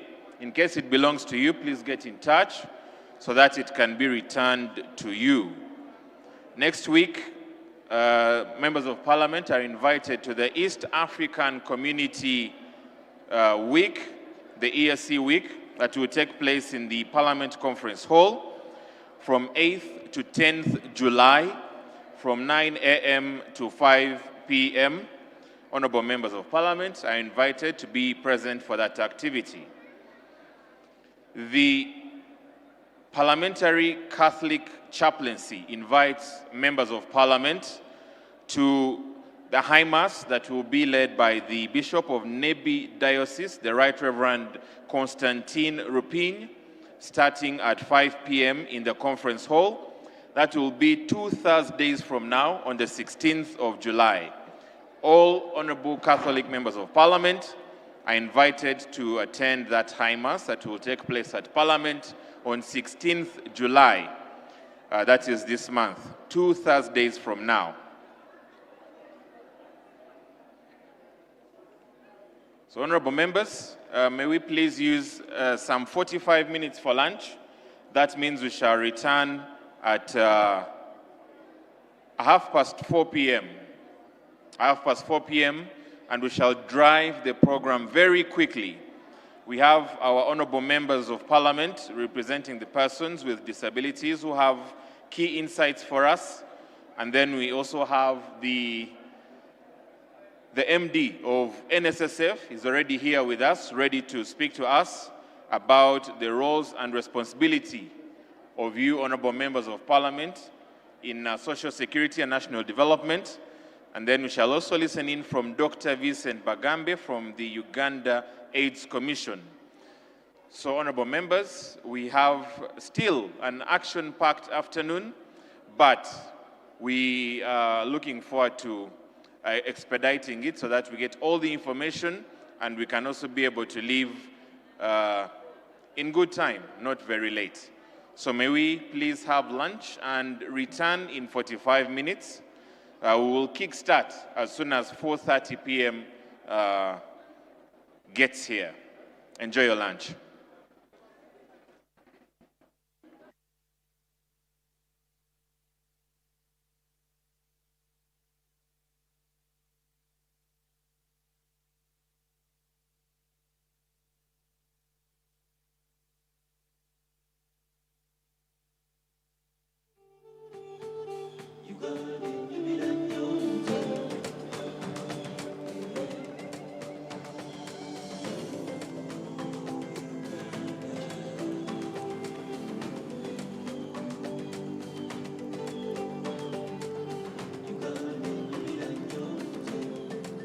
Uganda is 0.02% of the dry land of the world, and it's probably one of the top 10 biodiversity, rich countries in the world.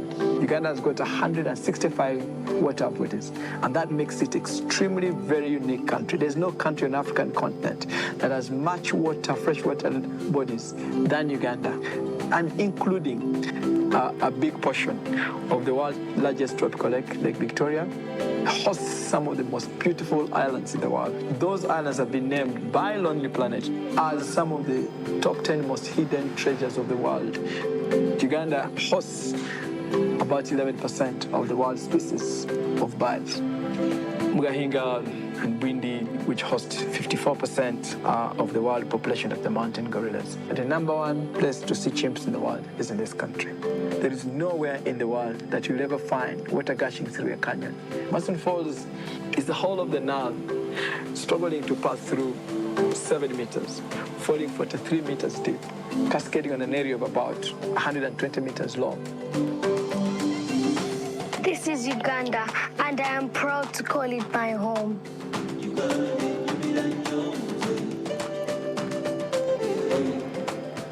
It's very interesting that foreigners who come to Uganda see a side of Uganda that we as local Ugandans do not see.